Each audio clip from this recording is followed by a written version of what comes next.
Assalamualaikum warahmatullahi wabarakatuh. Selamat pagi dan salam sejahtera bagi kita semua. Shalom, Om Swastiastu, Namo Buddhaya, salam kebajikan. Mr. Nicolas Husser, our expert and resource person for this workshop. Para peserta workshop Development Microbiology and Biotechnology Analysis yang saya banggakan dengan mengucapkan syukur pada Tuhan Yang Maha Esa atas nikmat hidup dan sehat sehingga kita tetap bisa berkumpul dan produktif, beraktivitas dan hadir dalam workshop Development Microbiology dan Biotechnology Analysis. Workshop ini ditujukan untuk meningkatkan kapasitas sumber daya manusia Badan POM dalam pengawasan produk bioteknologi. Badan POM mengawal jaminan keamanan, khasiat, dan mutu obat dan makanan secara komprehensif. Pengawasan dilakukan, kita lakukan dimulai saat pre-market hingga juga post-market ya, untuk mendukung tidak hanya upaya perlindungan masyarakat, namun juga untuk mendukung pengembangan industri obat dan makanan. Untuk itulah, Badan POM harus selalu ada di depan untuk merespon terhadap berbagai kemajuan ilmu pengetahuan dan teknologi, sehingga dapat melaksanakan fungsi pengawasannya dengan lebih efektif. Nah, perkembangan ilmu pengetahuan dan teknologi dalam terapi untuk pengobatan penyakit terus berkembang, terutama pada produk-produk bioteknologi seperti produk biosimilar dan terapi gen.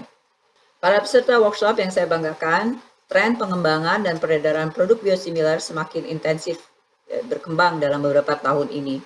Kompleksitas dalam pembuatan produk biosimilar juga menjadi tantangan dalam pengembangan produk ini di Indonesia dan juga terutama adalah tantangan dalam pengawasannya.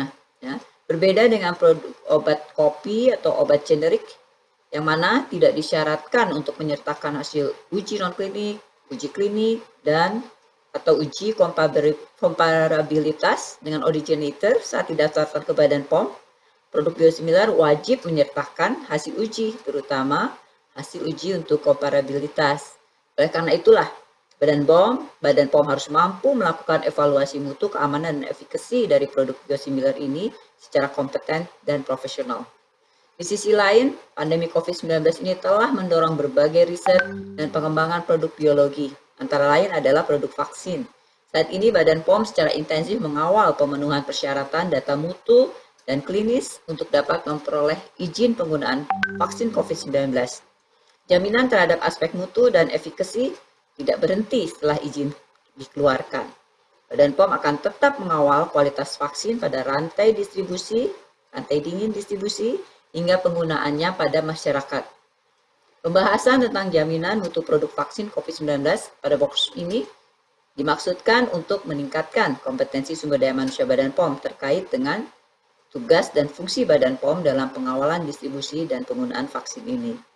Bapak Ibu sekalian, peserta workshop yang saya banggakan, Badan POM sebagai regulator mengedepankan respon terhadap kemajuan ilmu pengetahuan dan teknologi. Untuk itu, saya mendorong seluruh peserta workshop agar manfaatkanlah forum ini sebaik-baiknya, ya. Aktif berdiskusi, bertukar pikiran, bertanya, dan belajar dari pengalaman serta keahlian dari narasumber yang kita beruntung datang jauh dari Singapura, ya, dalam hal ini. Untuk belajar dikaitkan dengan pengawasan mutu, keamanan, dan efikasi dari produk biosimilar dan terapi gen. So, in closing, we extend our highest appreciation to Mr. Nicolas Alexandre Nick, our expert in this field from Singapore, for leading this workshop and sharing current knowledge and your valuable experience and competence in biosimilar and gene therapy in this forum. I believe throughout this lecture and discussion, participants will learn and be informative. I also learned that Pak Nico will tie a knot, have a wedding with Indonesian young lady, so we wish you all the best. Kepada para peserta, saya sampaikan selamat mengikuti workshop. Semoga seluruh peserta dapat menerapkan ilmu yang diperoleh pada workshop ini di tempat tugas masing-masing dan memberikan kontribusi nyata yang terbaik pada penguatan kapasitas Badan POM dalam mendukung pengembangan serta pengawasan produk biosimilar dan sel gene therapy di Indonesia. Dan dengan mengucapkan Bismillahirrahmanirrahim, saya nyatakan workshop Development Microbiology and Biotechnology Analysis dibuka secara resmi. Terima kasih. Assalamualaikum warahmatullahi wabarakatuh. We apologize. Maybe there is some reschedule. So we move to the next agenda. Okay, Excellencies, participants, ladies and gentlemen. Move on to the next agenda. We will listen to the welcoming speech from the head of Center of National Quality Control Development for Food and Drugs, to the Honorable Muhammad Kasuri, SFAM APT MSc. The time is yours.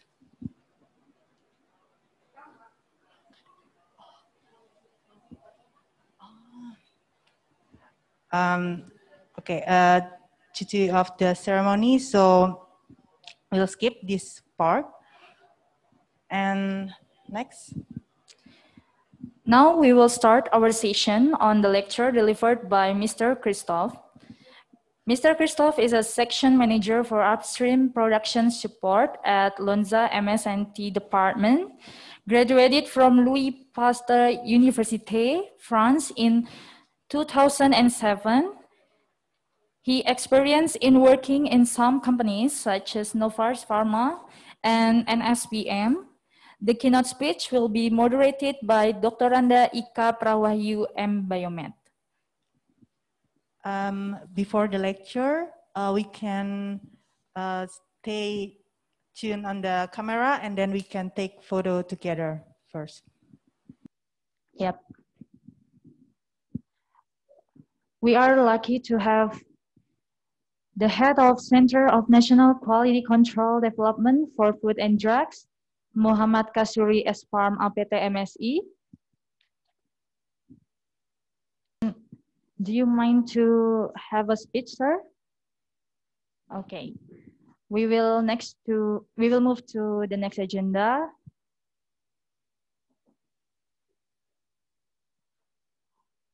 We will take a picture together with our keynote speaker and our head.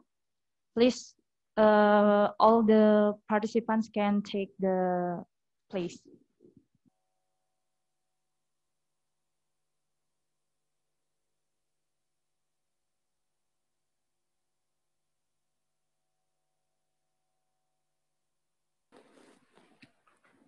Thank you very much to the head of Center of National Quality Control Development for Food and Drugs, Muhammad Kasuri SFAM APT MSI.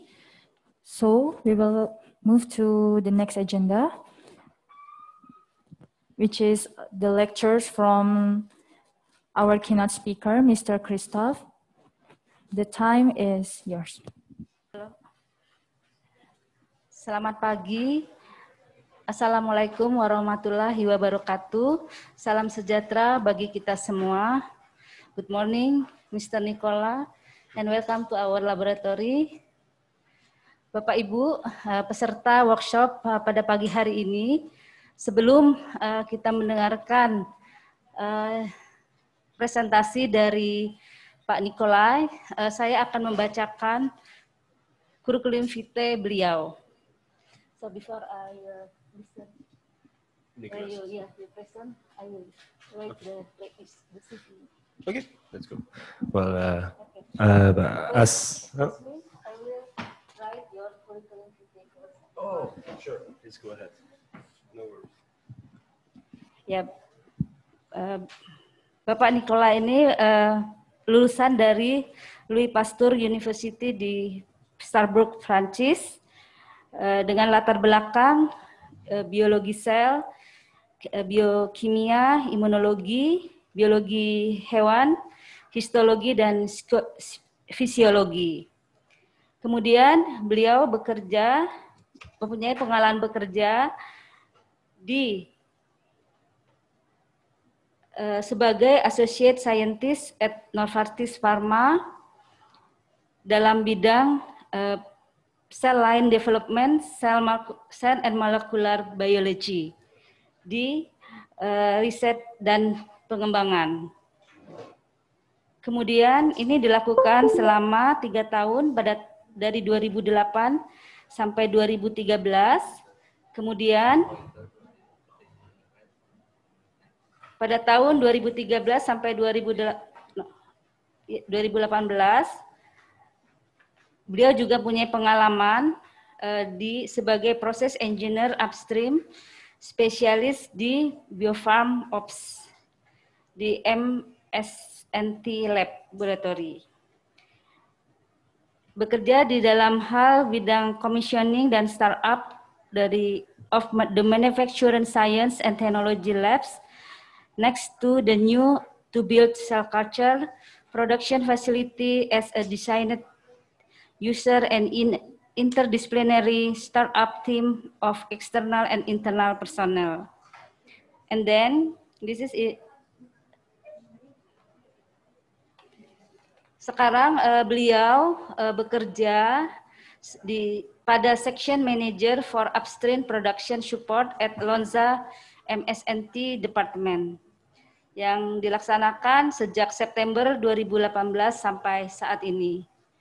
Bapak Ibu, baiklah mari kita akan mendengarkan presentasi dari Bapak Nikolai.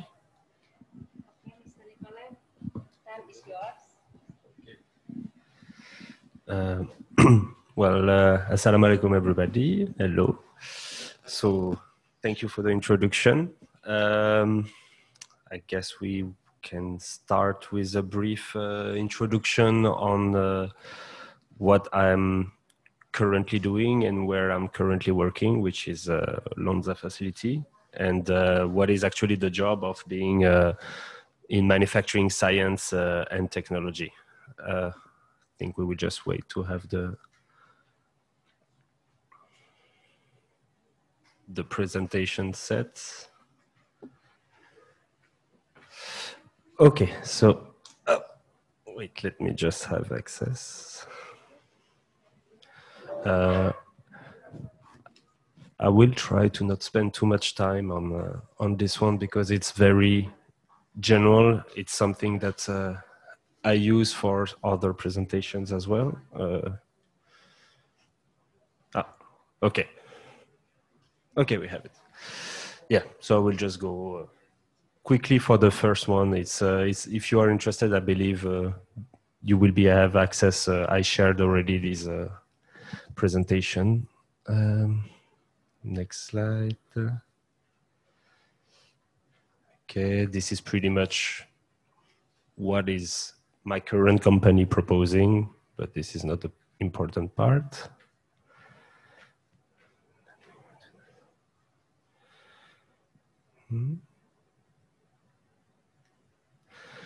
Okay, so here, the 4 sites that are producing biopharmaceutical. So as you can guess, I'm the one on the bottom right in Singapore.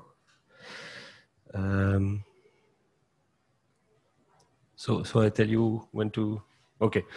Okay, brief presentation, but this is really quick. I don't think we need to spend too much time on it. I think we can go next. This is just pretty much what we are doing in the facility that we have in Singapore. Yeah, this is same again. It's just the concept. It's where we are placed. So you have the different sites around the world where they are exactly. So can go to the next slide. Just one before, yeah. Okay, so this is maybe where it starts to be interesting in terms of biomanufacturing. So our site has 4 different trains, and each of these trains have exactly actually the same kind of bioreactor. So you have, it goes from 200 liters, then to 1,000 liter, 5,000 liter, and 20,000 liter bioreactor. So this is to produce, mostly is to produce antibodies. So it's mAb selections. So as you can see here, so you have, it goes from inoculum. So inoculum is something that is pretty basic for any kind of production site. You have different type. You can have shake flask, spinners, wave bioreactors, whatsoever. And then this is what we call the inoculum. And then you have the seed trains. This is where you have the bioreactor. As you can see, of course, we do the preparation of the media, of the buffers, and you have inline directly. So from the production bioreactor, it will go to a centrifuge.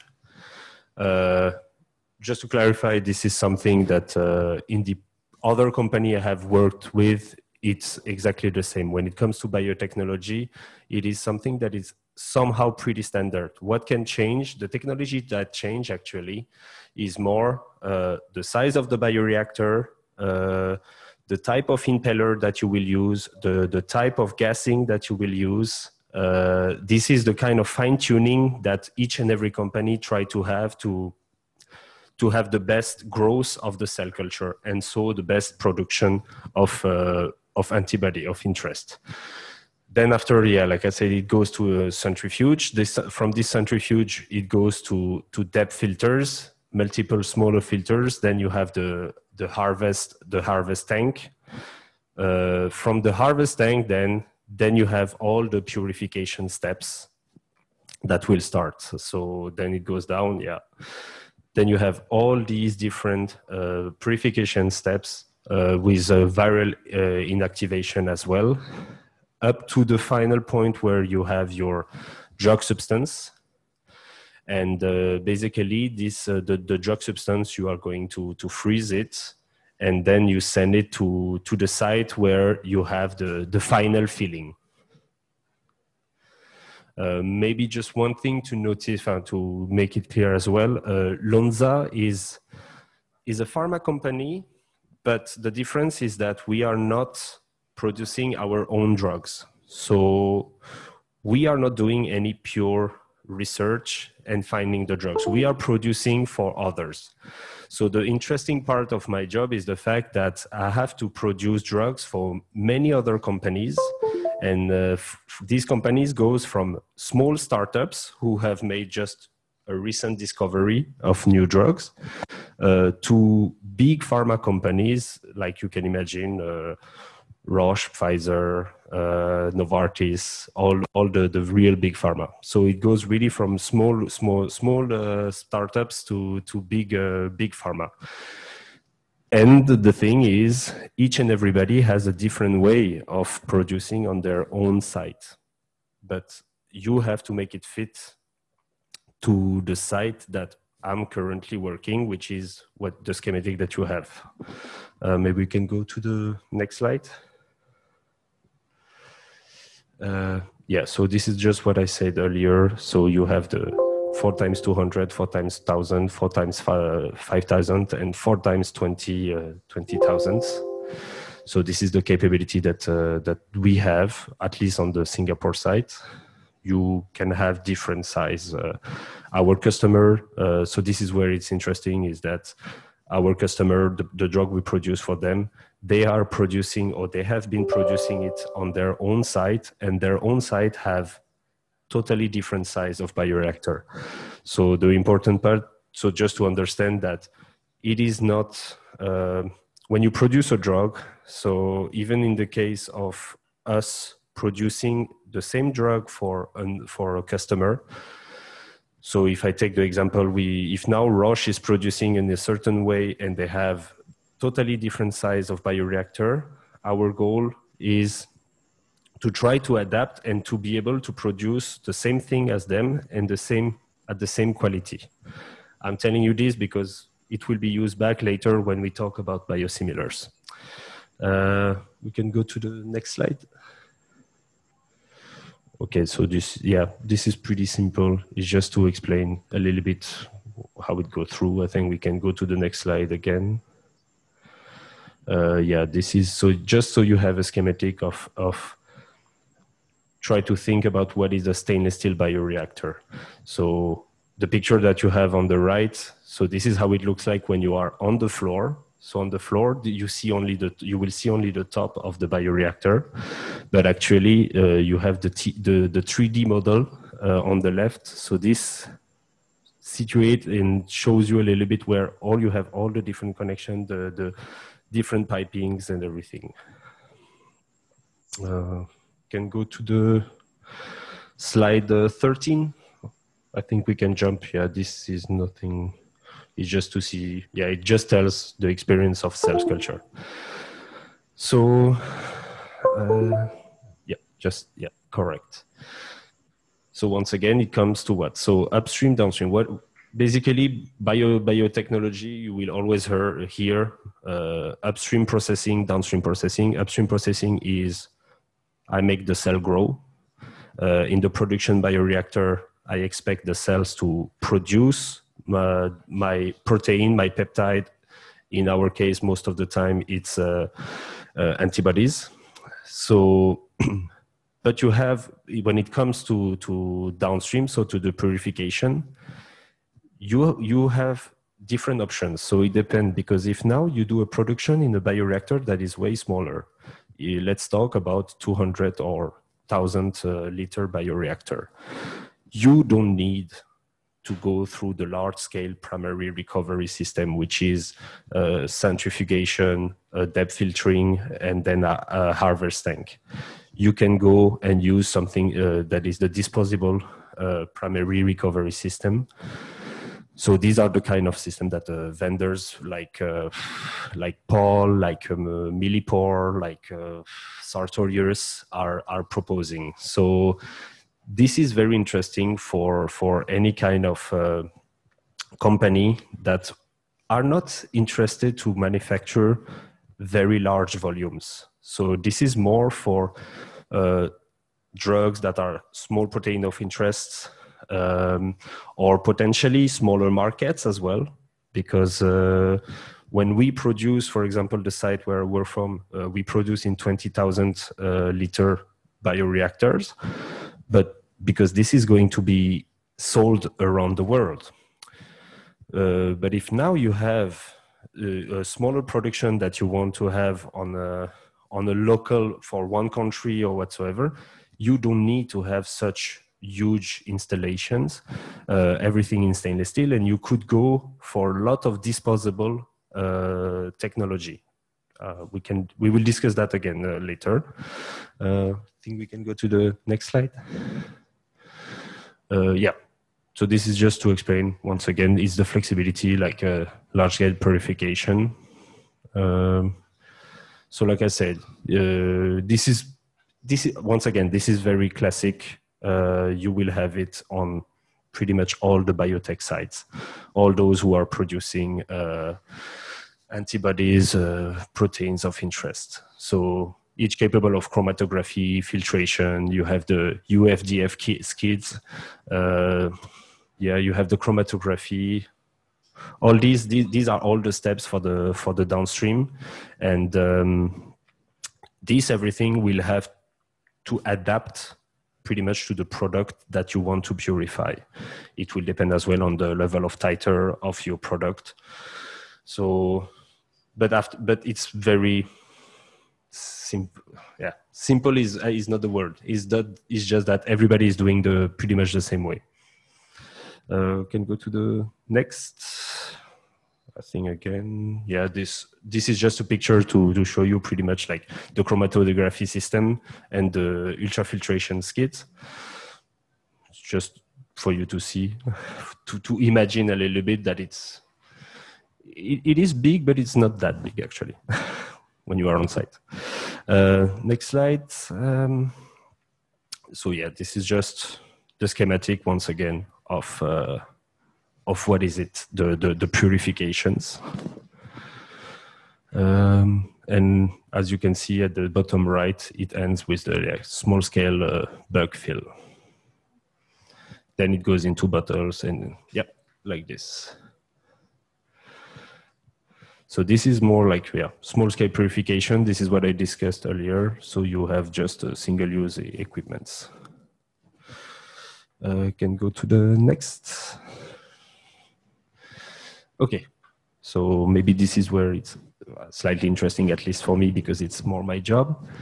So the technology transfer. So yeah, I will read it, but so the systematic exchange of all technical information from a donor site. So in our case, it's a customer donor site, and to the recipient site, such that manufacturing and recipient site is done with a high degree of fidelity to the process history established at the donor site. Okay, it is written this way because, like I said, I work for, right now, Lonza is a company that produces for others. But what is a donor site? If you when you do it all by yourself. So basically your donor site is your research and development services. But your research and development services, they have done the job and have done the work on a small scale. So most of the time, they will have worked with bioreactors up to 10 liters. If you are really well installed, meaning some big companies, they have research and development facilities where they have some single-use bioreactor, which goes up to 250 liters. I have seen 500 liters as well. This is really pure development. But as I said, if the maximum they have done is, for example, 500 liters, you have to transfer whatever they have done in research and development, which most of the time is non-GMP. And you have to bring this to your production site, where you will have to adapt to the site that you have built, that you have designed. This is where as well the designing of your production site is very important. And this is where you have seen earlier multiple times the word flexibility.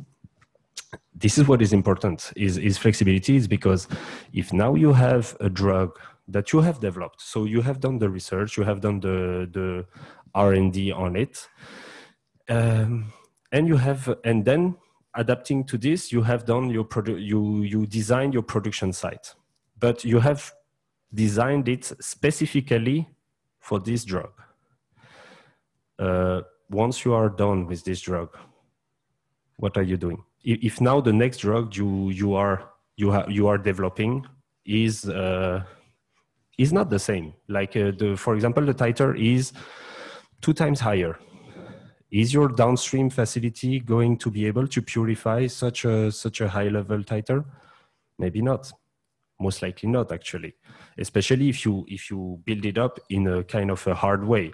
If now you build up in a flexible way, which is like flexibility with single-use equipment, single-use purification system, even single-use bioreactors, all these give you some higher level of flexibility in terms of production and purification. Or you can do what some other companies are doing as well, is they build up a platform. So what they do is directly in research and development, they will build up the platform saying that no matter which drug comes, whatever research has done, when it comes to research and development, we are going to always follow the same pattern. We are always going to use the same type of cell lines. We are always going to use the same type of cell culture media. We are always going to do the same type of selections, etc., etc. And then in this case, they have built up their platform, but they have built it up in R&D. And so automatically after, the only thing they know is that when we do the technology transfer to our production site, we just have to follow exactly always the same pattern. So it really, this is where it is important. We will discuss it again in the next presentations. Yeah, maybe you can go to the next slide. Yeah, this one is same, is more modular, standard, yet flexible. So this is what I was discussing. Keep the last sentence, the last 3 words at the bottom. This is the most important, I would say. We can go to the next. Then, yeah, of course, project management is of course very important. Like I said, in my current case, is my donor site is a customer, and I am the receiving site. But once again, if it's if you are doing everything yourself, basically the donor site is your R&D, so it is your customer as well. You need to have proper communication, but not just communication. Are we talking the same language? And when I say talking the same language, is if I have the habit of calling a certain type of equipment with a certain nickname or something, when I say this name, is the other person at the other side, so either from the donor side, from the customer donor side, or from the receiving side, is this person understanding what I'm talking about? So this is actually important, communication, but the correct channel of communication. And so that's why you need a proper project management as well. A person that is that will be able and capable to discuss and translate from the different areas, from technical, from quality assurance, from supply chain and everything, and capable to bring people around the table, because everybody have the impression that their problem is the biggest issue, is the biggest problem. So yeah, next slide maybe, yeah. But this is actually the almost final slide. Yeah, so what does it take to be a good process engineer, or what we call specialist? Yeah, strong knowledge of the equipment, of course, of the system within the manufacturing facility. So strong knowledge. You need to have, of course, a level of knowledge, but we are all human, and you cannot know it all, and you cannot know everything, and you cannot be an expert in everything. So when you are in the case of, for example, being in manufacturing science and technology, the strong knowledge, it means as well having strong network, meaning having people that you trust, meaning being into interaction with engineers from the department, from the engineering department, that have all the extra knowledge that you don't have. They have it, especially when it comes to technical on how equipment and how the facility works. Your job is to know 70%, roughly 70% of what they know, and to translate this into science, because your knowledge is as well in terms of science, in terms of cells, cell culture, for example, or even the purification on what will be the impact. So if I do some minor changes on my equipment, is it going to impact my process? This is always the most important, will be, is it impacting my process? Because if it impacts my process, most likely it will impact the quality of my product.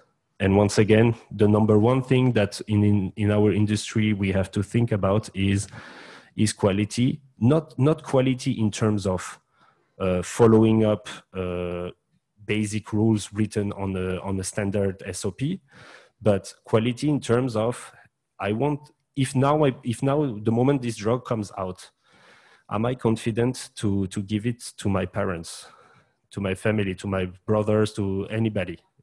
Can I be like, oh yeah, sure, you can take it, you can inject this yourself. I'm part of the people who produce this, and I'm confident on the quality, that we pay really closely attention to this. So that's why I say the second one will be meticulous, careful attention to details during development, transfer, and the implementation of the process. Because this is where actually big part of the quality comes as well. You want to make sure that you are producing exactly what has been developed in R&D. Ability to drive project forward, of course, flexibility, consent. Next, the last one, love to talk. Yeah, it depends. I would say love to fight as well, because when you are the owner of the process, you need to be able to take the fights with different departments. It goes from engineering to safety, to quality, to anybody, to supply chain. Because once again, even if our name is not quality, we are not quality assurance. Quality assurance, my fight with you about following some small little detail that is written, and you are looking at the big picture, is like, I want the drug to be produced and to follow and to respect all the quality standards. And this, the last one is, so where I am. So I work, like I said, I work from MSAT, which is Manufacturing Science and Technology. And because we are the owner of the process, we need to have interaction with everybody. And that's why you need to have a level of knowledge on pretty much everything. or at least having good relationship with the people who know, with the expert of each and every department that you know you can trust. Yeah, I think that's it for this slide. I think we can go for the workshop BPOM slide.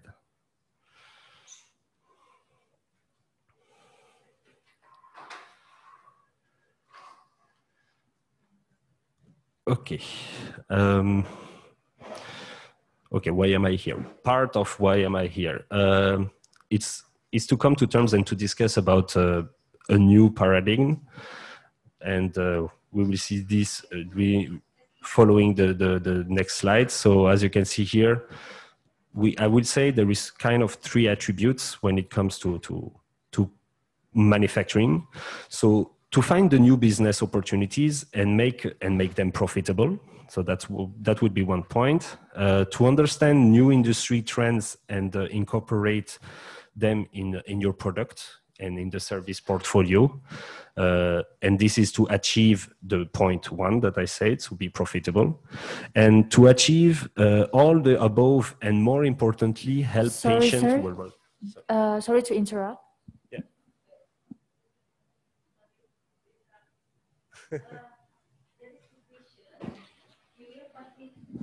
Okay.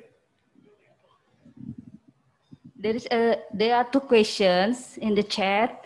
You will continue your presentation, or you will answer the questions? I will read. We can answer the question, of course, especially that we just started this one, so of course. Yeah, before starting again.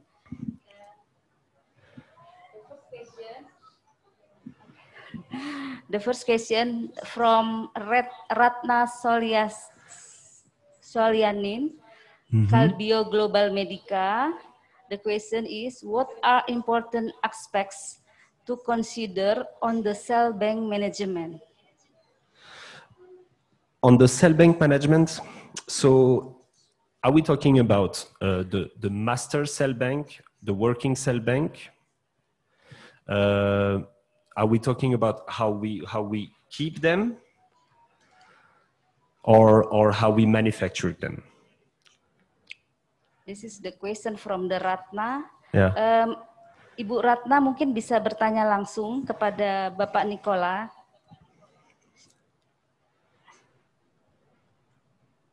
Yeah, actually, Bu Ratna is joining in other user, so I'm trying to help to explain the questions from Bu Ratna. So basically, this is how to manage in the producing and also maintaining the cell bank itself, Mr. Nicola. Okay. Okay, I'll try. Okay, I will. Sorry, I might make a long answer. So if we talk about making, so everything will come from research and development. So basically, so the research and development, they will receive the plasmid, the DNA and everything.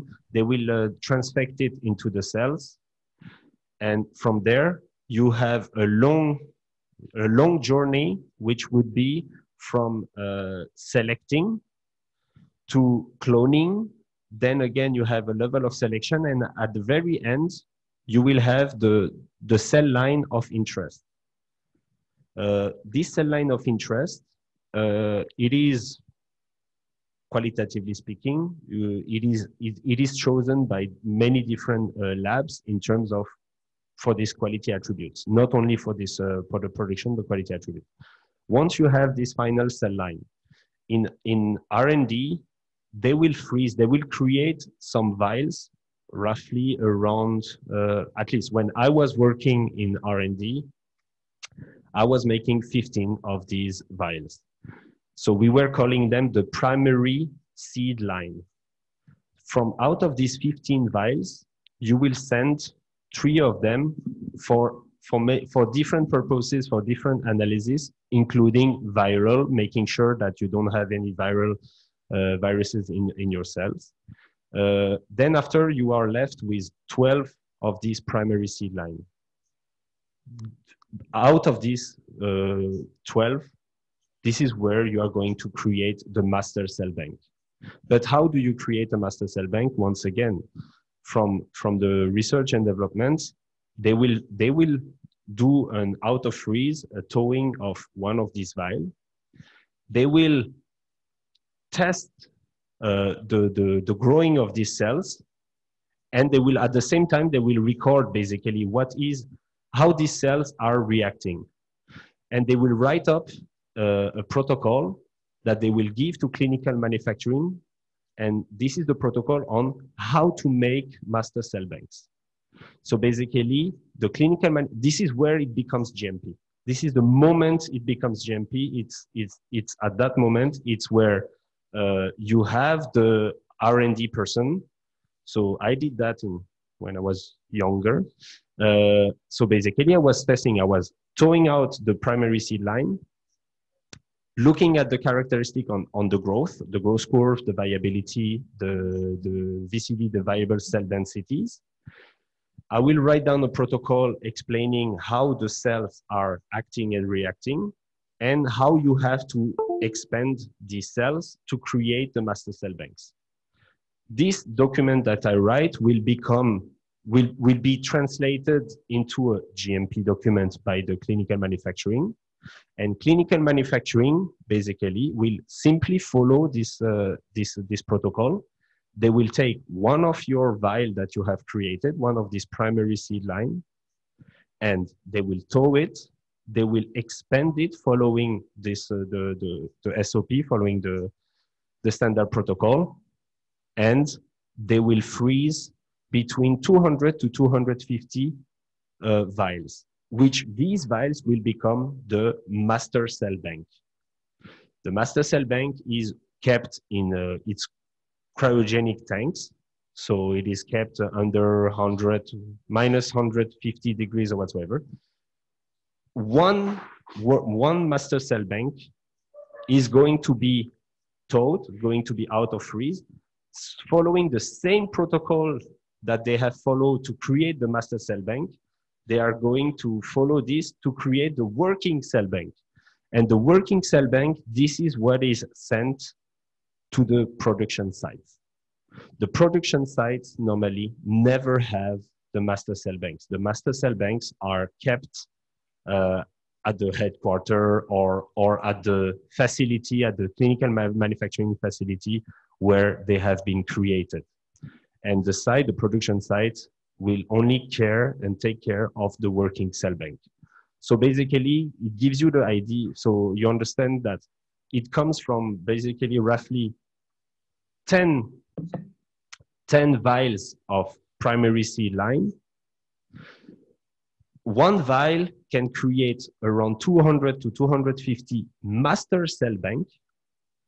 And one vial of master cell bank will create around 200 to 250 working cell bank. And in this industry, normally one vial will give you one lot of your drug substance. So it's just so you imagine a little bit how long it keeps. Oh, and for the master cell bank, roughly, so if you keep it in a minus 150 degrees or below, roughly you keep these master cell banks for around 20 to 25 years. And the patent normally for any drugs will be around 20 years. Bagaimana Bapak yang dari Kalbio? Yeah. Apakah sepertinya ada jawaban, ada pertanyaan lanjutan? Ya, Kalbio sudah cukup Bu. Terima kasih Bu. Oh ya, terima kasih. Okay, thank you. Yeah, it was enough. Yes, thank you for the answer. And then there are two questions. You will continue with the question? Yeah, okay. We can, of course, yeah. Of course. Second question, if we were aiming for a single template product development strategy, apart for the high risk of cross-contamination, what are the risks that we would be exposed to? So It's this one? Yes. Okay. So if we were in, I'm not sure to understand what do you mean by the single template product strategy. Okay, if I may explain. Currently, we have 4 products in my product in pipeline. So we started from scratch. So we started from the construct of the gene, and then develop the clones. In that respect, what we did is we have 4 biomolecules, very similar in size, very similar in sequence, but then we put all in the same cloning strategy, the same production strategy. So in the hope that later on in the production, then we don't have to deviate a lot from the production facility. So this is my question. If we have such a very similar construct and even cell bank, because now we have our master cell bank and working cell bank, we already have problems with how to differentiate between them. So my question would be, what it would be later on when we go further to the downstream, upstream and downstream processes. Thank you. Okay. So for the cross-contamination, how I see it is like, okay, I understand that they are all similar. So the similarity is there. But normally when you have developed and when you have done your cloning, you have somehow a proof. So the proof can be either, depend on the technology you use. It can be like a flux cytometer to try to show that you have only one clone. It can be as well some cloning machines where they take pictures, but this is all automated, but take pictures of your 96 well plate to prove that you have only one cell inside each well. You have the last one, which is like the old school, which I started with, is we were doing for the cloning, we were doing dilutions. So it was simple. It was using math, pure mathematical dilutions, which normally brings you to one clone. So this normally, when after you check under your microscope, you ensure that you have only one clone. From that moment, if you have never mixed anything, you don't have the cross-contamination. If now later on, now I'm not sure if I understood correctly, but after, when you use your different vials, so even your different developments are pretty much similar, and the molecules are very similar or whatsoever. The only way to ensure that there is no cross-contamination, it won't be scientifically anymore, because as you said, if it's now developed in the same cell lines, if even your product is very similar from one to another, scientifically, technically speaking, I'm not sure if now you made a mistake, I'm not sure you will be able to tell which one is which one. The only thing that will be able to do that is basically, that's why we do the GMP, is documentation and how the things have been done, labeling. So all the labels that you have on your different vials, labeling on your different shake flask, the logbooks of all the people what they have done, where they have taken it, from which rack they have taken your vial, from under which BSC they have worked. Yeah, after this is where the GMP kicks in, because when you have a doubt, and technically speaking or scientifically speaking, there is no answer, or the only answer would be you have to go up to the highest level of identification of a peptide to be able to say that oh yeah, no, actually I produced the correct one, but I wasn't sure. then only the GMP and only the papers that you fill in will be able to tell you that you haven't done this kind of mistake. I'm not sure if I answered your question. I believe I understood it this way. If there is anything yes, else, ask. Yes, I get your answer. I just illustrating, for example, if for these two products, we use the same fermenter, because it's for us probably it's impossible to install like 2 of 1,000 liter fermenter only for one production. Is it then really necessary, if we know the claim of one molecule is slightly different to the other, then we can decide it based on the biological assay?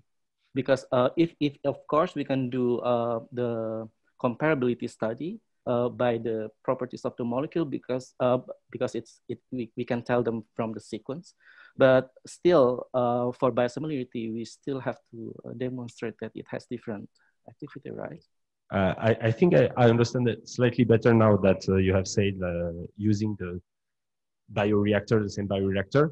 But the thing is, then what gives you the confidence is if now it's a stainless steel bioreactor, it's not a single-use bioreactor. I understand it. Well, it will be the cleaning. So you have normally when you use stainless steel bioreactor, for example, so you will have your CIP, which is the cleaning in place, and after normally you have the SIP, which is the sterilization or steaming in place. Before doing this, you have normally qualified these two things, which is cleaning and sterilization.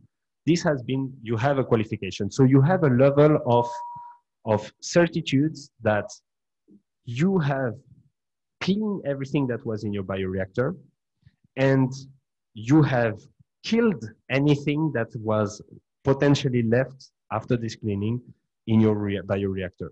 If of course you do the CIP, SIP.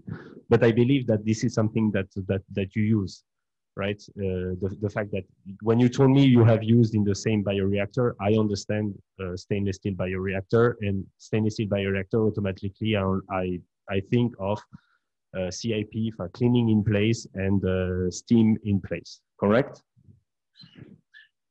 Yes, correct. Okay, then in this case, honestly, imagine even if you had one cell left, to survive this, and after you are going to inoculate with new cells where you have a high concentration, a way higher concentration of your cells. Honestly, I don't see, I mean, if the qualification has been done properly, I don't see how you will ever have a cell that will be left over from the previous from your previous run, from your previous batch. Yeah, I don't see how it could happen, except a mistake. I mean, the only mistake I could see is like in one of the piping, the transfer line or something like this. This hasn't been cleaned, hasn't been sterilized, and okay, then in this case, yes, then you can have cross contamination. Then it's always possible. But if you follow it properly, your procedures that you have put in place, and if you have done a normal qualification of your cleaning, of your sterilization, it's pretty impossible to claim. I mean, of course, people can come and question, have this kind of crazy question, but it's like you have all the documents that prove that it is impossible. As long as I follow my procedure, as long as I do the cleaning, as long as I do the steaming, the sterilization, it is impossible that I have a cross-contamination. So at the end, even I do a new batch of my other drug substance, of my other process, if now at the end someone asks you like, can you prove me that you now with this new production, you don't have some things left over from your previous run? You're like, no, and I don't need to prove you, because I don't need to prove you in terms of look at some quality QC results that shows that it's not the same molecules and everything. No, I have all the documents, I have done all the qualification, and I have respected all my my procedures, and I have done one after another. So because of this, there is no risk for me to consider that there is cross-contamination. Okay, so the key is the implementation of the GMP. I would say, yeah, the key is, that's why you have GMP. It facilitates, basically GMP facilitates both. It facilitates the regulatory's work, but it facilitates a lot our job. I mean, in production, it facilitates our work, because normally GMP is, how I learned it back then was like, everything I do, I write it down. Everything that is written down, I do. And as long as you do this and it is recorded, who can question you? For me, it's not that. Nobody can question. Okay. Okay, it's clear. Thank you. Okay, Nicola. There is a question. This is from Kalbio Kolga. Is bioassay replaced by cell? Yes. And then other two questions more.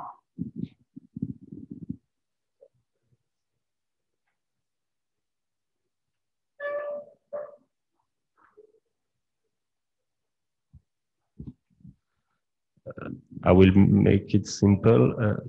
Yes. Sorry. Yeah. Bioassay replaced by cell-based assays. Actually, both are still working. Even you can replace, you can do one, you can do another. As long as you have some level of comparability that you can claim, and as long as you have a logic on why you use one or another, or you switch to one to another, then both methods actually are satisfactory. Thank you. And another, when you receive technology transfer. Do they give you optimized parameters? No, they never give you optimized parameters. You need to be you need to do quality by design. Yes, yes, of course.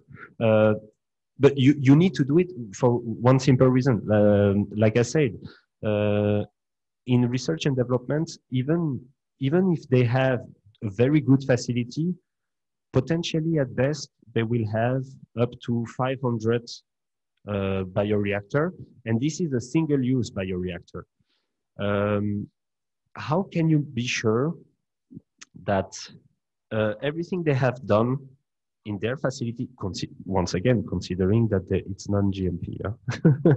Most of the things they do, it's non-GMP, or they record some stuff, versus you will be full GMP. Yeah, no, of course, you will not have it fully optimized. You will have it, or at least it will be optimized for them, but it is not optimized for you, because if for them they did most of the work, because even when I say they have potentially 500 liter bioreactor, let's be clear, most of their development has been done in a 5 or in a 10 liter bioreactor. Working volume, roughly, it's 5 liter and 10 liter. Normally it's glass bioreactor of 7 liter, but the working volume is 5, or 15 liter and the working volume is around 10 liter.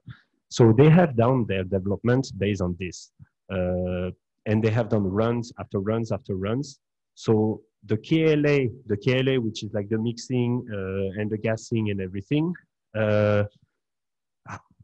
you compare that to, for example, in my case, to 20,000 liter. They did everything in 10 liter, and I have to bring it to 20,000 liter. No, so it is optimized for them. It is not optimized for the production. That's why and this is where it is important for you when you work on the production side, is to understand your equipment, to understand how they have been qualified, to follow all these documents, to be aware of all these documents, and after, to have good discussion and good communication, as I said earlier, with your donor side, and in this case with research and development, to have a clear understanding, okay, how did you do, why did you do it in this type of bioreactor versus doing it in a larger scale? Why didn't you do it in a single use? You have to adapt to all of this. If they did a lot of things in glass bioreactor or in stainless steel, and your side, you have decided to go for a single use. Single-use technology means that your cells goes in a plastic bag. So leachable, extractable, this is important, but how is it going to be mixed? Is it the same in a wave bag versus a glass bioreactor? Is it the same in a single-use bioreactor? So it's plastic as well, but you have the bioreactor. But the impellers might be different. So is the mixing different? So that's why I'm saying, no, the donor is never going to give you anything that is fully optimized. You will have to take what it is. So most of the parameters, purely parameters, so temperature, pH, these kind of things, you are going to follow the same. But for the rest, in terms of being able to implement and to produce properly, no, you will have to do some level of quality by design. Sometimes very heavy. Okay. Quality by design. Thank you, Mr. Nicolas. Now you will continue your presentation. After that, okay, we back to the question. Okay. Okay, no problem. Okay. So I will go a bit faster. So yeah, so to achieve the above and more importantly, help the patient worldwide to receive timely, affordable, and quality therapeutics products to protect, to cure, or to alleviate from debilitating health conditions. Conditions running to the whole gamut of from one with the well-established therapies to one that are hardly understood. Next slide. Okay, so I talked about three goals way before the questions. Okay, so as you can see, so big pharma typically works with profit margin up to 40% for the novel biologics, so for anything that is the new drugs.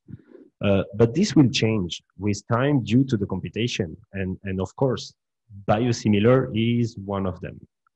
And the pressure of the governments, of consumer groups, and managed healthcare companies and everything, the insurance, it depends as well from one country to another, etc. So this cost pressure will have to trickle down an effect on the margins for raw material suppliers, for example, for the equipment vendors, for the contractors, and other service providers. So to continue to operate with a higher margin, or to simply remain profitable, the whole industry value chain needs to optimize toward the three attributes goals that I presented just before. And only companies that can embrace the level of disruption brought by the new trends and the new technologies, and harness them to optimize toward these three attributes will survive to the long run. Once again, I'm talking about classical or big companies, how they have run until today. So this optimization is already taking place as we speak, and the early assimilators and adopters of these new technologies and new way of doing have already finished their beta testing for now. Next slide. Okay, so what are the products? So I'll let you read quickly, but so this optimization is already taking place as we speak, like I said earlier, and they have finished yet the beta testing. So now the focus during our discussion now and the workshop will be on the manufacturing enterprises. So although the process development is intrinsically linked to the manufacturing endeavor. And like I said, in answering one of the questions, so you have the quality by design that can work in manufacturing, but only if the quality by design method and the principles have been applied during the process development. That's linked as well. So what are they? So yeah, the bricks, but these are the big companies, developed markets, and the others. So that's why we have options, a lot of options. Next slide.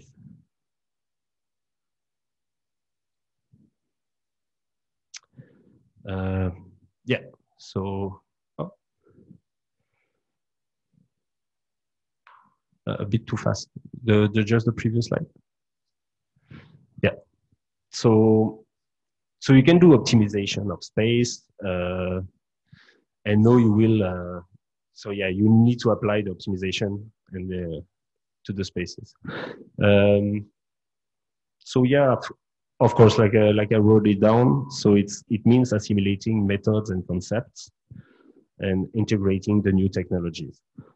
Not all new technologies, of course, but the technologies like I said earlier, it can be the single use. Why the single use? Because actually your drug substance, your titer is so high that, and your market is, for now at least, not small, but it's just that your titer is so high that you don't need to use, for example, a 20,000 bioreactor, and you are like, well, actually 1,000 liter or 2,000 liter is more than enough to produce my drug of interest, because I have a crazy titer that is 4, 5, 6, 7 grams per liter, versus all the old drugs that are most of the time going through this 20,000 liter bioreactor, or sometimes even bigger. These old drugs are having a titer that is roughly around 1 gram per liter. So you have automatically to adapt to, and this is where the quality by design enters into the process, is you have to adapt to what are you producing, what are you doing. So you have as well the continuous manufacturing. You have the parametric release, and after manufacturing 4.0 and the manufacturing enterprise. Yeah, next slide. Yeah, so why the new paradigm? But simply because of this, because as you can see, we have a 100-fold decrease in cost of manufacturing since the 90s. So yeah, the cost per gram has, boom, 100 times. So we are in the new paradigm already. So it is continue. Next slide. So yeah, so here, what did you say? So the biopharma industry is working to expand patient access to more affordable biotherapeutics. Okay, the biopharma industry is working to extend. Yeah. However, a number of challenges needs to be overcome that are summarized in the next slide. I think the table 1, and yeah. In particular, it is increasingly difficult to predict the clinical and the market needs, of course, for a given therapeutic, such as the oncology pipeline, for example. So yeah, of course, we don't know everything. But if now we take the example of Merck, who has a broad clinical trials in more than 30 tumor types, using their new drug, the Keytruda. It started with one, and it's just that they realized that their drug, oh, it works for this. Let's try it for something else. Oh, it works for something else. Oh, it works for the lungs. Oh, it works for the pancreas. Oh, it works. So yeah, now they have 30 type of tumor types that they have worked and tried on, and the range of combination. So any one of these candidates has the potential to achieve accelerated approval status from phase 1 outcomes. And and further complicating prediction in the expansion from the traditional MABs production to a range of new molecules modalities like the B specifics, the nanobodies. Nanobodies as well is more and more. So from the nanobodies you have as well the ADC, so adjuvant drug conjugated, antibodies drug conjugated, sorry, that are based on nanobodies as well. So you will have these nanobodies that are linked to another drug that is a killing cancer. So they use the nanobodies to recognize the cancer cells, and it's not the nanobody that kills; it's the element that the killer that has been linked to it that will kill the cancer cells. So yeah, and then you have the fusion of proteins as well, and each of which might require separate development and manufacturing platforms. So the capacity demands also will vary. Like I said earlier, your capacity automatically will vary. So for instance, if we talk about, again, oncology, you have highly potent and low dose agonist antibodies, sorry, and it might demand less than 50 kilograms per year. While an antagonist antibody for multiple indication might require more than 300 kilograms per year. So this is what I said earlier. It depends what you are producing and what is your need. So you have to do the correct design as well of of according to this. And if it's not the design of the facility, we have to talk about flexibility. So the design and of the flexibility of your potential facility and the different potential drug that you are going to produce. Either this drug can be new drugs or it can be biosimilars. So this combination of factors is driving the industry toward more agile and flexible solutions necessary for the quick response and the adaptability to the change. Yeah, we can go to the next slide, I think. So because it's anticipated that these new approaches will provide an agile and a flexible, low-cost solution to handle the heterogeneous product portfolio that will be varying.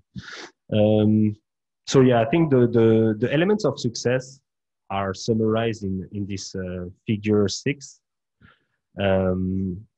because the integration of continuous processing of drug substance and drug product with product attribute control should enable a synchronized manufacturing supply chain to the patient while maintaining product quality. So the road to fully automated continuous processing is expected to be a stepping stone approach via the semi-continuous processing. So these approaches will likely require new regulatory pathways, and users are engaging with regulatory technology groups and collaborative working groups. And in addition of this path forward, requires close collaboration between suppliers of these SU technologies and the end user. And of course, the more flexibility, all at the loss of economies of the scales. Next slides. Yeah, so that was from 2016, I think. So Michael Brian was the vice president of Pfizer when he was talking about the PCMM. So help facilitate productions. I'm not going to read you all. So the first of a kind manufacturing system accelerates the speed at which the tablets are produced. So by miniaturizing the equipment, the continuous process can be enclosed in a transformed powders into uncoated tablets in minutes, which can take days or weeks with the current technology. So to further highlight the significant role of this, so CM will play in the evolution of pharmaceutical manufacturing. So if we now take Pfizer, was recently presented with the International Society for Pharmaceutical Engineering. So that was, like I said, 2016, and the facility of the year for equipment innovation. So why? Because they worked on establishing this PCMM, so portable continuous miniature modular concept as a standardized development and a manufacturing technology platform. So, and in addition, the consortium has announced a next generation collaboration with GSK, with GlaxoSmithKline, to further advance these self-contained, so the POD-based mini factories of PCMM, and has the potential to transform the future of pharmaceutical development and manufacturing and deliver customized quantities, and as well as on-demand medicines to the patient. So really the key, I would say, the on-demand medicine, and in a need of a quick and more efficient way. Yeah, next slide. But next slide is just, I implemented this, but because we went already through the presentation earlier, this is just the classical. So like I say, like inoculum, seed train, inoculum for the different bioreactor and the primary recovery. Next slide. So I show this because this is the old school one that we have, or the solid one, and try to put it in a reflection considering what I just told you earlier about the PCMM. So if this is all the old way to do it, like, do you really need to have all defined tanks, defined vessels of volume, or do you need some level of flexibility? Because once again, it depends just on what you are doing. Next slide. Yeah, this is just once again typical, but I try to highlight the fact that all these different level, from harvest clarification up to the virus removal or the UFDF or whatsoever. Nowadays, you have plenty of vendors that are developed, that have developed actually so many different equipment in terms of volumes, in terms of, so basically whatever you want, and in terms of flexibility. So you can have kind of a semi disposable. So you have a big part that will be stainless steel, but the part that is disposable is the part that will be in contact with your product. So your equipment remains, but the part that will be connected to your product, this is the disposable part, and this can be adapted to your drug, to whatever you produce and to whatever the volume you produce. Yeah, next slide, I think. And finally, I think we can talk about the biosimilars.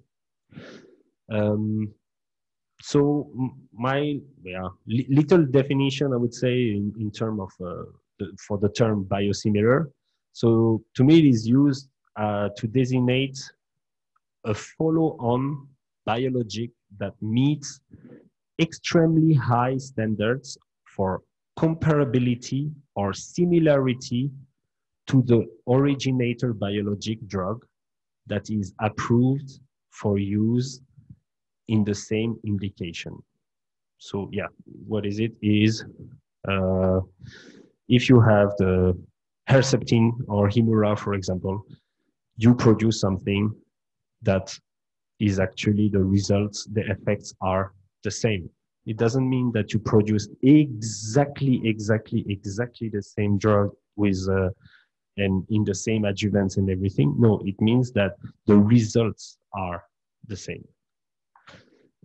So these numbers are from 5 years ago, more than 5 years ago actually, but they were the prescient in their prediction, because the era of biosimilar has arrived, and with a big bang on the and And yeah, I talked about Herceptin earlier. So just guess who was Herceptin biosimilar was the first to be approved in the US market, and it was from Milan company, and these are a big. It is a big company as well. It is a big pharma company. So you have to realize that actually most of the big pharma companies from Roche, Novartis, AbbVie, Amgen, all of them are producing biosimilars.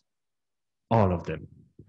So yeah, it's not a market that is purely only for I wouldn't say unknown, but smaller pharma companies or whatsoever, and whoever wants to do a biosimilar to make a little bit of money. No, the moment the patent was going on the market, you had companies like AbbVie, like Amgen, Novartis directly going and to produce their own biosimilar.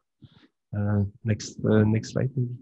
So just for you to see, like, yeah, the geographic mix, the developers of biosimilars based in the country around the world.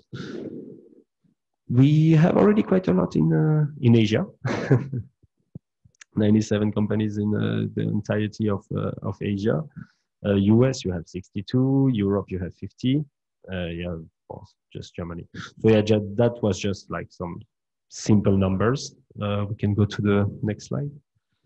And this is just, yeah, I will let you have a look more on this one. I'm not going to read each and every one. So I'll let you have a look, and maybe for some others to start with some questions, and as well to let me drink one sip of water. Just for you. So on the left, you have the key facts about the biosimilars versus the novel product. And on the right, it's more like the point to note is the cost of the setting up a typical fed batch facility in India, and is how it is seen and as being prohibitive. I'm good for the next slide if you want, but I don't know if people had the time to read it all, or if we give an extra 20-30 seconds to have a look to these two.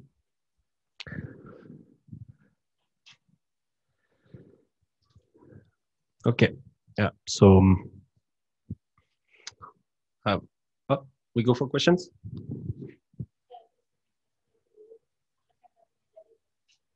The last slide will be the last of this session. So maybe we just finish with the last slide.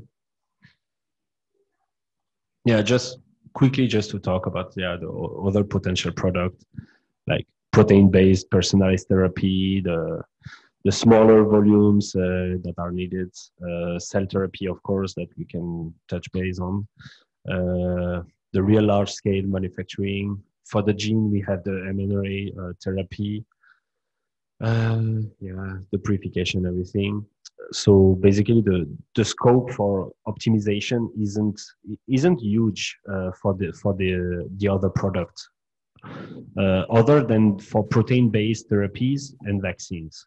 So in most cases, protein-based biologics for personalized therapy are smaller volumes and hence ripe for the application of the SUT. So the single-use technologies, for example, continuous processing and molecular flexible production. So for products requiring larger volumes, so the need for stainless steel and or for hybrid solution might be required, and in both cases, modular and flexible production facilities can still be designed. So yeah, even for larger volumes. I think I'm done with at least this part of the presentation. Maybe you can check if there is questions.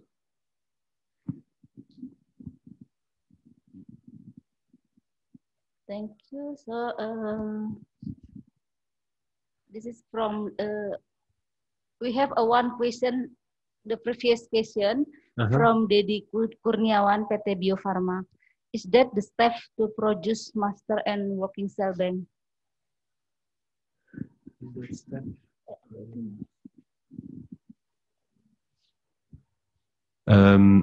Yes, it can be applied, but of course we are not talking about the same numbers.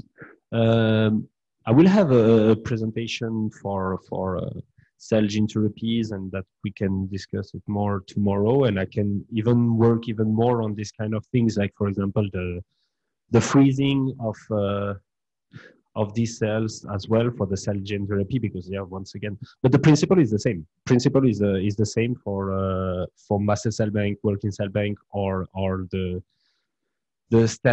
cell gene therapy banking. You still need to freeze the cells. You will still have the certain level of usage of DMSO. The question is just like the number. It's just the number that will differ. Master cell bank, we talk about, like I said, 200 to 250, sometimes even more vials.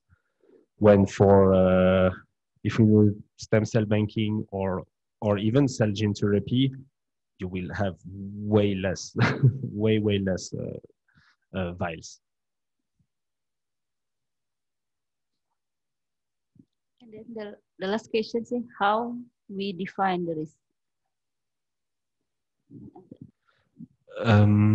So is there on other assessment other than quality by design? Yes, and it will be your business. It is always a kind of like alchemy, like you need a dosage between your process, what you want to produce. But let's be clear and let's be honest once again. If the pharma industry is the third most profitable industry in the world, it is not simply, you don't produce drugs simply to save people. I mean, otherwise the pharma industry wouldn't be the third biggest industry. Like number one, it's finance. Number two, oil and gas. Number three, it's pharma.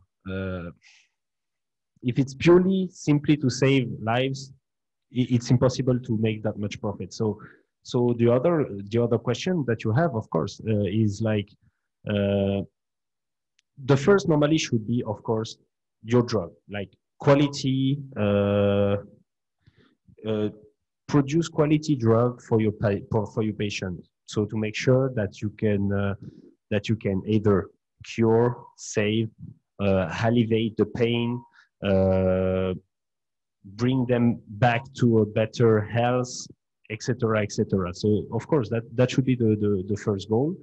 And in this case, you could, to do quality product, you don't need to do automatically quality by design. You could produce and you don't do any improvement, you don't do any optimization, and the cost of your drug will be very high. The goal, what is the goal of quality? When you do a good quality by design, when you do as well a good design of your facility, making sure that you are not oversizing things or downsizing, that you have enough flexibility.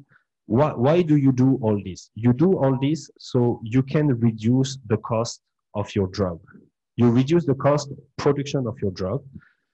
What does it mean? It means as well that you reduce you reduce your cost, but you reduce as well the cost when you sell your drug.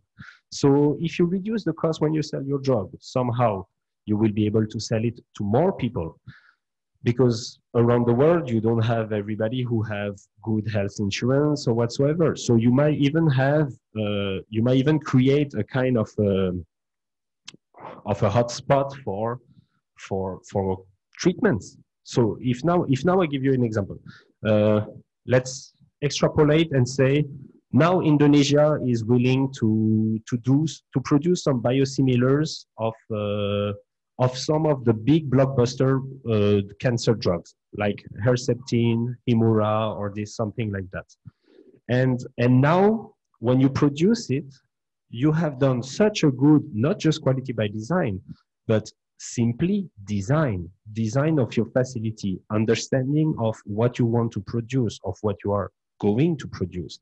So your facility is just exactly the right size, and your equipment that you are using are either just the right size or have this level of flexibility that when you switch, you can switch easily from one product to another. Basically, it brings you to reduce the cost so much that the price you can propose, and you will still make profit on it, the price you propose your drug is so low that you can have people from around the world who will be like, in my country, for example, US. You are a US citizen or whatsoever, but you have a good job, but you are not like rich. You are kind of a middle class, and you don't have a very good insurance. Why? Because, for example, your parents had cancer or whatsoever. So the insurance nowadays, they will charge you a lot if now they know that in your history, your parents had cancer or this or that, your insurance is going to be way too expensive for you. And if you look at the cost of some of the drugs, cancer drugs in the US, if you don't have the help of an insurance, you will not be able to afford it. But if now you have another country, anywhere in the world, and I take the example of Indonesia because right now we are in Indonesia, and they have done such a high level of the quality by design is one thing, but purely design as well. So design of the facility reduce the cost. The quality by design could be as well to decide to use another cell line, and the cell line that will produce the titer will be higher. So it means that if your titer is higher, you don't need to have such a large bioreactor to produce, so you can have something smaller. So if you can have something smaller, your facility is going to be, don't need to be that large either. You don't need to have such a huge facility, and as well everything that goes with, which means having a lot of personnel, having a lot of extra cost, which could be the CIP, the SIP. These are all super costly. If you reduce all the costs, and at the end, it's way cheaper to produce it here and to sell it here, then you can even have people from, you can give access to people from around the world to these cancer drugs that even these drugs exist in their country, it is too expensive for them to take it. So a little bit like you have people traveling to Asia, I mean, I heard so many people saying that they go to Thailand, for example, for some surgery. Well, in this case, you would have something that is similar, but you will have people who will come to your country to be treated for this specific disease.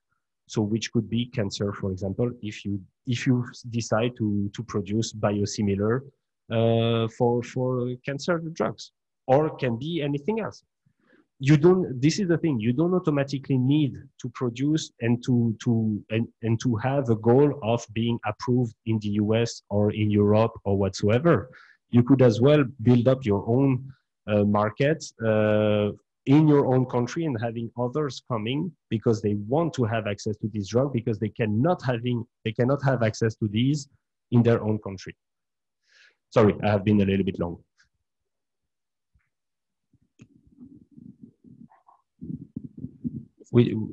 So I did this one. I have to do this one, correct? Yeah. Okay. So considering that downstream, the DS type is easily degradation by acid and base solution, and known of specific method viable to detect any residue, can we consider TOC general methods to assess cleaning effectiveness? Yes, at least this is what we use. Yes, the TOC, whenever you have a doubt, it is such an easy method that whenever you have a doubt, you should go and use and do a TOC. Yes. For me, I mean, at least from my side, I have recommended multiple times, because when we have deviation or whatsoever, let's be clear, because MSAT is the owner of the process. Whenever we have problem on my site, they call me. They call my team. So in my team, basically, I have one person.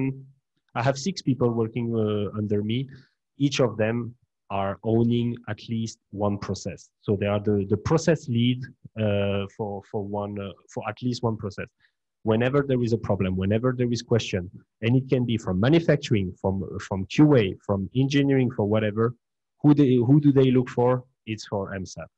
And now, yeah, when something like this happens, considering the type, TOC would be one of our answers. Like you are unsure about something, let's just try, let's just test. And the second thing to do would be when there is a doubt, you just rerun.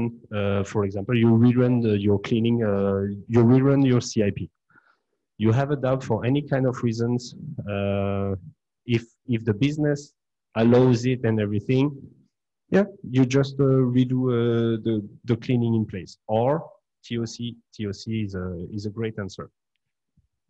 Excuse me, Mr. Nicola, did you answer the question how you minimize the risk management in the process development of biosimilar? Okay, so how? Yeah, okay, I see. For the biosimilar, I don't know which one I will answer first, but due to the long time for biosimilar development, it depends how long. Because we will see later when we will discuss more the quality attributes of the biosimilars, but I understand that, yeah, the long development is one of the issue. How long is long for you? Because if now we talk about purely new drugs, it's years and years and years. Now for biosimilar, what do you need basically? So biosimilar, if now the patent is free, so you know exactly what is the gene of interest. If you have already a good, solid pipeline on how to create cell lines and everything, this doesn't take that much time. What takes you the most time will be more to get it accepted, so to do some of the clinical trials. But once you have the clinical trials, how you make the medical doctor to accept, or even the patients? To me, it's a little bit like generics. So I know it's not as simple, so we will discuss it later. But basically, why we call it biosimilars and not generics is because generics is it's purely same molecule. It's chemical, so it's the exact same molecule, and you can say, look, you take my paracetamol, or you take the paracetamol of this brand. So this is the one who came out with the very first paracetamol, so they have the specific name, and we call it another name. But paracetamol is paracetamol.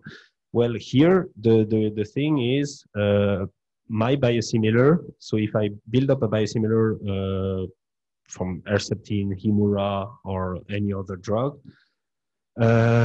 it's to fight against the cancer. So if my biosimilar has been accepted by the health authorities, and like I said, we will discuss later the quality attributes, but if it has been accepted, it means that it was all the documents, everything has proven that your biosimilar is having the same effect as the drug, the legit drug. So how you will be able to convince? Well, the fact that normally, if you go for the biosimilar, the cost of your biosimilar is going to be way lower than the original drug. So how I would convince doctors or even patients is like, once again, that's why you have all the GMP, and that's why you have all the quality insurance, and then the regulation is that you can say, prove, show by the paper that the quality is here, and I have the testings, and we have done the clinical trials, and it shows that the results, it is, if not similar, it is comparable. The results are comparable. So my biosimilar, this drug, is working as good as the original drug for this type of cancer.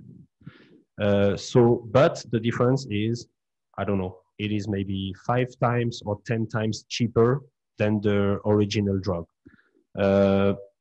I believe that there is many doctors and a lot of patients that will be glad to have access to drugs that have exactly the same effects, but are 2, 5, 10 times or sometimes even more cheaper.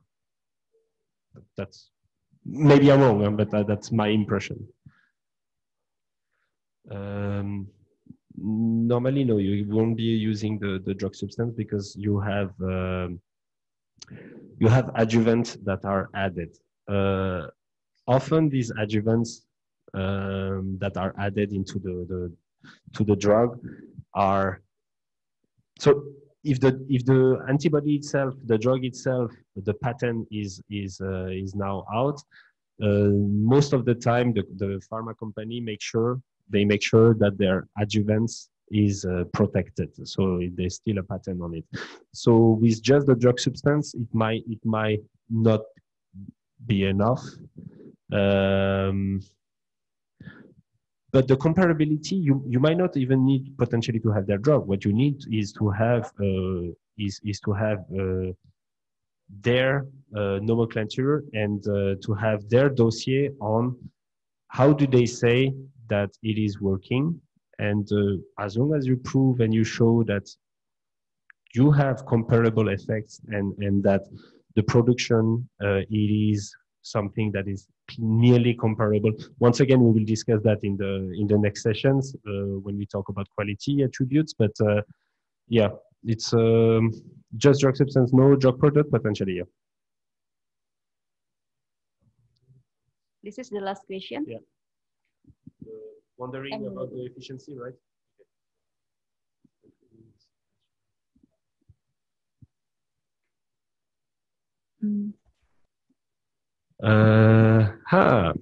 Perfusion is interesting. There is more and more companies that are doing perfusion.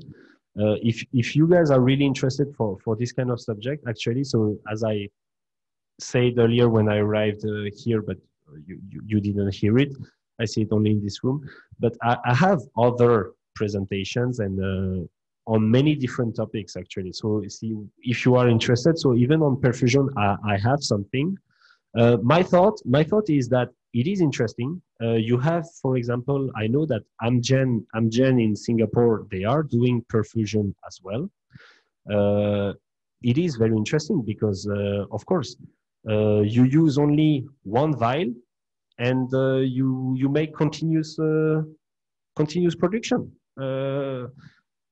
Continuous bioprocessing, it is, of course, very, very interesting. So now so we define the process for running the bioreactor and fixed volume and fixed cell concentration and for 30 to 90 days or even longer, and with a constant flow of cell culture and media that is giving a constant harvest volume to be proceed. So of course it is super interesting, the perfusion. But after the question, so when this started, so before I worked for Lonza, so one of the global quality head that I used to meet a lot when I was working for Novartis, and we had this discussion about perfusion, and his point was just to say, from his quality perspective, was just like, okay, but how do you define a lot? How are you going to be able to say to first to always have the same quality attributes? This seems pretty much impossible. Why? Simply because if you are in a continuous bioprocessing, problems occurs. So it can be the pH, variation of the pH that will make the cells grow slightly lower or produce a bit lower or this and that. So you might have some quality attributes that will be slightly different over time. And how do you define that from a quality perspective? So that was one of his points, and I was like, I couldn't really answer. So what I can say is that from a technical perspective and from technically and from manufacturing side, it is, and business, of course, it is super interesting.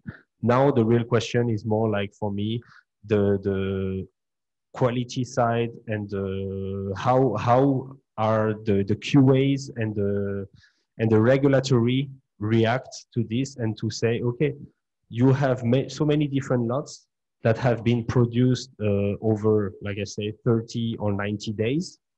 Every 3 days, every 4 days, you have done a kind of a harvest, which create this small lot, this lot, this lot, this lot. But all these are all coming from the same cell lines, from the same vial. The only thing that differs would be the different media that have been used. The media is the same. The raw materials might be sometimes different over the days, depending. How do you define the quality? This I cannot tell because I'm not an expert in quality, I would say, but that would be potentially the bottleneck. If this bottleneck is opened, and if now you have regulatory that are accepting that you have a level of confidence and you can present document and enough documents to ensure the quality lot by lot, even though it has been produced in a perfusion, then it's great. Then perfusion is really, really great compared to batch mode. But on batch mode, the good thing with batch mode is that everything is under control. You tow from the moment you do your towing to the moment you are done with the purification. You know exactly everything that happened and that has been in contact with your drug. So the lot is closed normally like this, easily. But perfusion is very interesting. Okay, thank you very much for your nice presentation. Now we are going to break for 1 hour. Okay, perfect. For lunch time. And my apology, I will talk in bahasa with Sure, no problem. Bapak Ibu, terima kasih untuk partisipasi pada seksi pertama. Kita akan beristirahat isoma selama 1 jam dari pukul 12 sampai 13, dan kita akan melanjutkan acara pada pukul 13 sampai 15 dengan judul tentang pengawasan mutu produk biosimilar. Di sini termasuk kuantitasi residual DNA dari Husser. Baik Bapak Ibu, sebelum kita beristirahat, baiklah kita memberikan aplaus kepada Bapak Nicolas sebagai narasumber. Thank you. Kita beristirahat, sampai jumpa lagi di pukul 13. Terima kasih.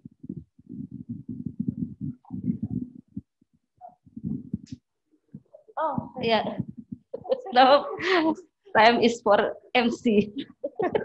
Okay, thank you, Ms. Jessica. Thank you, Mr. Christophe, for the very interesting presentation. And next session is a break and pray, and then we come back at 1 p.m. And at that time, we follow with another lecture from Mr. Christophe about quality control of biosimilar product. And please stay until the end of the session because we have a quiz with prizes at the end of these sessions. Okay, thank you.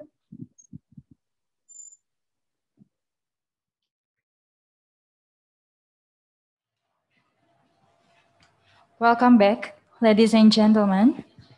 I hope all of you are enjoying the lecture so far.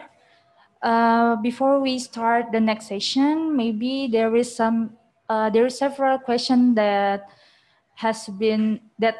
not been answered yet in the session 1.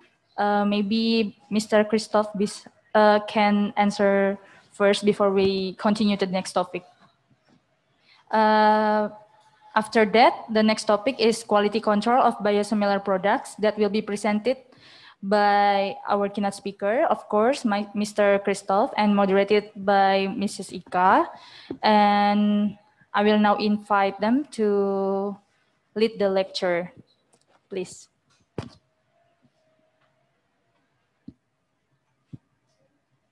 My turn? Okay. Okay. So we have actually, two questions that are pretty much linked because both are talking about quality by design. I will try to... Oops. Okay. Everybody can hear me?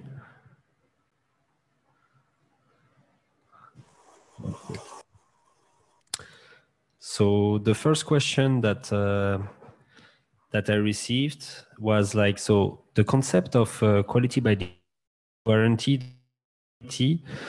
of the product across the production scale through the determination of the design space. Can we guarantee the quantity through quality by design? If no, is there any way to accommodate the predictable quality and its quantity?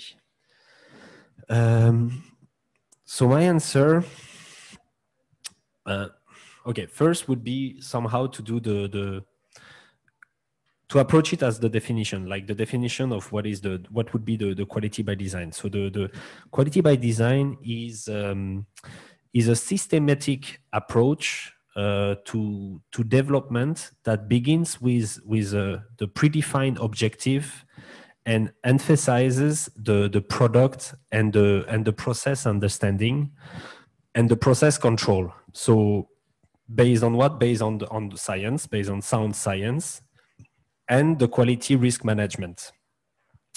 So the quality by design will be then in this case like the quality system for managing your product life cycle. It is normally, not normally, it is a regulatory expectation, and it is intended to increase the process and increase the process and your product knowledge, and to reduce the risk to the patient. Because so automatically, if you do the quality by design, when you do that, you have a better understanding of your process. So if you have the better understanding of this process, it will normally brings you as well to like the question, like the quantity. Well, yes, because it would become problematic if now you don't do it. And one day you produce, when you produce, you have 1 gram per liter, and the next batch, you have 1.5. Why? Because between these two, you might have made some modification that you don't even know, because if you are not paying attention to certain specifics, like for example, the temperature, the pH, the PCO2, PO2, etc., etc. So all the dissolved oxygen. So you might not even realize that from one batch to another, that you had variation with these different, like I said, temperature, pH, and everything. And these potentially could bring to have a different titer. If you have a different titer, regulatory automatically are going to tell you like, hey guys, your dossier says that you have filled it in with saying that you expect normally 1 gram per liter.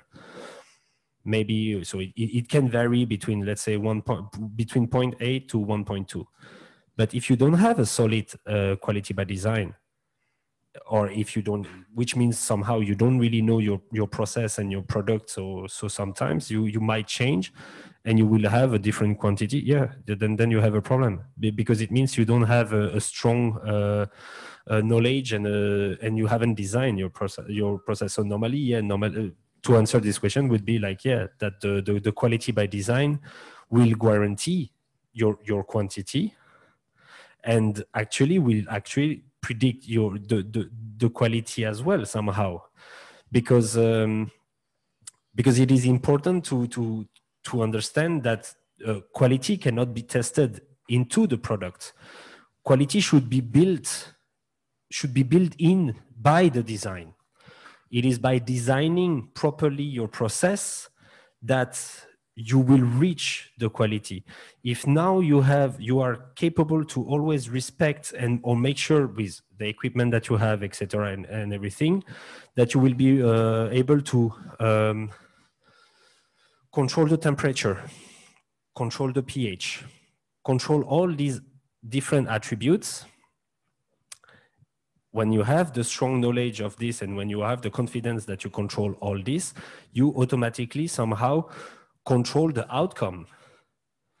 I know it's biology, so it's not like, it's not always that simple, and it's not 100% sure, but normally when you have a strong design, and so in this case, that's why we call it the quality by design, is because when you have done that properly, and when you have the correct knowledge of the product, so the pure science, plus as well next to the equipment and everything. And this is where it is important to understand your equipment, because if now your process is telling you that you should control and respect the pH between, I don't know, let's say between 6.95 and 7.05.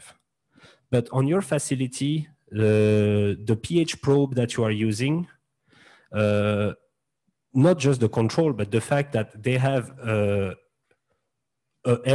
possible error, reading error, so accuracy that is around 0.05, 0.06, will you be able to control your process within this very, very tight pH range?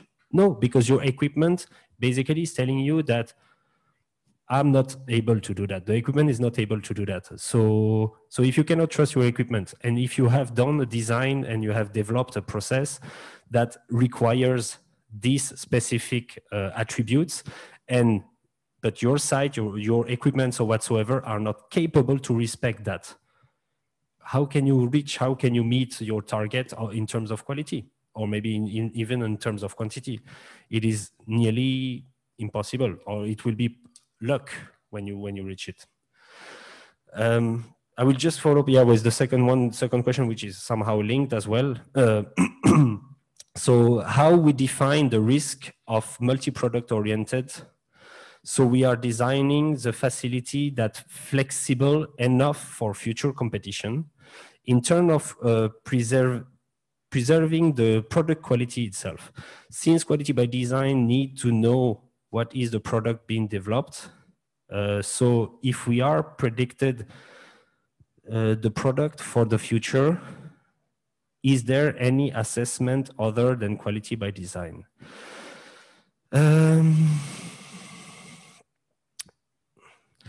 So inside the quality by design, you will integrate, you can integrate so the process design, the process qualification, and the process monitoring. So you define the knowledge, your knowledge space, you identify all your critical parameters, you determine the control strategy, like I just said earlier, because yeah, if you have attributes, you need to control them to make sure that you are within all these ranges. When it comes to qualification, you will have like the process performance qualification. And after you have the continuous process verification, because if batch after batch after batch after batch, you will have all this data, collecting all this data, just to continue to prove that your process is robust and is respecting the earlier design. Quality by design just means that you are bringing a lot of things together, and again, quality. It's not because you have the quality inside that it means that this QBD, this quality by design, will be the QA department's responsibility. It is really everyone that is involved. That's why quality by design is it is important. It is important by itself, but it's important as well because you have so many people from so many different departments. Because if I'm MSAT and I'm saying I'm the owner of the process, and I say my process requires this. My process requires that my temperature should be between 33, 35 degrees. If I have I can say that, but if I have engineering coming and telling me that, dude, this is not possible because our production facility right now, as it is right now, we are not capable to ensure a temperature between 33 to 35, for example. It will be like, the only thing we can tell you for sure is that we are capable to do it between 32 to 36. Okay, what do I do then? Because if the equipment, if the engineering is telling me my equipment is not capable to do that, can I change the equipment? Maybe, but these are many other discussions. So you have engineering. You might have automation as well. Because in your design, you say, I want to have a full control of my pH. So I want that at any time, the pH is always, my set point will be pH 7, but my range is plus minus 0.05 or plus minus 0.1. Okay. Once again, is your equipment capable to do that? First of all. Second, automation might tell you, we are not, the system as it is right now for this specific site doesn't allow you to have this control. So that's why it is important to understand that quality by design is not simple, is not just purely the science, is not just purely the process. It is really something more global. So if you take it as it is and as something that is more global, that is not just a knowledge of the process, that is not just like, oh, I want just to produce this drug. I'm supposed to respect this and that attributes, and that's it.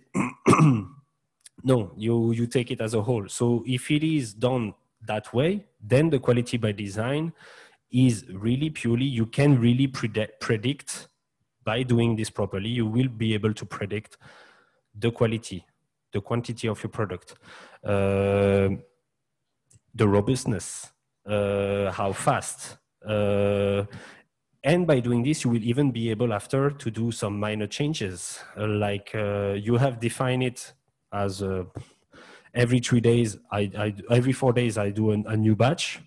Well, is it possible to do it every 3 days? If now, for example, suddenly your drug is a blockbuster and it is really needed. You are the only one to produce that and it is really needed in your country or around the world. You need to be able to suddenly produce more. Produce more, you cannot just simply say tomorrow I build up a new site and in 10 days it's ready to produce. No, so how do you do that? It's only by having a solid quality by design that you will be able to take decision and be able to say, can we produce more? Can we accelerate the steps? Instead of doing a batch every 4 days, can we do it every 3 days? And for that, you need all the different level of knowledge, and all these different level of knowledge are owned by many different departments. And that's why the quality by design is like owned by more than just manufacturing or manufacturing science and technology. It is owned by everybody. So then it comes back to the flexibility. Well, then if you include flexible design to your facility, to your site, this will be included inside your QBD as well. Basically, pretty much everything and anything could be included in your QBD as long as it is measurable, as long as it is linked. It will be linked to your process, to your production line, to how efficient you will be. It is something that you will include to your QBD. That can be included to your QBD. So if now you build up a site that is flexible, for example, with let's say with all the single-use technologies, and and even potentially single-use technologies from different vendor, and you have tested and you have tried that they are interchangeable, or they are even possible to link one to another, even they're coming from different vendor because you have found a way to do it, well, this will be part of your proper design, and then you do the qualification. Once you have done the qualification, after you just do a process monitoring, and then the cycle is closed, and it's part of your QBD. So after, the only thing, then you have a site that is ready to answer to pretty much any kind of future competition. At least it will be ready to answer to anything that you can imagine, or that you and your team are capable to imagine. The only limit is imagination. In this case, is like to see the worst case. But if now think about these sites who have been built up, and they have been built up because 20 years ago, the titer, the quantity that was produced was barely 1 gram per liter, and the bottleneck is rarely the upstream. The bottleneck is downstream, is purification. So if they have designed like that for something like 1 gram per liter, suddenly you have research and development that comes and says, hey, we have a new cell line, and with this cell line, you can produce 8 grams per liter, 10 grams per liter, 12 grams per liter. Yeah, it's great. But if I put these cells in my 20K bioreactor, downstream is incapable to purify all this. So you have a problem with the design.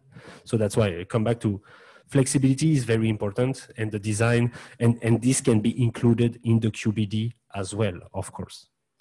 I hope it answered the question. I'm sorry, I have the impression maybe I did too much of a digression. So if it didn't answer, please, the person who asked, feel free to clarify.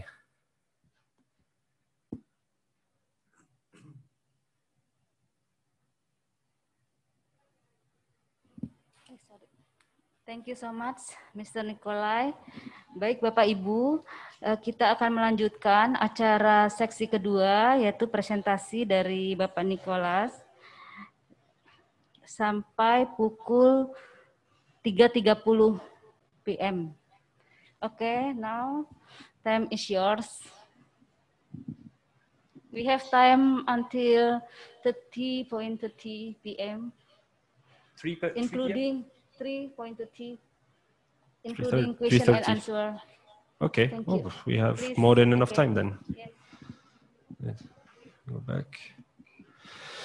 Okay, maybe just before, so I mentioned it to the people here, but so for you who are connected, what I'm proposing as well is that for these kind of subjects, like the question that you guys had, which are interesting and interesting for me as well.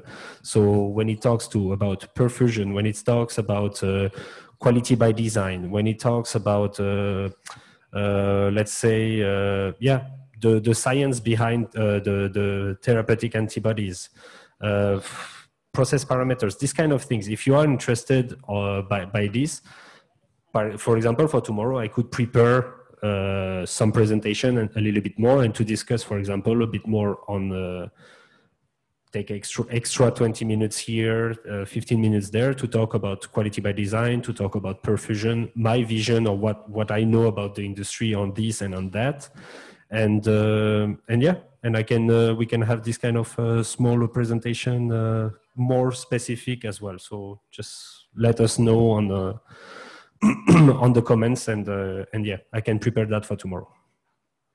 Okay, now we go for consideration of the critical quality attributes in analytical of the comparability assessment for biosimilar products. So wait 2 seconds. Sorry, must be the sambal. Based on experience in the clinical trial and approval on the marketing authorization for biosimilar products. So I focused on a paper that was more like based in Korea. So it suggests that principle for the analytical comparability assessment of biosimilar products with respect to the regulatory consideration. So the composition and manufacturing processes of biosimilars products, it can differ from those of the reference product depending on the information available for the reference product. Of course, that's logic. And the time of product development. No, didn't work. Okay. Yeah. So, however, the analytical characteristic of biosimilar products should be highly similar to those of the reference product. Yeah. Although manufacturing an identical product in terms of the quality profile is nearly impossible. It's nearly impossible due to the high molecular weight and of course the complex structure of biological products. Yeah,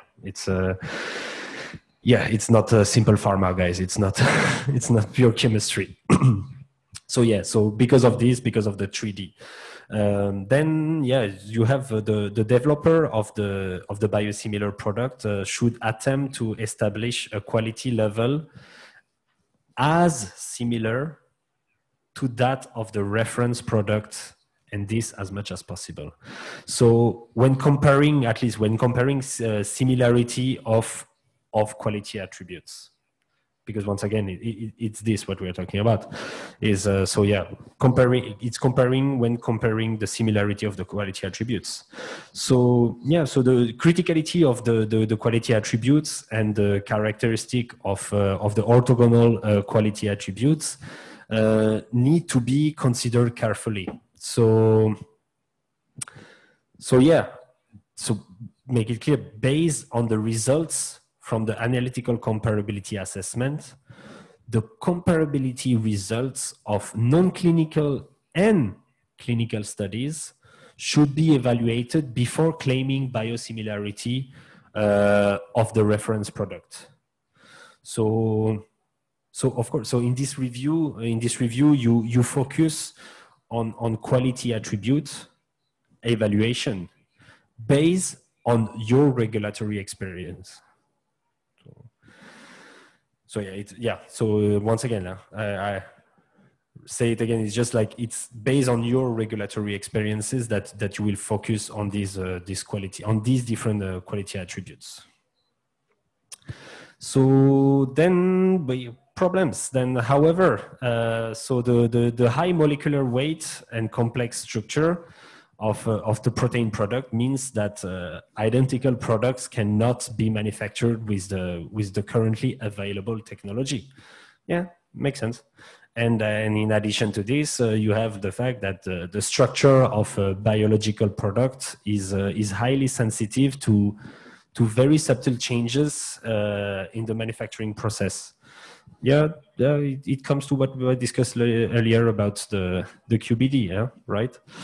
And this is the reason, this is the reason why manufacturers produce similar protein product rather than identical product, because you cannot reach something that is purely identical. Yeah, you want something that is close enough and that works the same way. Okay, so this I took this. This discussion from a paper. I put the source at the bottom, so let me just read it.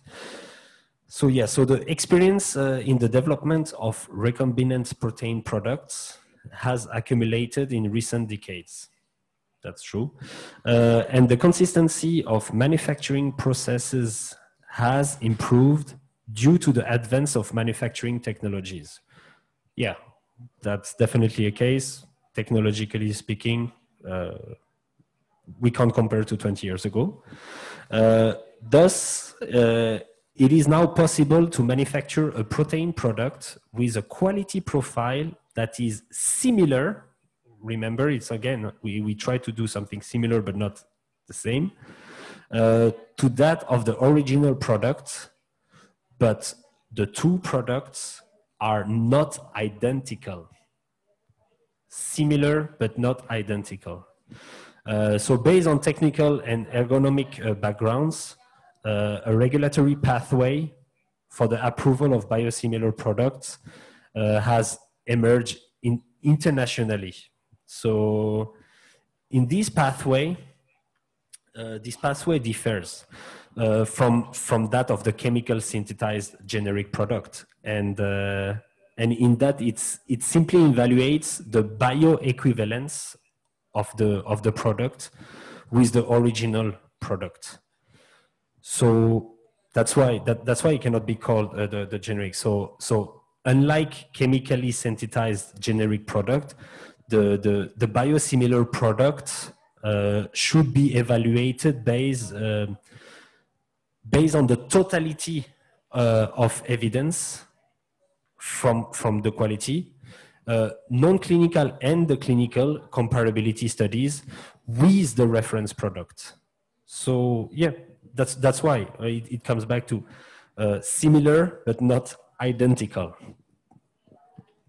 Yeah, biotherapeutics, including monoclonal antibodies like the MABs, it successfully treats many serious diseases with high efficacy and relatively low adverse events, but the problem is it's very costly. So with a yearly treatment requiring up to, well, yeah, tens of thousands of dollars. So yeah, easily that. So highly expensive biological have become a burden for both for patients and for the healthcare system. And this, if you remember, comes back to one of the questions that was like, how do I convince the doctor and the patient to take it? Well, in some cases, I believe that you will have patients that if they don't have access to the biosimilar, they won't have access to the drug at all. So they will not have any chance of, even if not cured, just helped. So that's why the biosimilar are so interesting and so important, so-called. And that's why this fact drives a need to develop biosimilar product, simply because you have so many people that will not have access to it. Okay, so here, you don't need to read it all, but it's just examples like the candidate biosimilar that they had in 2017 in Korea so for the Korean regulatory to look at these and to accept. So in Korea, so since the regulatory pathway and guidelines for biosimilars were introduced, and that was introduced in 2009. Yeah, 2009. So you had 25 products corresponding to 10 reference products. So 25 biosimilar based on 10 existing products. And these are being investigated in the clinical trial.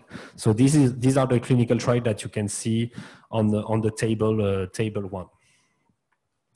And out of this, you have 7 products with biosimilarity to the infliximab. The infliximab that you saw just earlier here in the table. So yeah. So infliximab to trastuzumab to somatropin, etanercept, insulin garglain, and rituximab. So all these have been authorized as of November 2016. Just Korea, huh? Just Korea. So you can see the amount of biosimilar just about that just opened in Korea. Yeah, basically the follow-up will be really more focused on quality attributes and on the critical quality attributes, and how we do the comparability evaluation. So it's not full precise. I mean, it needs to go deeper, but at least you have this level of introduction for that. And I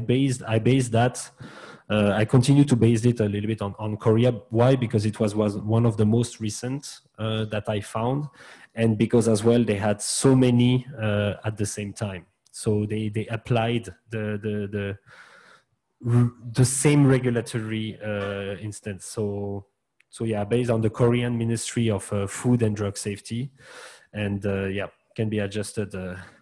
Further regulatory experience is attained.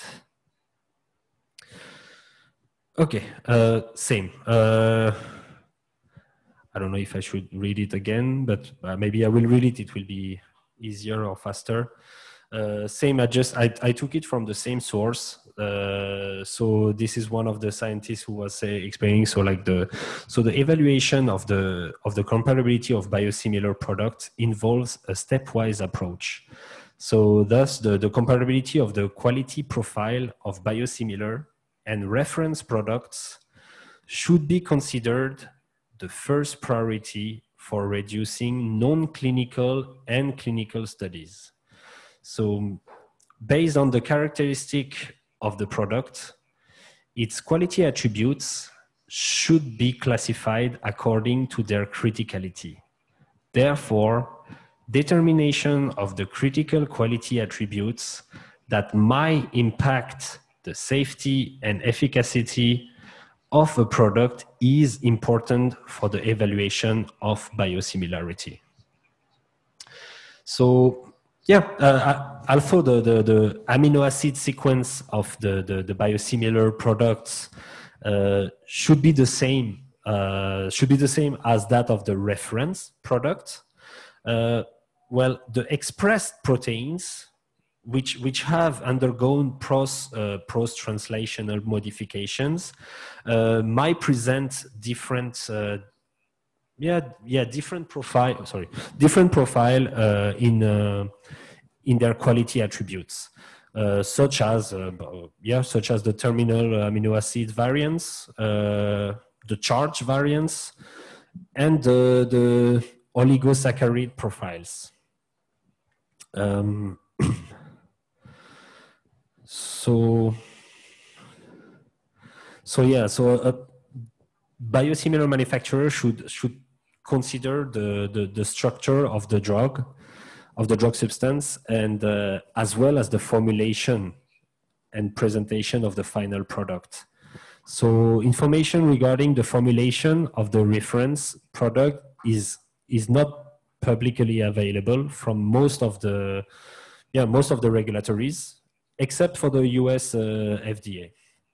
And furthermore, the excipients, so we discussed that slightly earlier, but the excipients in a reference product are sometimes protected by intellectual property rights. Therefore, the biosimilar manufacturer is unable to use the excipient of the reference product.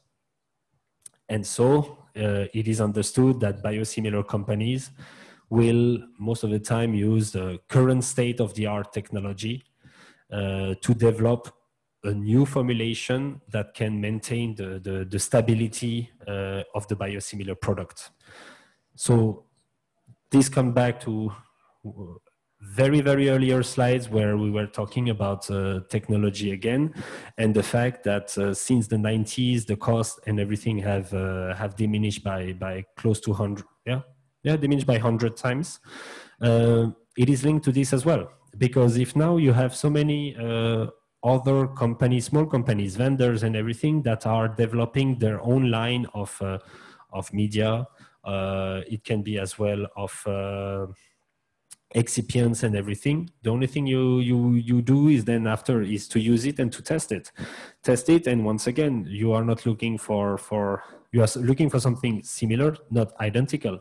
So as long as the excipient that is used has the same effect for your drug in terms of conservation or whatsoever, then it's fine. You don't need to use automatically the same excipient as the original drug manufacturer. So yeah, many biosimilar guidelines indicate that the composition of the biosimilar product, it can differ from that of the reference product. But this is if the changes in the excipients do not impact the comparability, like I said earlier, and of the biosimilar product, but then a different stabilizer, like for example, a different stabilizer that does not affect the stability profile compared with that of the reference product, then it can be used for the biosimilar.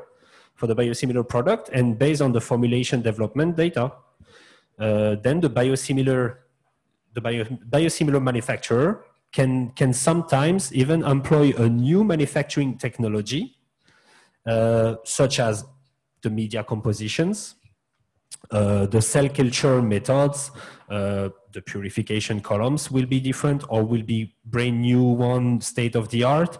The cell lines, for example, as well. So to improve the efficiency of production and the risk management. For instance, if the reference product was developed using NSO cells or sp2/0 cell lines as the cell substrate, the biosimilar product might utilize the CHO simply. So yeah, the Chinese hamster ovary cell line. So why? To avoid the immunogenetic effects caused by the the NGNA. So I will try to pronounce it, but the N-glycolineuraminic acid. So why I'm saying this, because even without talking about biosimilar, even before, in the past when I was in R&D, we had some drug, some process, some product that were developed, and that at that moment back then were using sp2/0 cell line, for example, and they just started the phase 1, barely started the phase 1, and but at the same time, in parallel, well, one of my job was to do a redevelopment as fast as possible, but to do a redevelopment with using CHO cells. Why? Because the CHO cells had a lot of advantages. For example, the sp2/0 cells, very fragile. When you are thawing out, viability is low. When you do something wrong, mixing or temperature or whatever, I mean, they're very fragile, very sensitive. So they had the tendency that to die easily. When versus the CHO cells, oh man, the CHO cells, I did so many tests. I almost killed them all just for fun, just to see. The viability dropped down to 20%, and whoop, as long as you put them back into the right condition, they came back to life. Amazing. And well, one of the thing when I did the redevelopment, well, yeah, it was that then it was chosen. They were about to go with the dossier for this drug for using sp2/0 cell line, but the moment they realized how much advantageous it was to use this other cell line, which was the CHO cell line, how much easier it will be in terms of so even reducing all the costs, because in terms of media were always the same from the moment you thaw out to the moment of the production. The only media that was different was the production. When they noticed all this, they were okay to put on hold the the dossier for this new drug and to use that. And imagine this was for a drug that didn't even exist yet and that we were in development. So of course, if now you compare some of these old products that are now, the patent are out, it means that they have 20 or more than 20 years old. They were using some old cell lines, NSO, SP20 and everything. If now the new engineering and of course the new state of the art would be to use all the new technologies, the new cell lines, the new way of doing things. And this is how you will be able to reduce the cost as long as you can respect these quality attributes, which what we discuss is like similar, but not identical. Use this kind of new technology, how you say, media compositions and etc. This would be the help for biosimilars. Yeah, next one. Okay. So here it's you have a table where you have a lot of information on this table, right? So I'll let you take your time at the same. I won't just decode everything that is here. I will just try to talk at the same time. So through while you look, you can check UV spectrometry and everything. What are the different testing? So I would just say that so for the development of a biosimilar product, so it requires extensive consideration regarding the whole aspects of the medicinal product of interest. So in general, biosimilar manufacturer they investigate the reference product of their interest in considerable detail. So the first step is identifying the quality target product profile. So the QTPP. So yeah, so the quality target of the product profile of the reference product. How? Well, by testing many batches of the reference product and to extensively characterizing the product. So to obtain as much comprehensive information as possible, the biosimilar manufacturer should collect sufficient batches of the reference product over several years and the regions and characterize the product thoroughly to gain the information regarding the various attributes and the quality ranges. So based on this quality target product profile, so the QTPP, so the manufacturer will then develop and optimize the manufacturing process of this biosimilar, of the biosimilar product. And why? Well, this is to achieve the quality characteristics that are highly similar to that of the reference product. Once again, similar, not identical. And then the batches of the targeted product are then compared with those of the reference product to demonstrate that the final product is a biosimilar to the reference product. You see again, similar, not identical. And so it's not bioidentical, it's biosimilar. So yeah, so this is how you say, you will develop. So you try to achieve the same, looking at the quality attributes and everything, you try to achieve the same results. And after, the final thing is, final product and is the biosimilar. You demonstrate that it's a biosimilar of the reference product. Then wait, the next table. So that's with the next table. This is coming from another study, but it just gives you as well example of some of the attributes, some of the quality. And just saying that that most biosimilar guidelines state that the amino acid sequence of the biosimilar product should be identical to that of the reference product. Well, yeah, but in practice, some amino acids might be changed during the manufacturing process. And even if the genetic code of the protein is identical to that of the reference product. So this is due to what? But this can be due to the translation error during the production of it. And the full length sequence of a biosimilar product should be compared to that of the reference product. So yeah, and then the extent of the differences should be evaluated using more than 3 batches. This is pretty usual, I would say, the famous minimum 3 batch one. And then in particular can focus on the N-terminal pyroglutamate and the C-terminal lysine variants, because these are the variants of the MAB products, and this is well known. These are the well-known example of variation between biosimilar product and their reference product.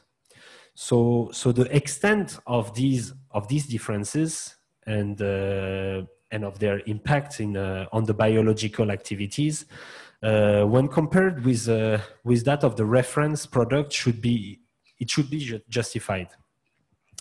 So the thing is that the molecular weight of the chemically synthesized medicine are generally 1,000 Dalton. But the molecular weight of protein products, it's quite higher, because it's ranging from 6,000 Dalton, so 5,800 for the insulin, for example. Well, and it goes up to approximately 150,000 Dalton when we talk about a MAB. And it can go way higher. It can go up to closing to the 300,000. So it's 280,000 Dalton. This is for the anti-hemophilic factor 8. So yeah, you can. It's hard to compare or to use the quality attributes and the comparability and everything that you will use for something that has the size of 1,000 Dalton, and to apply it to another molecule that will have that is close to the 300,000 Dalton, or even 150 for the MABs. It's already a lot.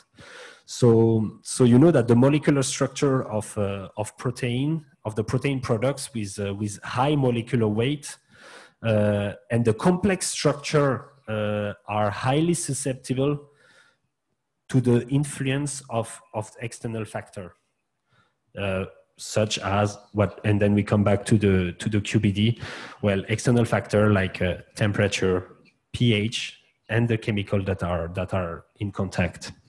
So the absolute method, such as nuclear magnetic resonance, so the NMR, the spectroscopy that you saw in the previous slide, or the X-ray, the X-ray crystallography. These are used to determine the exact structure of a protein.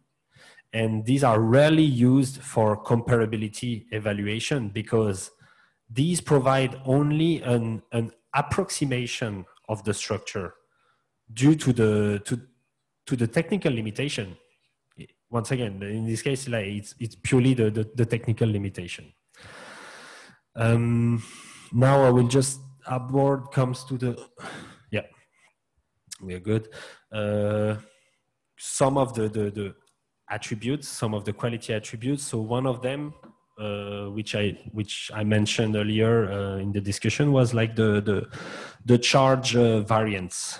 So yeah. So first, let's say the proteins inherently it present various charges according to their composition, to the acidic composition, and the basic amino acids.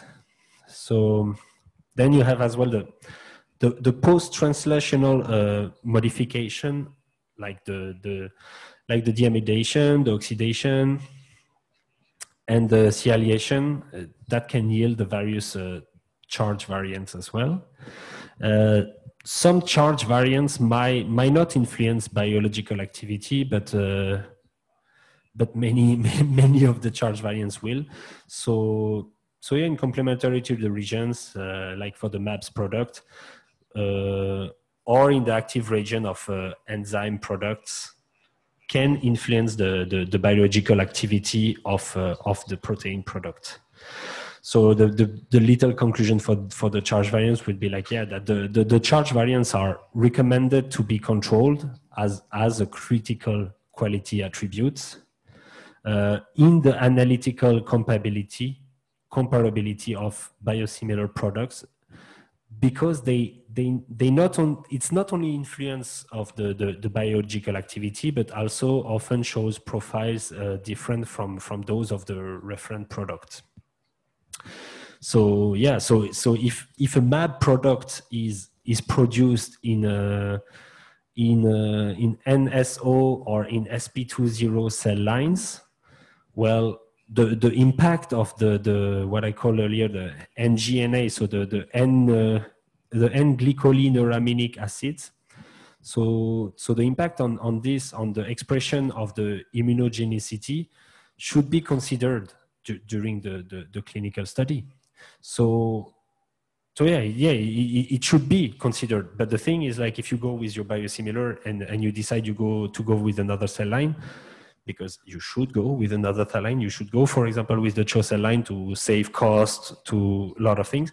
Well, yeah, if your drug, the old drug, is using NSO sp20, you are using CHO, you won't have this the impact of the glycolineraminic acid expression with your CHO. This has to be taken into consideration as well, and as an example as well. Then we have the mass variance.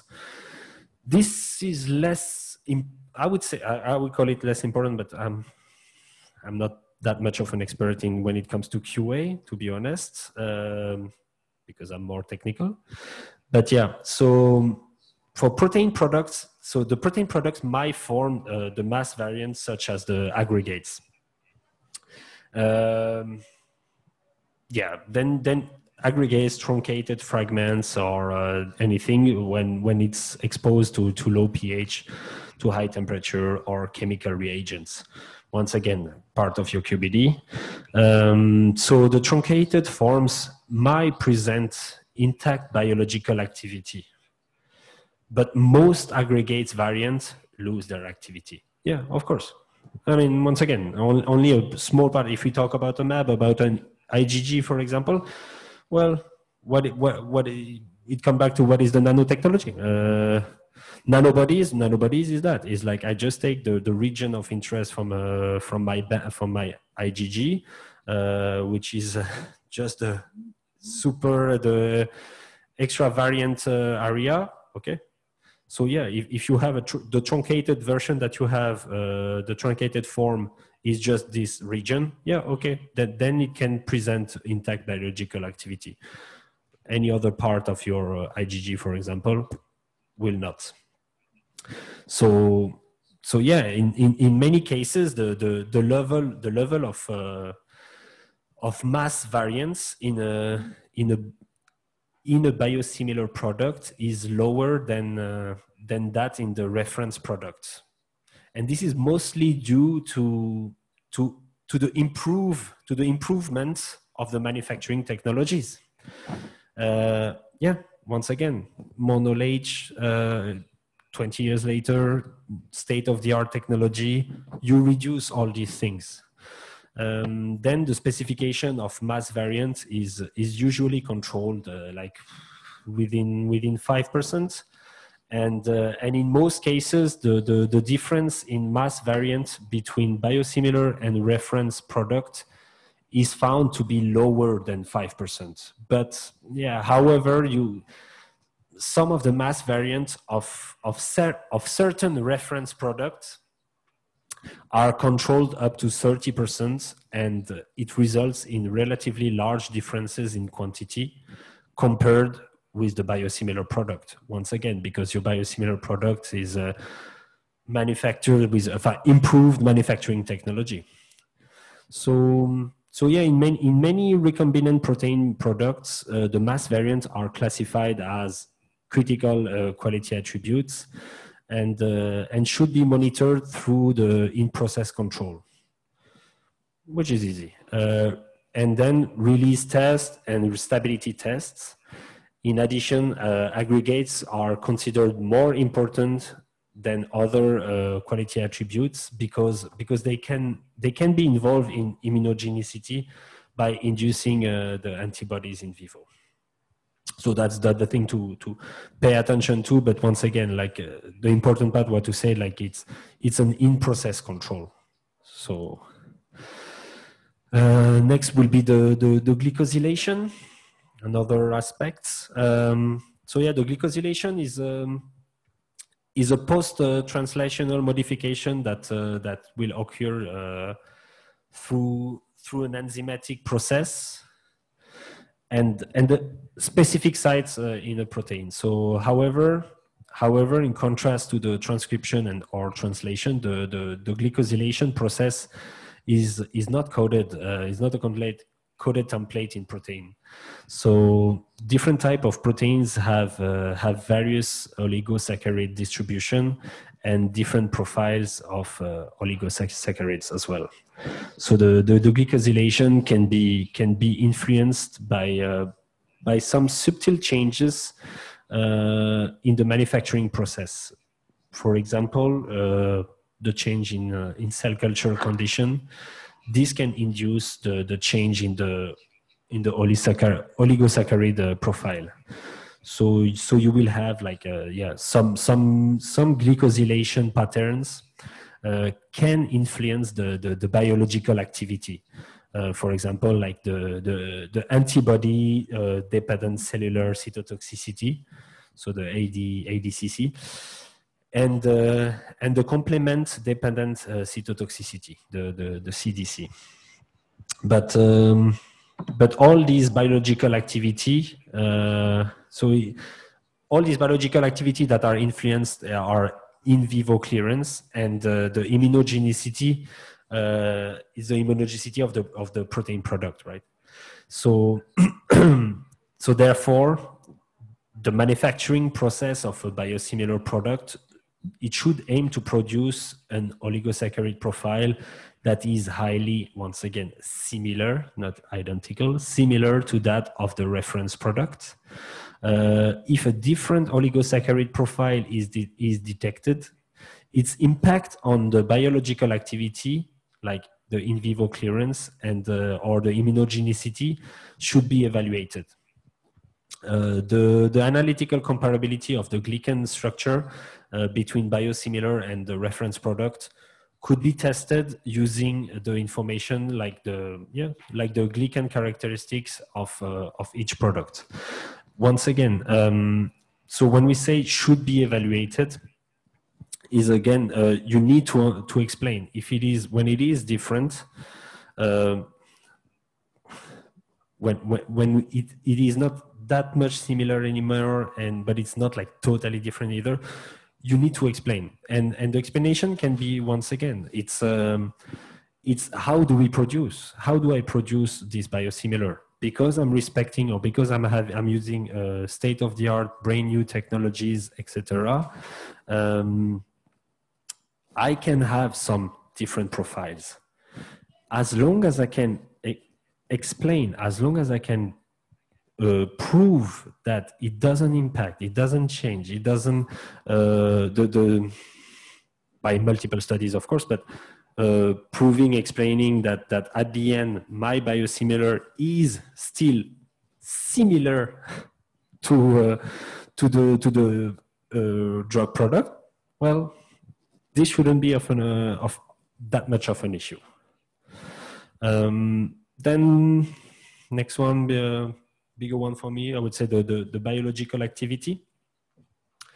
Yeah, the biological activity of the biotherapeutics. So it can be determined through the in vitro or in vivo test methods, and according to the characteristic and mode of actions. So the orthogonal test methods should be designed and reflected as possible biological activities, like the receptor, the ligand binding assays, the cell-based assays, and the enzyme assays. I would say that the biological activity for many of the MAB, for the MAB products, are expressed on the basis of their inhibition of receptor binding. So to the target molecule through the antigen antibody binding. So in such cases, the binding activity and the neutralization of the antigens, these are recommended as a CQAs. And easy to recognize. The binding activity of the solubles and or the membrane bound forms of antigens, these need to be evaluated according to the known mode of action. So because the determining the binding activity and the neutralization of an antibody against various antigen variants. So, for example, like the aggregates, the oxidized, the diminuted, and or any of the fragment forms. This could aid the biosimilarity evaluation as well. Then, addition to the antigen antibody binding, you have an anti-cancer effect of the MABs, and this is generally exerted by the cytotoxicity. Sorry. And in the analytical comparability of such products. So you had the biological activities related to the FC tail of the antibody, effector functions, and such as the ADCC and the CDC that I mentioned earlier in the previous slide, and the apoptosis of the recommended. These are recommended as CQAs as well. But however, because of the glycan, so what we discussed earlier, like the glycosylation, so because of the glycan variants, because they are not known to influence the antigen antibody binding, so the binding activity of glycan variants might not need to be determined in this case, because when you analyze the FC effector function, so the FC tail, these are required regardless of the mechanism of action of the reference product, because the biosimilar product might show something that is unpredicted. So it might show the unpredicted FC effector function that are not detected with the reference product. So for the assessment of the FC effector function, it is important to investigate the FC receptor binding activities. So when you have the MAB binding to the FC gamma receptor and induced by the ADCC, or any antibody dependent cellular, and anything that will do the phagocytosis, Then the binding to the C1, it will induce the CDC, and binding to the neonatal to the FC receptor has an influence will have an influence on the serum half-life as well. So I would say that that's why that in the evaluation of the biological activities, at least for the MAB biosimilar products, all the relevant biological activities, including the antigen antibody binding activity and the FC effector function, these should be compared to those of the reference product. Although the non-relevant quality attributes might differ, and the analytical comparability of biological activities can be accepted if all the critical quality attributes are similar. That's why we have this make the difference between the simple QAs and the CQAs. Now, yeah, the protein content, that's a bit simpler. So, yeah, the protein contents, this is usually determined by using the optical density, through the UV and or the spectrometry, the visible spectrometry, and it can be calculated based on the absorbance coefficient. Well, that's pretty more simple. The analytical variability in the protein content, these are wider than those observed for a chemically synthesized product. So, if I say in the case of chemically synthesized generic product, so you will have a batch used in a bioequivalence study should present a ±5% content variation with the reference product, and this principle can be applied to the determination of the protein content for a biosimilar product, for the biosimilar product batches, for any PK comparability, for the quality comparability, and then the general specification of protein contents is usually set to ±10%. When I said earlier, like the study should present a ±5% content variation, but here the specification is ±10%.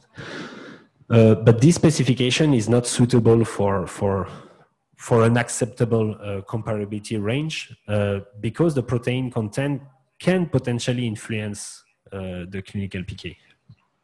So yeah, so the protein content of the biosimilar product should be classified as a critical quality attribute as well, of course, and it should be controlled to maintain a range similar to that of the reference product.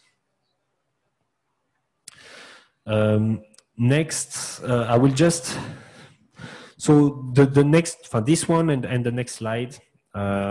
This is just to show basically that since you have the EMA, the European Medicine Agency, since the EMA introduced the biosimilar approval pathway in 2005, so you have biosimilar guidelines that have been prepared by the World Health Organization, for example, and as well by all the other national regulatory authorities, which we call the NRAs, so National Regulatory Authorities, and part of this agency, as you will see in the list, so you have Japan, Canada, United States, Switzerland, and Korea. So these are the link to the pathway that they have. The different ones have defined. So number one, you have like a European Medicine Agency. Number two, you have the World Health Organization. The three is the Japanese. The fourth one is the Canadian. Then you have the fifth one is the US, is the FDA. Then you have 6, the Swiss, and finally the 7, the Koreans. So these are the links that helps a little bit for or guide for the approval of biosimilars. Then it brings me to the conclusion already.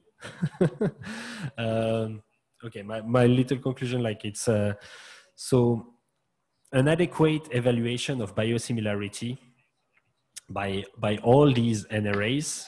So the one I discussed, just mentioned earlier. So the Japanese and the Japanese, Canadian, etc., etc. So all the national regulatory authorities is the most important point to ensure the patient safety.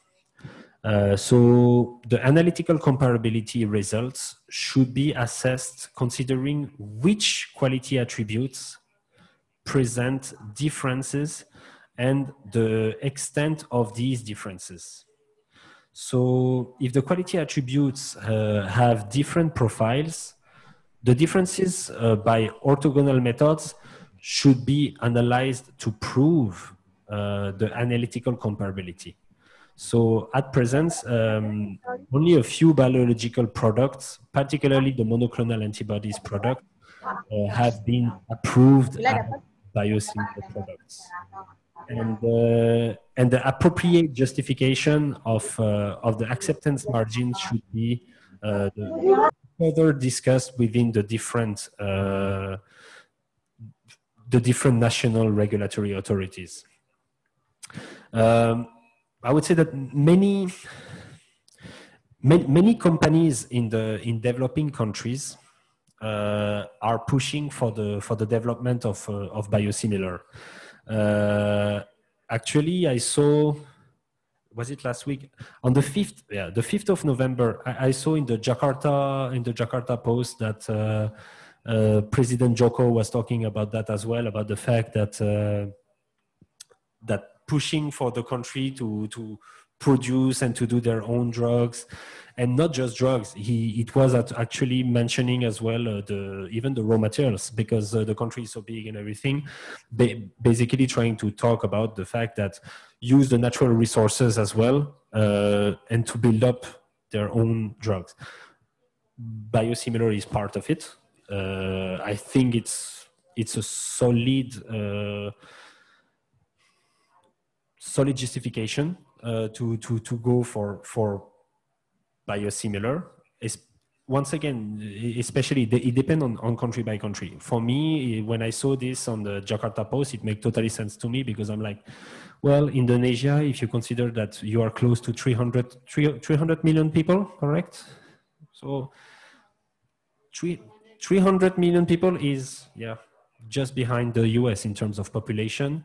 And to have people to have access, because the disease have no frontier. We realized that with the last COVID. So that's why I think it's very interesting for many of the countries. So like I said, especially for the developing countries that are pushing for the development of biosimilars, and for blockbusters, biotherapeutics as well. So even the global large pharmaceutical companies are also developing a product that presents biosimilarity to their competitor.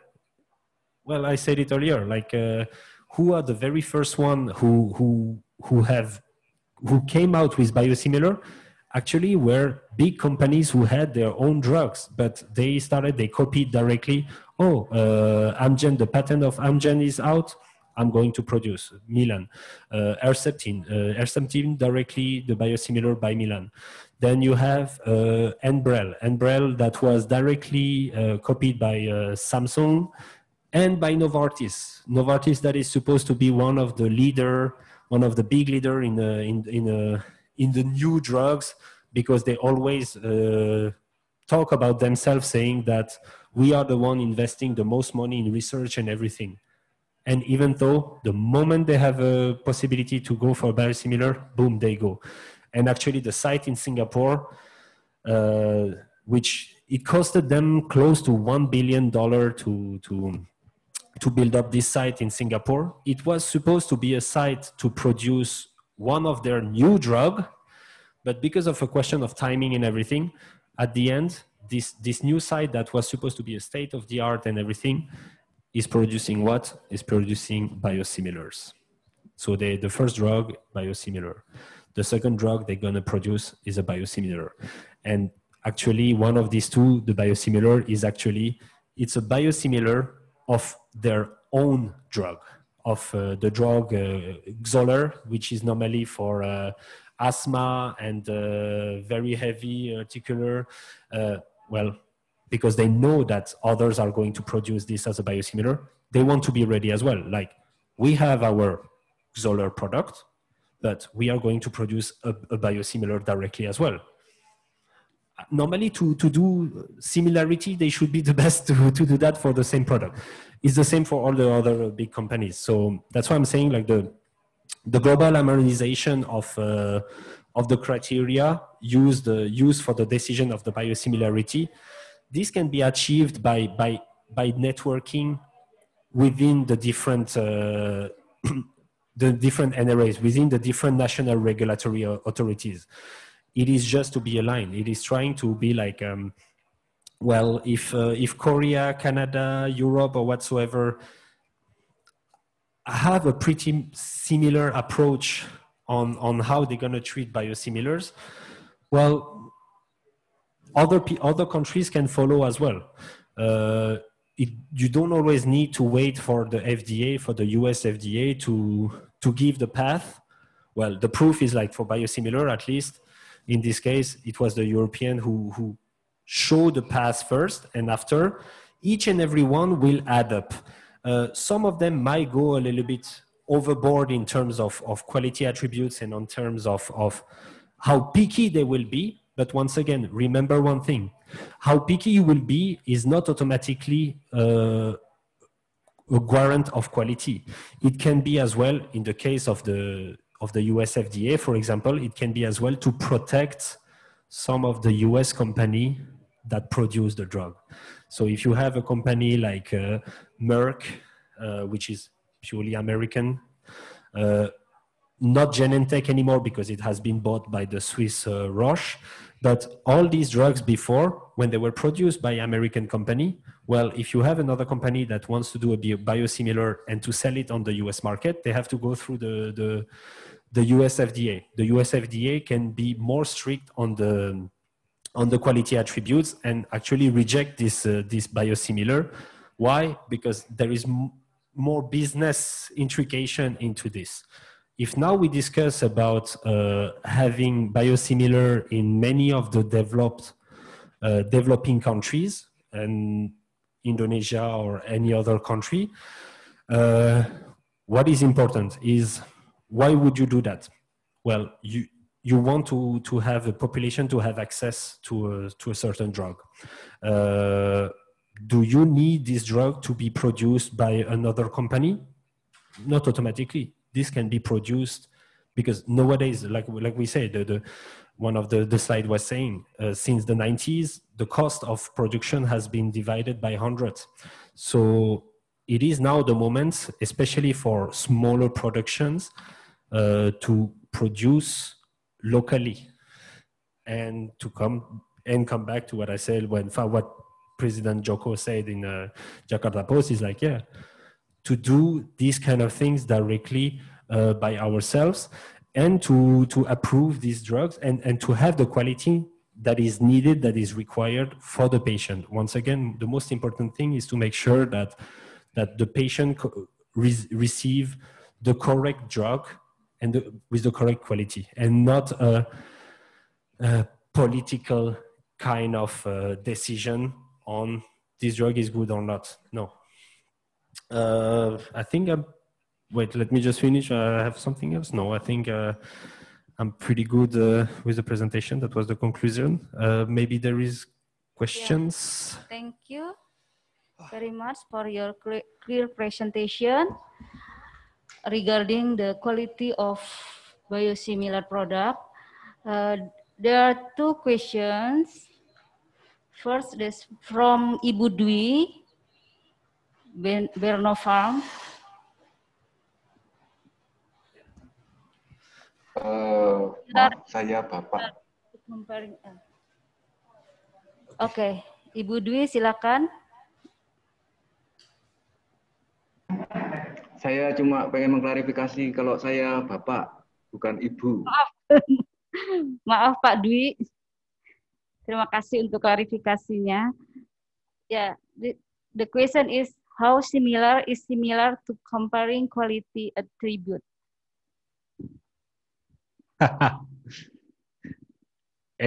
My answer would be, okay, if I take the very easy answer, my answer would be like in the conclusion. It's is that this should be discussed among the different national regulatory among the NRAs.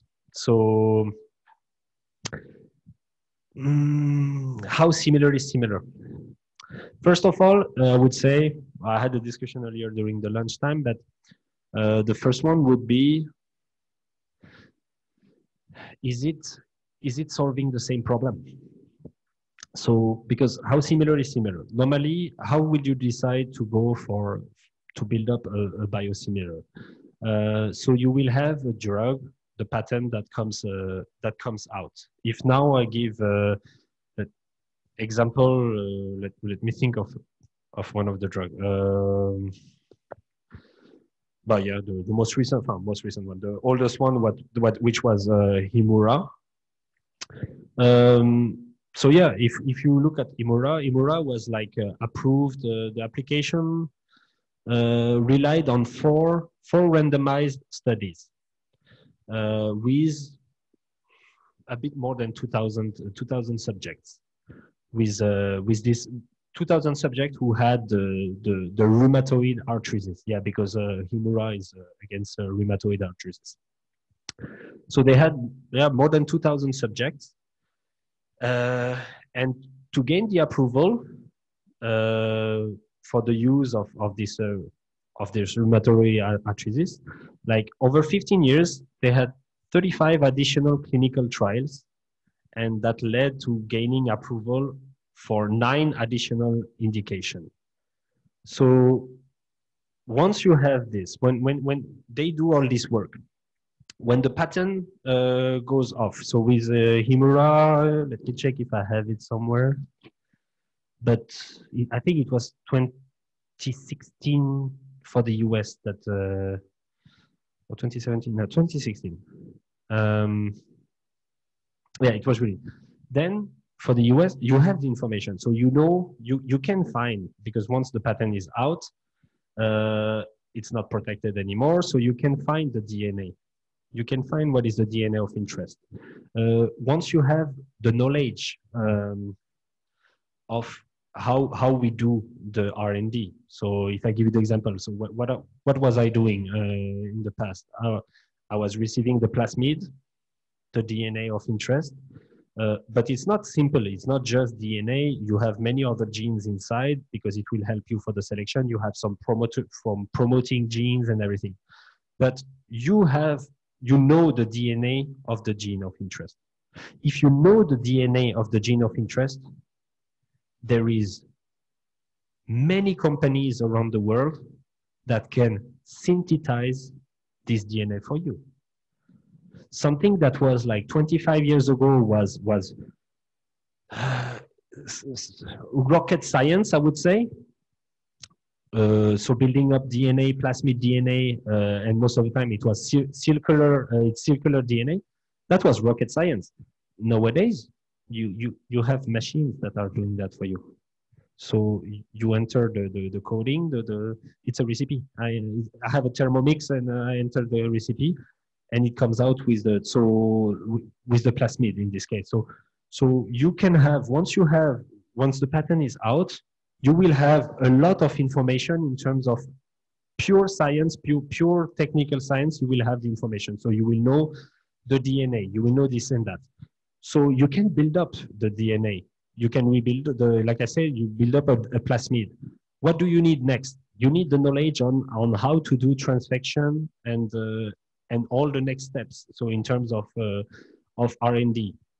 So yeah, all the selection steps, then all the cloning, then having the experience of, like I said, the primary seed line, then creating your master cell bank, then creating your working cell bank. When it comes to production, production is nowadays a state of the art.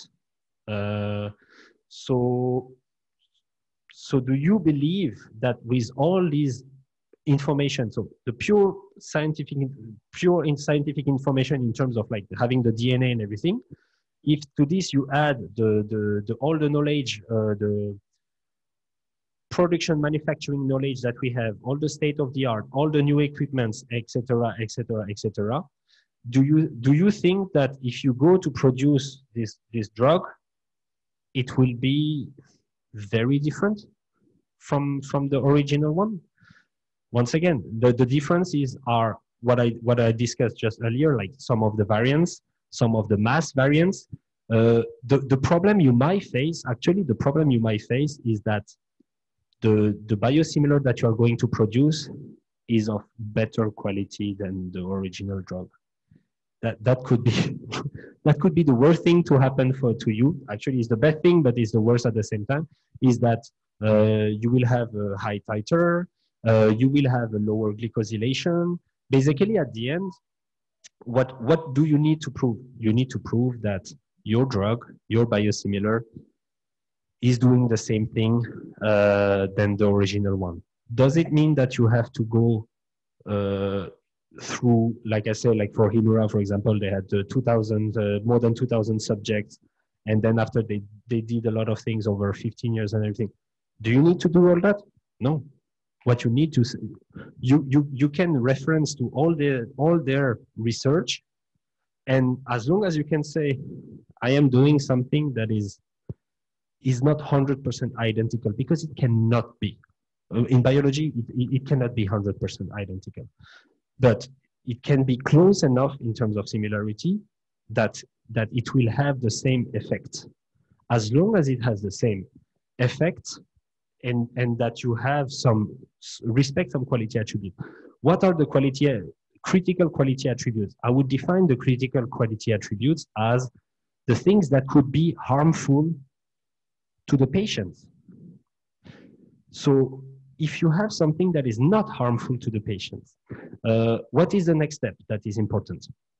Would be the quality attributes. Quality attributes can be what? Can be the thing that change a little bit your drug, your protein of interest, to the point that it's not effective anymore. If it's not effective anymore, it is not harmful to the patient, but the patient has no interest to take that because it's not helping him or her. So yeah, so it's a little bit the same as when you produce any of your in our case the map, the production or whatsoever, is like you have the critical process parameter, and you have the key process parameter, and you have the non-key / non-critical process parameter. What is this? My critical process parameter is, if I don't respect that, I might screw my entire batch. So if I screw my entire batch, I lose money. My key process parameter, in this case, would be kind of like the quality attributes. Is if I go out of the range or whatsoever, it will not screw my entire production. But if I don't pay attention enough to this key process parameter, it can bring to have an impact to my critical process, to other parameters, to other quality attributes, if I don't respect. And then one key process parameter plus another one, plus another one, plus another one, it's equal to a critical process parameter. It's just that, and then it comes back once again to the quality by design, to all the knowledge that you build, that you can say, well, you know what? If now I'm out of the temperature, my temperature is supposed to be between 35 and 37 degrees. Oh, I have been 20 minutes at 34 degrees. Do you really think it has an impact? Well, I would say no, but I base it on what? I will base it on my experience. Okay, that could be one. But experience on what? Experience in general? Well, I can have experience on 200, well, never, I don't have 200, let's say 10. I can have experience on 10 different processes where I realize that the change of temperature has no impact, especially if it's 20 minutes.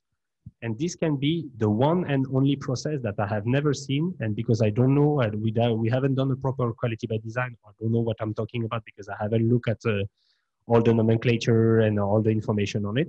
And actually it has an impact. So what is important is to understand what you're doing and why you are doing. So why you define something as a quality attribute, why you define something as a critical quality attribute.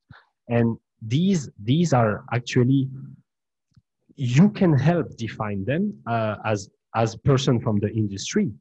But once again, I come back to the conclusion that I said is that it is normally the national authorities to come to a conclusion to this. If for this, a country could simply, like you have countries like that around the world where they just say, you know what, if the FDA said that it's fine for them, you can sell your drug in the US, we are good as well. You can sell it on our territory. But for most of the country, you have agencies. You have Japan, we have here as well, the BPOM. For France, it's Europe now, so you have the EMA. Before we had France, for example, had their own, Germany had their own, and whatever.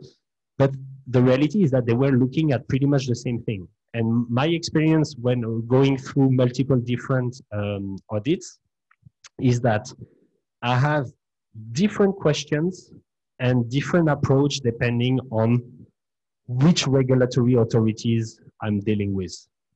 The US, they want to discuss with me. They want to sit face to face. They want to go through some case studies because the reality is, what do they want to test? If it's looking at documentation, they can do that on the site. They can do that before or after. When they are on site, what they want to see is, like, when they discuss with me face to face, is, am I going to flinch when I have a question? If they say, oh, here we noticed you had a deviation, you went out of the process, out of the range. Why do you say it's a minor deviation? Why do you say it's not that important? As long as you are capable to answer the question and you are confident on what you answer, on why. If now I have the question like, hey, dude, normally you see the pH is a critical process parameter, and you had a deviation for close to 10 minutes, you were out of your range. I need to explain why I believe it's not an impact, and I need to prove it as well. So I can prove it with some level of testing later on, but I can prove it, and I can explain it with my level of confidence based on what? Based on the quality by design that we have in place, based on the fact that, hey, yes, my pH was out of the range, but it was not like my range is around, the set point is 7, and suddenly my pH went to pH 3. This would have killed myself. But if my pH was just like, the lower limit was 6.95, and I was at 6.94 for 10 minutes, let me explain that to the regulatory and show my confidence. This was with the American. With the Japanese, I never saw any of them face to face. They were just looking at the paper. For them, it's paper, paper, paper, paper, paper. For the European, is a little bit of a mix. For the Canadian, it was actually it was closer to the Americans. So our conclusion, how similar is similar? It has to be defined first by the authorities, but to define this properly, you need a close collaboration between authorities, national regulatory authorities, and the industry. And how do you do that? I would say one of the examples would be to follow the US FDA. US FDA, what did they do in the past years? They are simply asking for experts from the industry to train their people, on what is your level of understanding, like why do you do things this way when you do a culture, bioreactor culture? Why do you do things this way when you do a purification? Why are you not concerned when you have something that goes out of the range? Normally we should dump everything. No, we are not going to dump everything, because things have been defined. We have ranges and everything, but we need to understand what are the level of importance of each and every ranges. And this can be defined by the level of, like I say, critical parameters, non-critical parameter, key parameters, and the same apply to quality attributes and critical quality attributes. Sorry, I've been long. Okay, thank you. Can I give some response on it? Yeah. Silakan Pak Dwi. Okay, thank you for your explanation, and it's been like very interesting for us, as you mentioned before, right? So, well, the technology now is evolving to develop the biosimilar. Previously, they used like the old school technology, and then the patent is expired, and then we come out with new technology. For instance, the plasmid now they have synthesizing, and then other thing is also evolving. So the question is about the biosimilar is so we need to match the product quality itself to in degree of the similarity.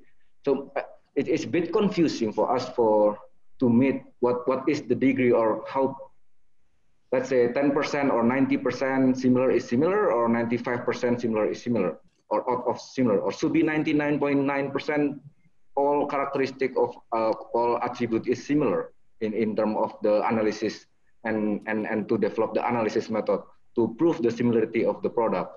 It will be different. It should be different in the process of development, of course, because we need to change the efficiency and so on. But for product itself, how to define it, rather than the prior knowledge and then collaboration with the regulatory. Thank you very much.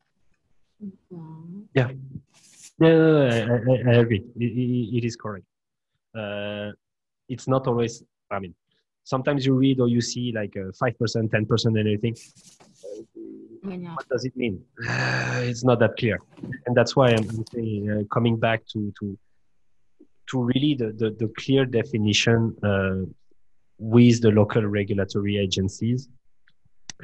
But remember what I said at the beginning, is not just a question of technology.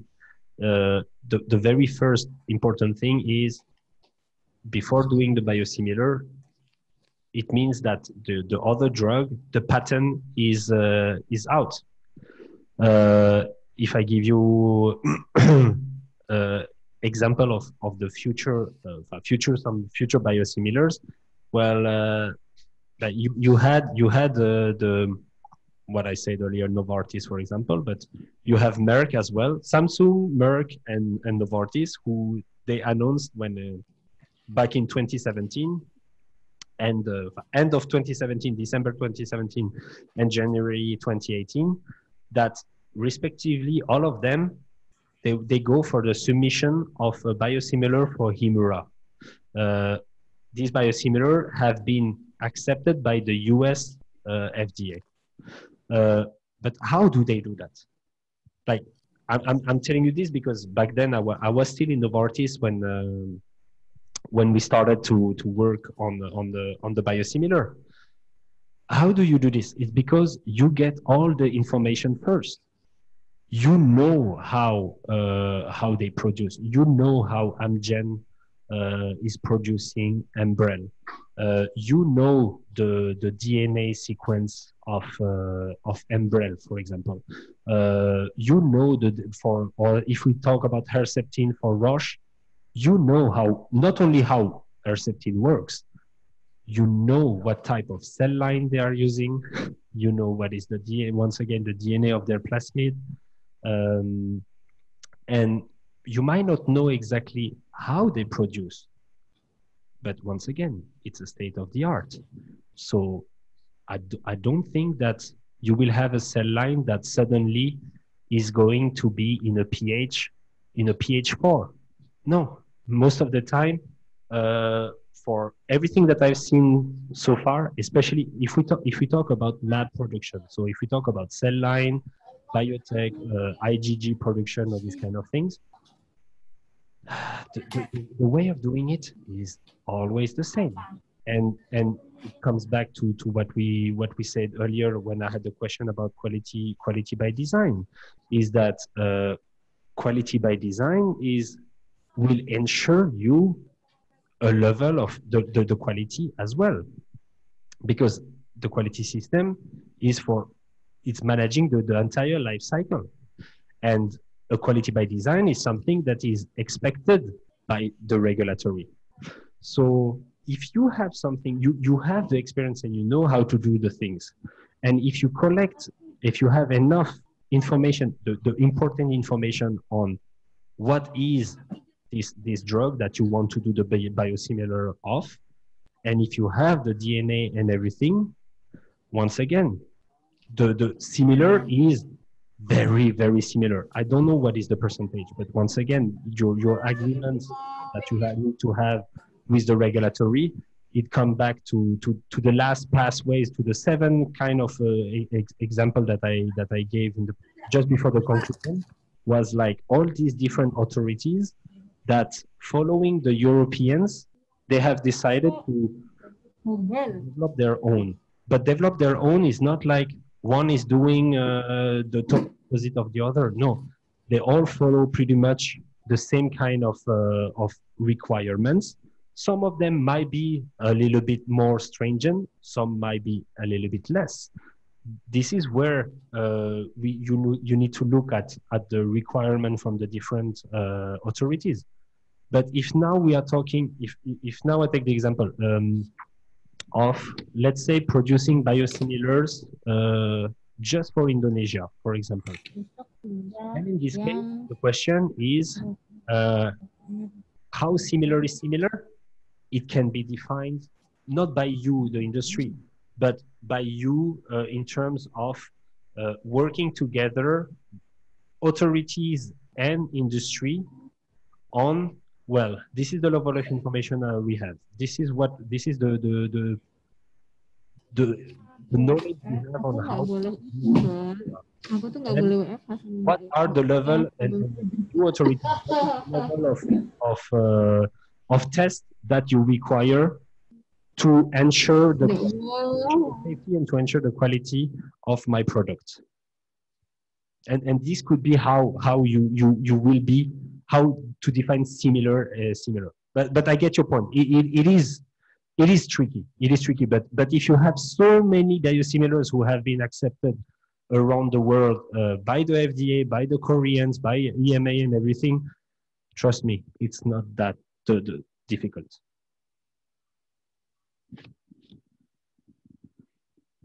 Halo, Pak Dwi, bagaimana? Apakah sudah menjawab semua pertanyaannya?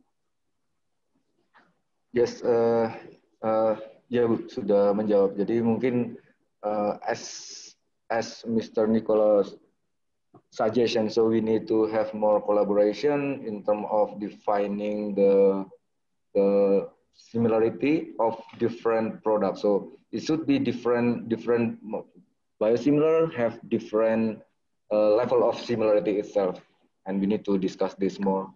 Thank you so much. Terima kasih Pak Dwi. And now a second question from Yola. Among many final product quality control tests, SNC area, what is the most critical quality testing that must be carried out in terms of the safety of biosimilar products?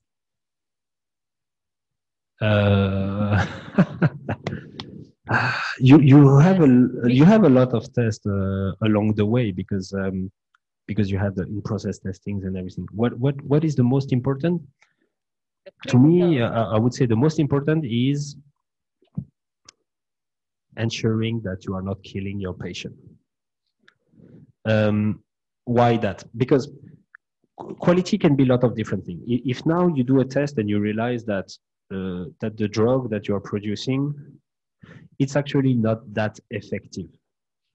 okay, it's not that effective, but if it doesn't have any impact on your patient, either in the good or the bad way, is it as important as if you have a drug that can potentially, let's not say kill, but how many drugs do we know are on the market?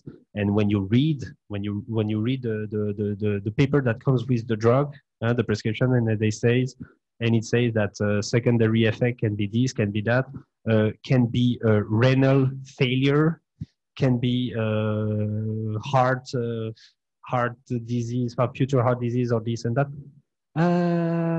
This is big.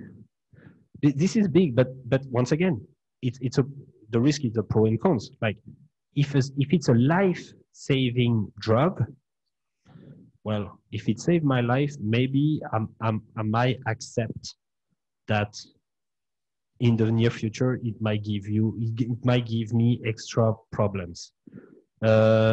If now it is, I had this discussion earlier, but if now it is, for example, a vaccine for the COVID, and me personally, I'm not considered as part of, it's not that dangerous for me, apparently, once again. But the vaccine that you give me in 2-3 years later, it gives me a kind of cancer. Honestly, I don't want the drug. So the most important, so to answer is like the most important one would be the final one, is the toxicity. Is it toxic? Is it dangerous for the patient, or this or that? And this again, these all will be defined. So as long as you are within this kind of critical quality attributes, this will be fine. So okay, if you want a more clear one, I would say the biological activity. This would be, to me, but I'm not I'm not such an expert in this, but to me, I would say the biological activity, it is very important, and it is as well very important in terms of biosimilar, because you can test all the rest, the glycosylation and blah, blah, blah. But as long as your biosimilar is doing the same as the drug you are trying to copy, then you are really good. Honestly, you are already really good. All the rest, because once again, the most important thing is that what do you try to do by having a biosimilar? You try to have a drug that is way cheaper, way cheaper than the original one, and that has the same effects on the patients. And this is the only thing you want. So that's why I would say that would be the most important from my perspective, at least. Thank you so much. Now the third question from Ibu Anna, Biopharma. How to manage variation in glycan profile? Which culture condition that most likely influence the profile of glycosylation? Well, it comes back. Huh? I think I will really have to do something on the quality by design.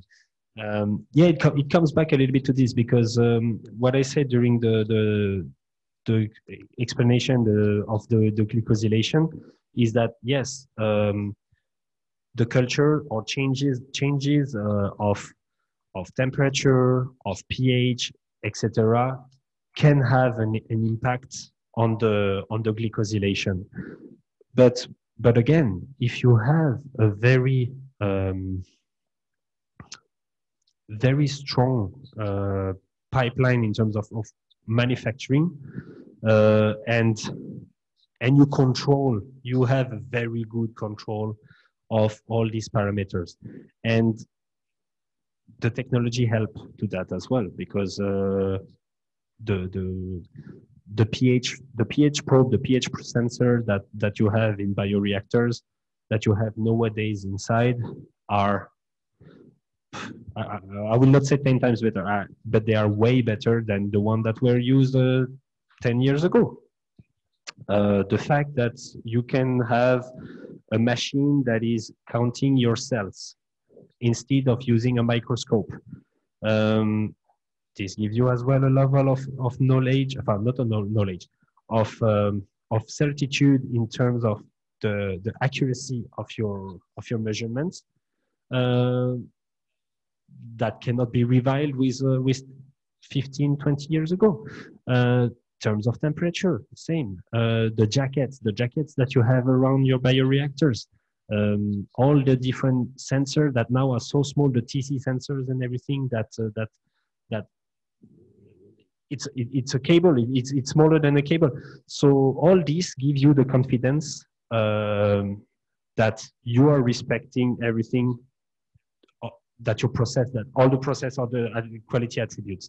So that's why I'm saying that for me in general, when it is done by people who know what they do, who come from this industry, who have produced, who have worked in this industry for so many years, who have the knowledge of so many different equipment, new equipments and everything.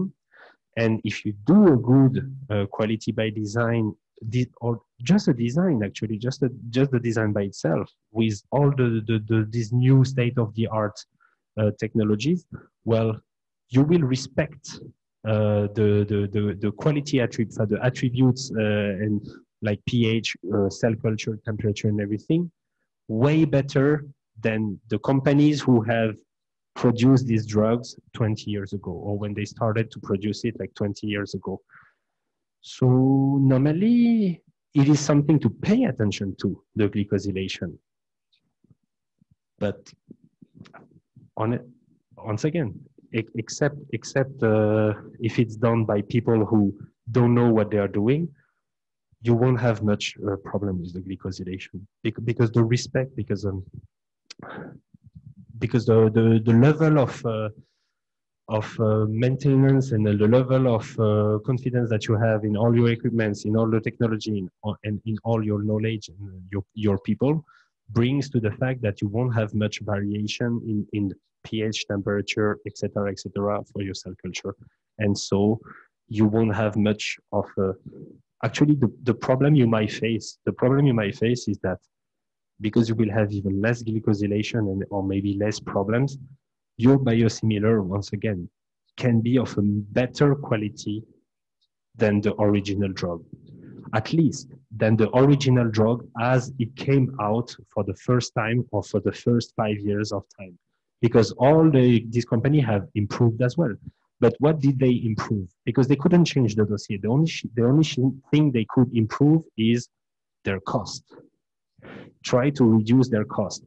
They couldn't improve the titer, because if they improve too much the titer, they have to go for a new dossier. They cannot improve that much the number of cells. The only thing they could do is have a better control. Is like, okay, in the past we were doing we didn't had pH probes inside our bioreactor, so the only thing we could do is take samples and measure the pH every let's say 6 hours. Now you have a full control of your pH all the time, 24/7, because you have your probe. The only thing you need to do is you take samples, depend on the case, every 12 hours or every 24 hours. Why? Because you do offline test of your pH just to make sure that your online pH is still reading correctly. So you just double check your equipments.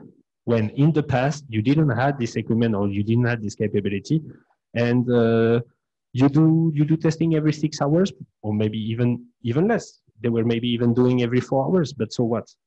Within this sample and the next sample in 4 hours, your pH might have changed multiple times, because once again, the cell culture, more cells you have, more you have lactate. If you have the lactate, it will have an impact on the pH. Nowadays, you have all these that are linked, and you have not only the pH that are linked, you have the gassing and everything. So basically, your glycosylation profile is going to be even better than, like I said, that the first time they came out with this drug 20 years ago or 15 years ago or 10 years ago. Thank you. Bagaimana Ibu Ana?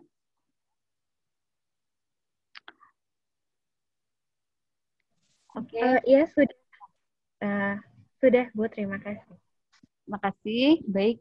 Now I think this is the last question because ada ya 2 question, but it's maybe continued ya. Is it necessary to reevaluate the whole host related impurities, HCD and HCP, when we employ the same cell expression system as the template for different products? Or we could target the analysis, the parameters, Sys and Chem and Bio related to the properties and claim.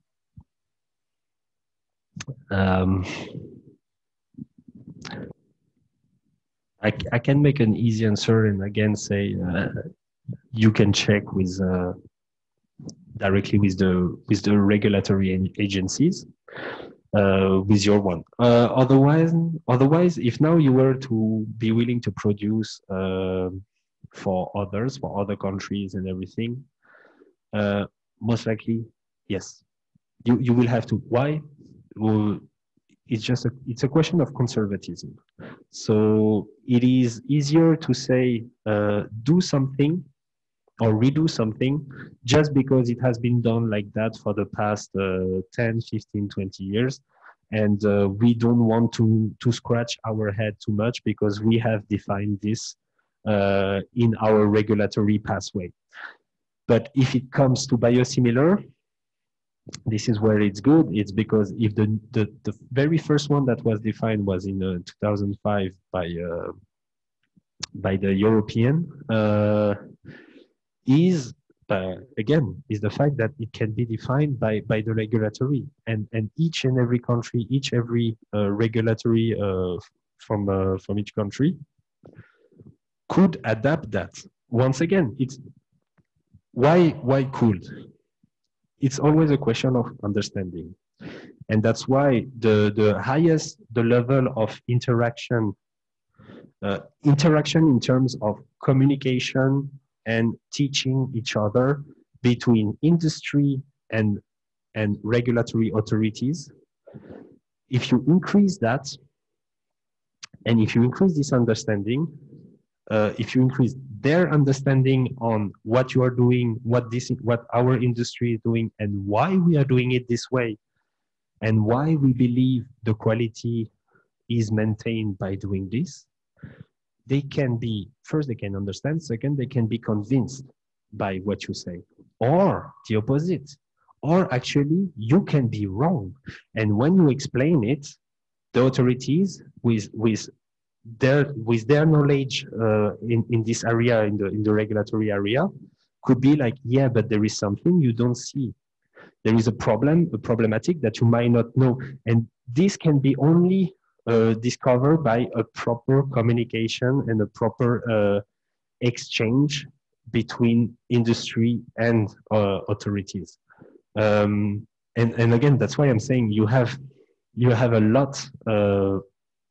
I refer always to the US. It's just because they are the most transparent one on this. The fact that they are not ashamed of the fact that they have so many people from the industry that are going to train them for many different reasons, but train them as well in terms of teach them. But why to teach them? Teach them so it will be faster to get a drug approved. But why faster to get the drug approved? Not because like you pay them, but it's because they have such a better understanding. And then it comes back as well to the earlier question on biosimilarity or whatever, that like, oh, why would I look at the entirety of my antibody, for example, when actually the most important part is the top of my antibody, of the Y, which are the hypervariable region, those that are going to recognize my antigen. And if it recognizes my antigen, this is where I will have my action, my biological activity. So this is what is important. So do I need really to care how is designed my antibody that much? Then the similarity can be even less similar. You know what I mean? So that's why it is important to have this level of interaction and discussion, because this is how you will define. So even in this case, in the host-related impurities, right now, if now you were to apply for the EMA or FDA or whatsoever, I would say yes, you have to.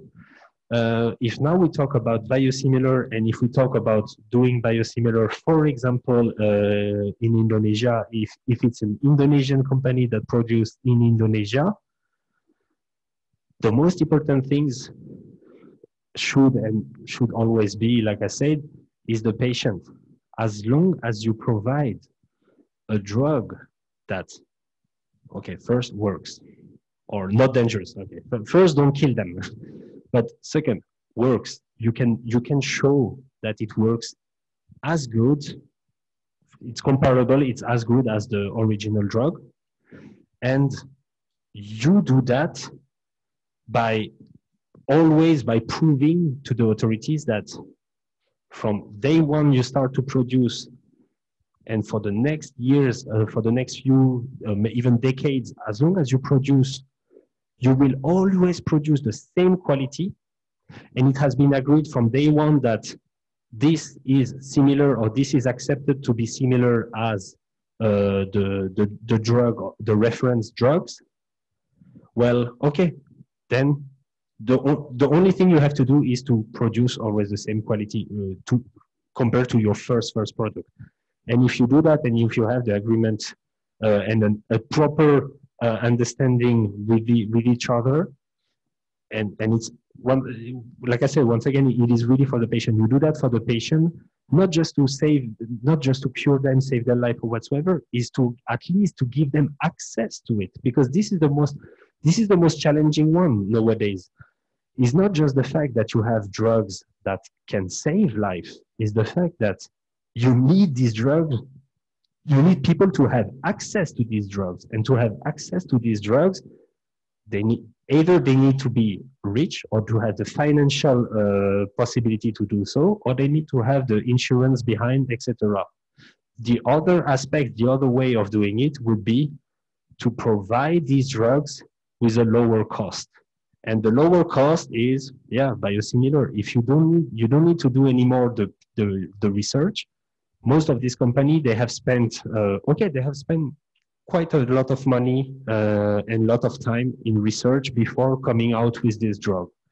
Okay, but come on, they have enjoyed and they have made money for about 20 years on it. Now, with the level of technology we have, we should be using everything, all the knowledge and everything, to make these drugs, to make biosimilars, such at a low cost that you will have more people who will have access to it. And for that, you need, of course, to have this level of understanding and agreement with the authorities. So to understand what are their needs, and to prove them as well that you are always doing something qualitative that is respecting the patient and the safety of the patient. So sorry, I'm not sure if it really answered your question. I hope so. Okay, this is the last question from Bapak Wangsa. Wouldn't different declaration to result in better performance that originator be considered as bio better? Then the regulation pathway would also be different. Which one is I? We'll just. Okay.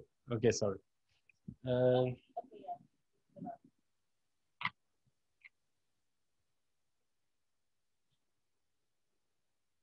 Yes, it would. it could be different. Once again, I had this this discussion earlier during the lunchtime. It depends how better is better. So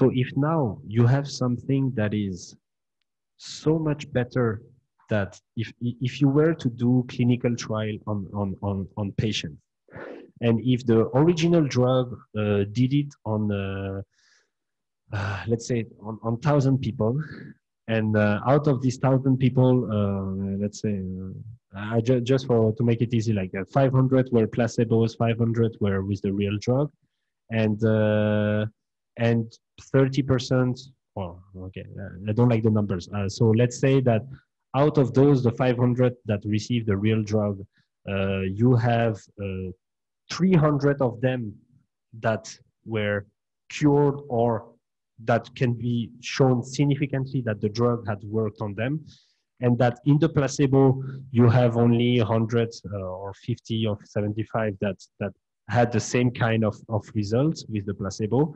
Okay, this was proven that the drug is legit and it works.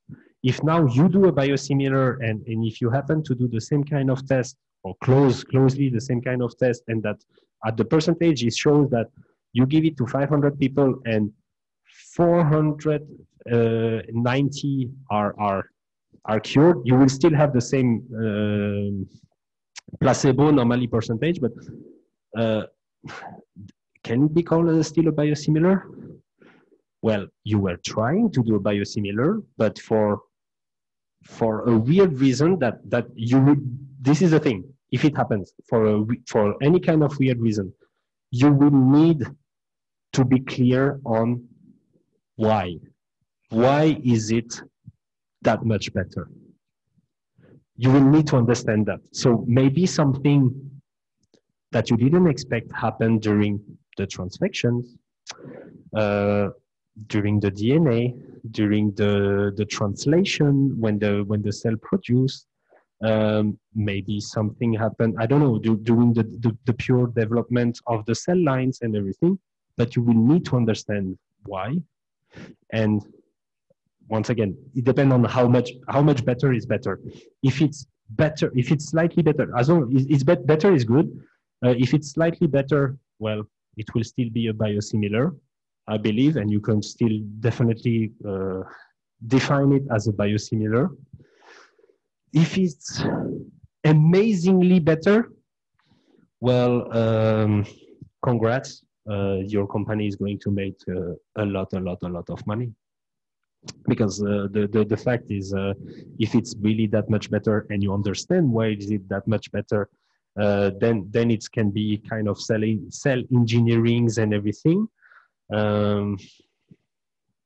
Then the impact is greater, because if your goal is to do a biosimilar, for example, and you want this biosimilar only for your country, but you are doing something that is better, that is so much better that it impacts the life, that it could impact the life of so many other people, well, worldwide, I'm sure many other people will want this bio-better drug. So how it will be different? I never heard about something like this, and to be honest, I never really searched about it, so I can't really reply. But if it was really the case, yeah, you have a kind of a lottery ticket. If you understand why it happened, how it happened, and why it happened, and you can reproduce it, and you can do, and then again it comes to the quality by design. You reproduce it, and you know exactly, you understand exactly how it happened, and you redo it. Then it's not a simple biosimilar. Then it can have its own pattern, at least outside of the country where you produced it, because normally you produce, if you produce it in Indonesia and you want it to be a biosimilar, it might become a biosimilar in Indonesia, but around the world it might become a new drug somehow, which will be hard to define. But yeah, honestly, would be really hard to define. Thank you very much. Okay, now we're in the end of presentation. Thank you very much for your sharing information the important matters that we got today. Now, I believe that all participants have more information regarding the biosimilar, how to produce, how to control, and how to manage, and how to set the quality by design. And now, Bapak Ibu, terima kasih banyak untuk partisipasi aktif yang sudah dilaksanakan selama kita mengikuti kedua presentasi yang disampaikan oleh narasumber kita, Bapak Nicolas. Terima kasih untuk perhatian Bapak Ibu. Dan hari ini kita sudah menyelesaikan 2 topik. Besok akan dilanjutkan topik yang lain.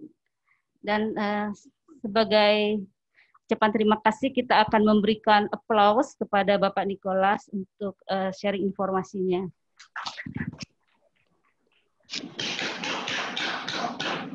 Sampai saya kembalikan agenda. Nggak dengar ya suaraku? Nadia juga. Aku masih applause tapi. Kasih kayak nanti kayak gitu lagi gitu.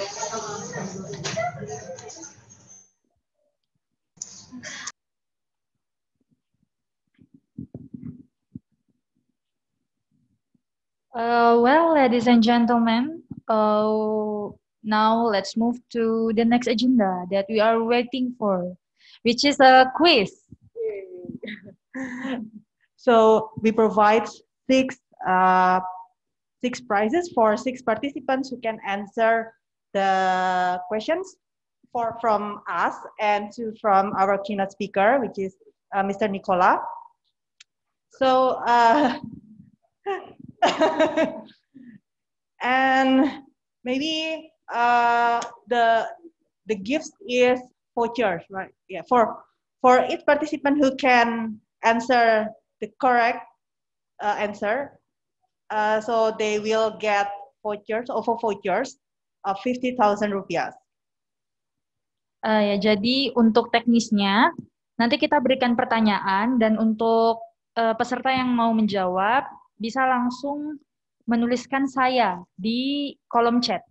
Jadi yang pertama kali menuliskan saya di kolom chat itu yang akan menjawab untuk pertanyaan tersebut dan bisa langsung kita bacakan dan mohon untuk mengaktifkan kamera dan mikrofonnya dan menjawab pertanyaan yang kita berikan. Seperti itu. Oke. Pertanyaan pertama, ini pertanyaan pemanasan ya, jadi yang mudah nih. Jadi berasal dari universitas manakah keynote speaker kita hari ini, yaitu Mr. Nicolas? Ya, ada yang tahu?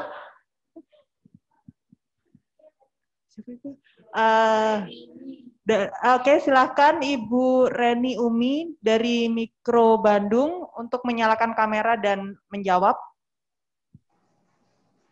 Makasih. Keynote speaker-nya dari Universitas Louis Pasteur Paris. Iya, betul. Iya, betul. Selamat ya. Selamat untuk bukan Louis Pasteur Bandung tapi ya.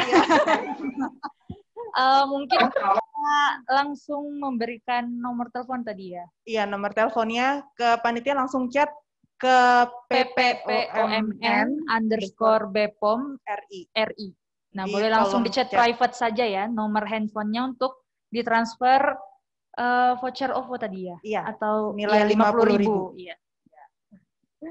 Lanjut nomor 2. Siap-siap. Mulai agak susah ya.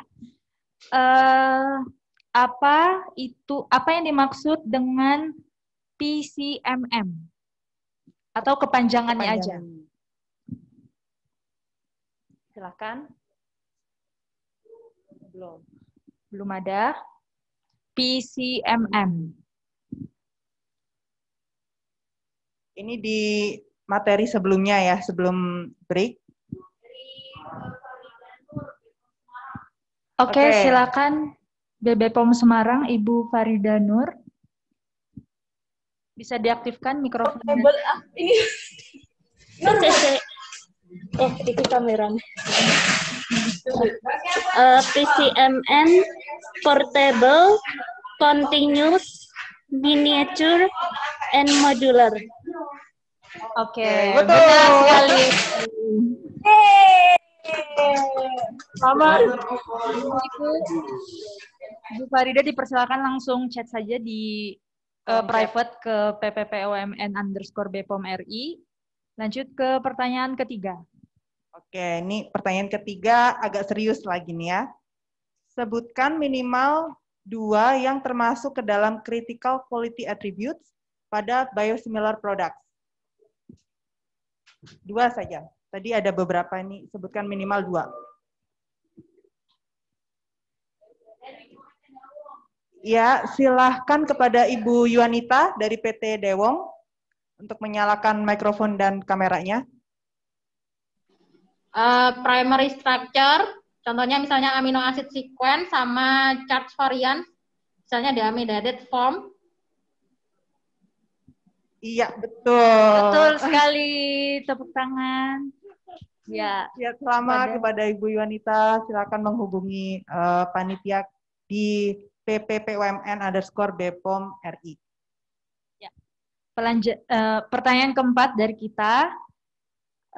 Mengapa industri lebih memilih untuk produksi biosimilar produk, bukan bio-identical produk? Alasannya? Alasannya.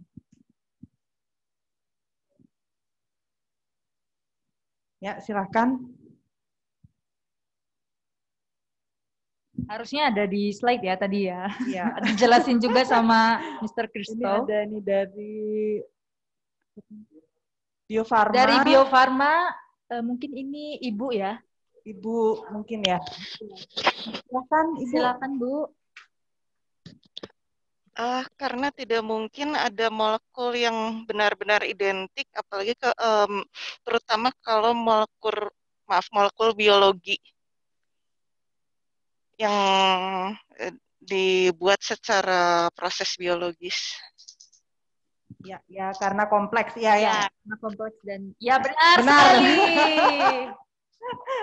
Silakan Ibu di chat saja langsung private ke PPPOMN_BPOM RI.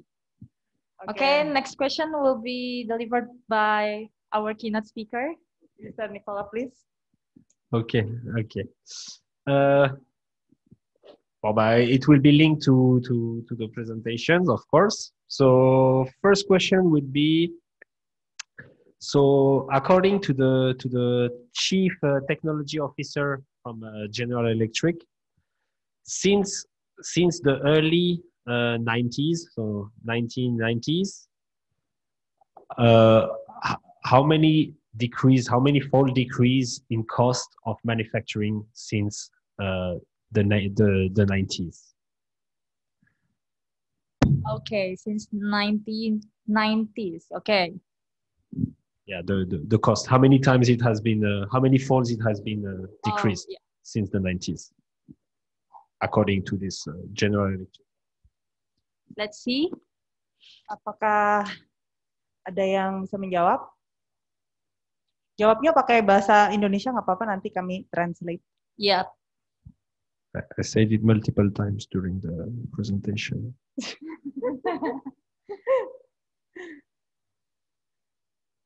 I think it's quite challenging maybe. Yeah.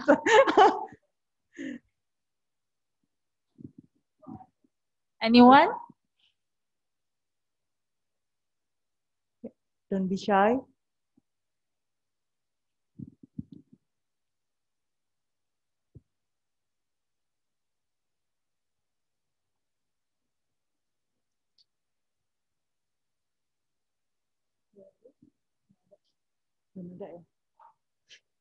Okay. Sorry. Could you change questions to simple one? Maybe best based Maybe on. it's too hard. Yeah. Definitely, I will not ask the second one. It was a little bit harder than that one.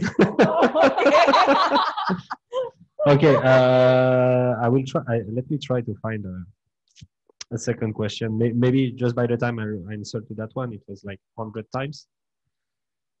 Like since the 90s, the cost of manufacturing in general has been decreased by 100 times, 100-fold decrease.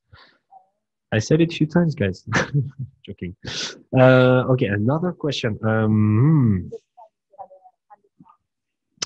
What could I ask? Based on your slide.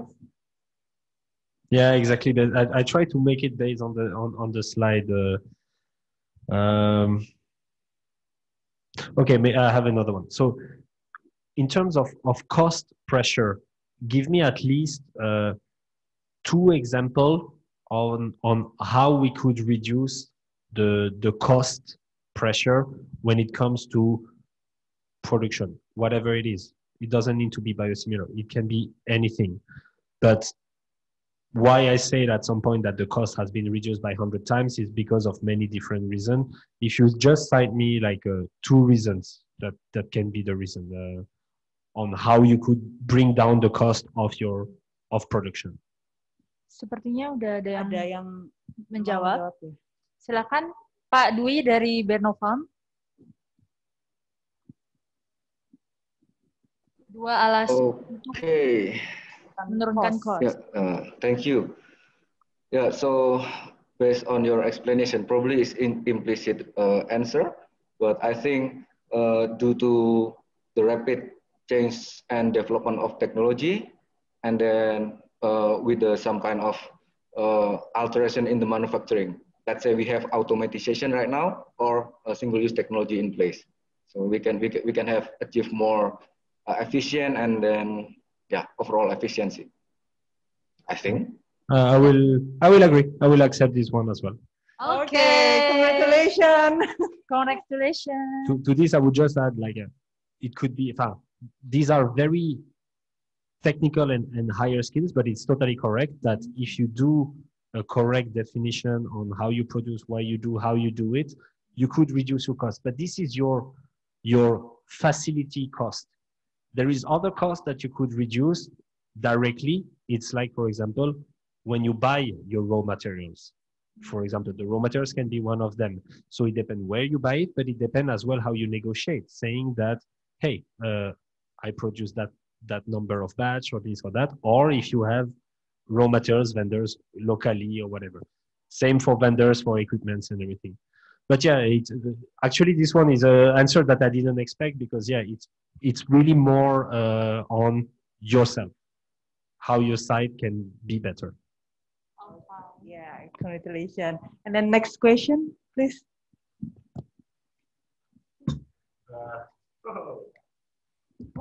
Next question. Let me think. I will try to go on the. Well, let's go on the biosimilar. Same. Name me two approved drugs that have existing biosimilars. Okay. Just the name of two drugs. It's 2 drugs.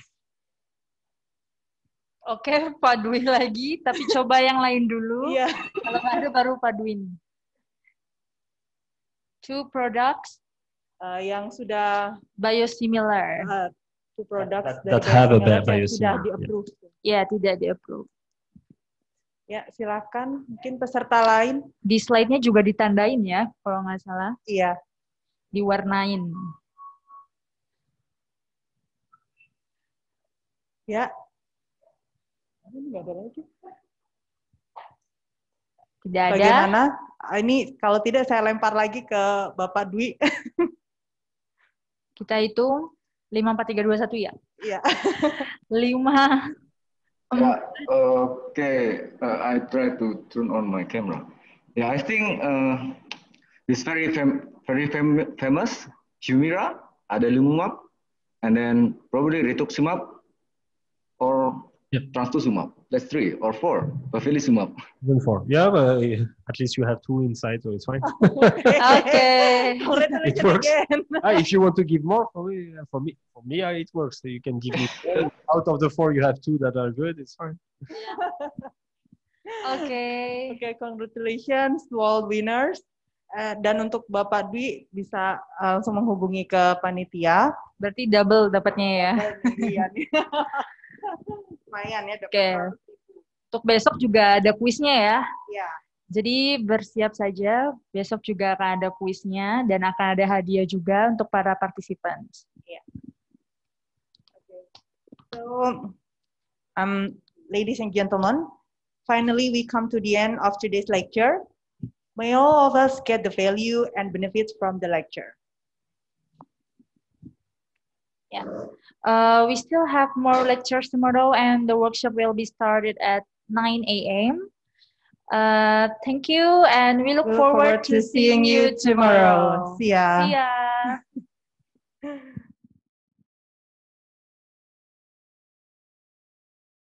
Biofarma, Deksa Medica, PT Etana Biotechnologies Indonesia, PT Kalbio Global Medical, PT Sanbe Pharma, kemudian Balai Besar Balai POM, Lokapom di seluruh Indonesia, P3MN, kami juga mengundang Biro Kerjasama, dan Direktorat Standarisasi Obat NAPZA, Direktorat Pengawasan KMEIONAPPZA, dan Direktorat Registrasi Obat Badan POM.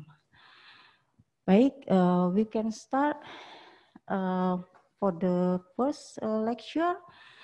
Pak Nicole, time is yours.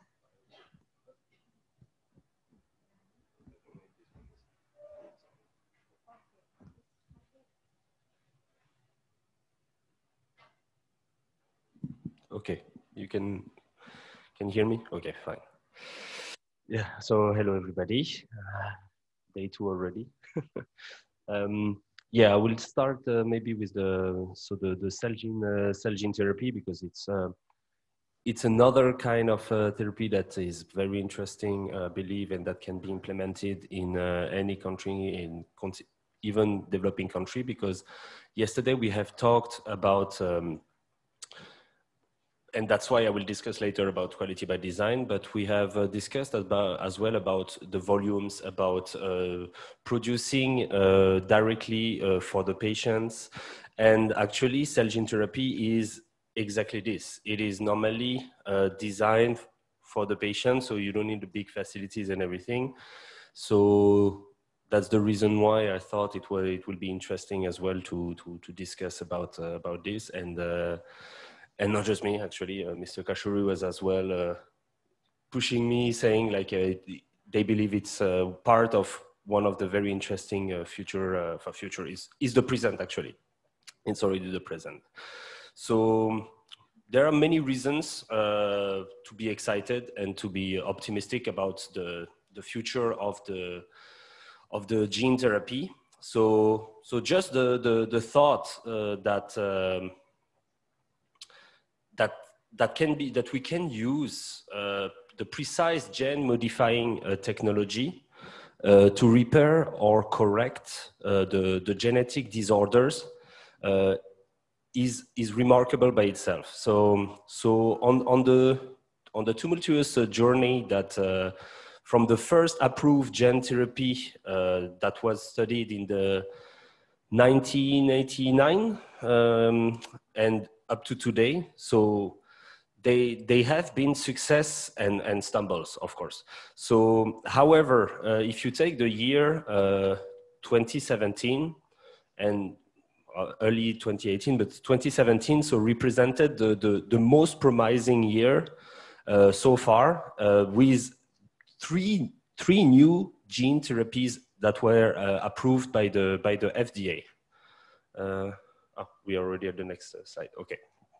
So have a look on this side. So this is a little bit like why and how does it work and everything. So instead of describing you exactly this, I'll let you have a look and give you some other information on the side. So what makes the case of this gene therapy so compelling, so attractive? So we can let's start with the potential to revolutionize the difficult to treat cancers.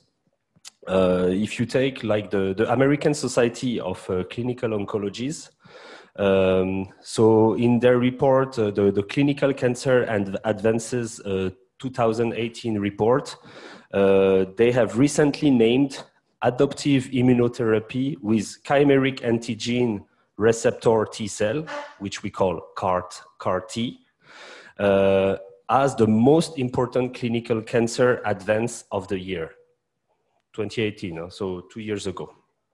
So the CAR-T cell therapies are both gene therapies and immunotherapies. So in brief, to make it shorter, clearer, the CAR-T takes the immune cells, called T cells, well, everybody must know that, from a patient, then genetically engineer them to express the chimeric antigen receptors. Well, this is already what we do in biotech, correct? It's just that we put it in these CHO cells, mouse cells or SP20, or all the type of cells that we have briefly discussed yesterday. So the technology is here. We have been doing this for more than 25 years. So it's just that you do it now for these T cells. And you do, to express the chimeric antigen receptor. And then it will recognize the patient's cancer, the patient cancer cells. The cells that are then infused back to the patient. So this process is called the adoptive cell transfer, so the ACT. But these engineered cells circulate in the bloodstream, and it becomes the live drug. Basically, you are the bioreactor. So the cells are back in your body. Your body is around 37 degrees, your pH and everything. So basically, you are your own bioreactor. I see it this way. Sorry, that's my biotech vision. So we are all bioreactors. So so you re-inject this. You have the living drugs, and then it targets and kill the antigen that expressing the cancer cells. So. And with many early successes in the clinical trial using this CAR-T, so there is a great hope that it can be used to treat a really wide variety of blood as well as solid tumor cancers. So that the technology itself is very promising, because it's simply using the technology and the state of the art that we are already applying and using in biotech. You are just using it now directly, like we discussed yesterday slightly, that you make it specific to the patient. Next slide. Oh, okay. So the thing is, you have two different ways. Okay, you have more than two different ways, but actually the others are linked to these two. So you have the autologous and the allogenic way to do it. So these two main types of transplants, because let's talk about it's clearly transplant. We take cells and it's re-injected into the body. So they are named based on who donates the stem cells. So the autologous, so auto means self. So the stem cells in autologous transplants, so they come from the same person. So from the person itself, from the person that is sick. And this person who will get the transplant. So the patients in their own are their own donor. In this type of transplants, so the first step is to harvest your own stem cells. Your stem cells are removed from either your bone marrow or your blood. Nowadays is most of the time is the blood. It's quite easy. And then it's frozen. After you get the high dose, when you get your chemo or radiation or whatever, then as your therapy, so then the stem cells are thawed and given back to you. For the allogenic, so allo means others. So the stem cells in the allogenic transplants are from person others than the patient. Either it's match related or unrelated donor. So the allogenic stem cells transplant use donor stem cells in most common types. For this allogenic transplant, the stem cells, it will come from the donor whose the tissue type is very closely matched to yours, to you, the patient. And this is discussed in matching patient and donor, but so the best donor normally in this case would be someone close to you, so it's most likely close family members, usually brother or sisters. It can be the parents, of course, but so if you don't have a good match in your family, there is still the possibility to find other matches. Then you will be, the donor might find in the general public for the match, and this is through a national registry. So this is sometimes called a MUD, so matched unrelated donor. So a MUD transplant. So when it's not from your family, not close one or whatsoever, not from a close cycle, and from a person that you don't know. So the transplants with MUD are usually, of course, it's riskier because even harder to match than those with the relative, but it is still of course feasible. The allogenic transplant works about the same way as the autologous transplant. So the stem cells are collected from the donor. They are stored or frozen. After you get your high dose of chemo, radiation, etc., therapy, the donor stem cells are then thawed and given to you. So for the rest, it's exactly the same as the autologous. Go to the next. So let's have a closer look for the autologous manufacturing process. So if now we discuss about the benefits of the autologous stem cell transplant. So of course, one advantage of the autologous stem cell transplant is that you are getting your own cells back to you.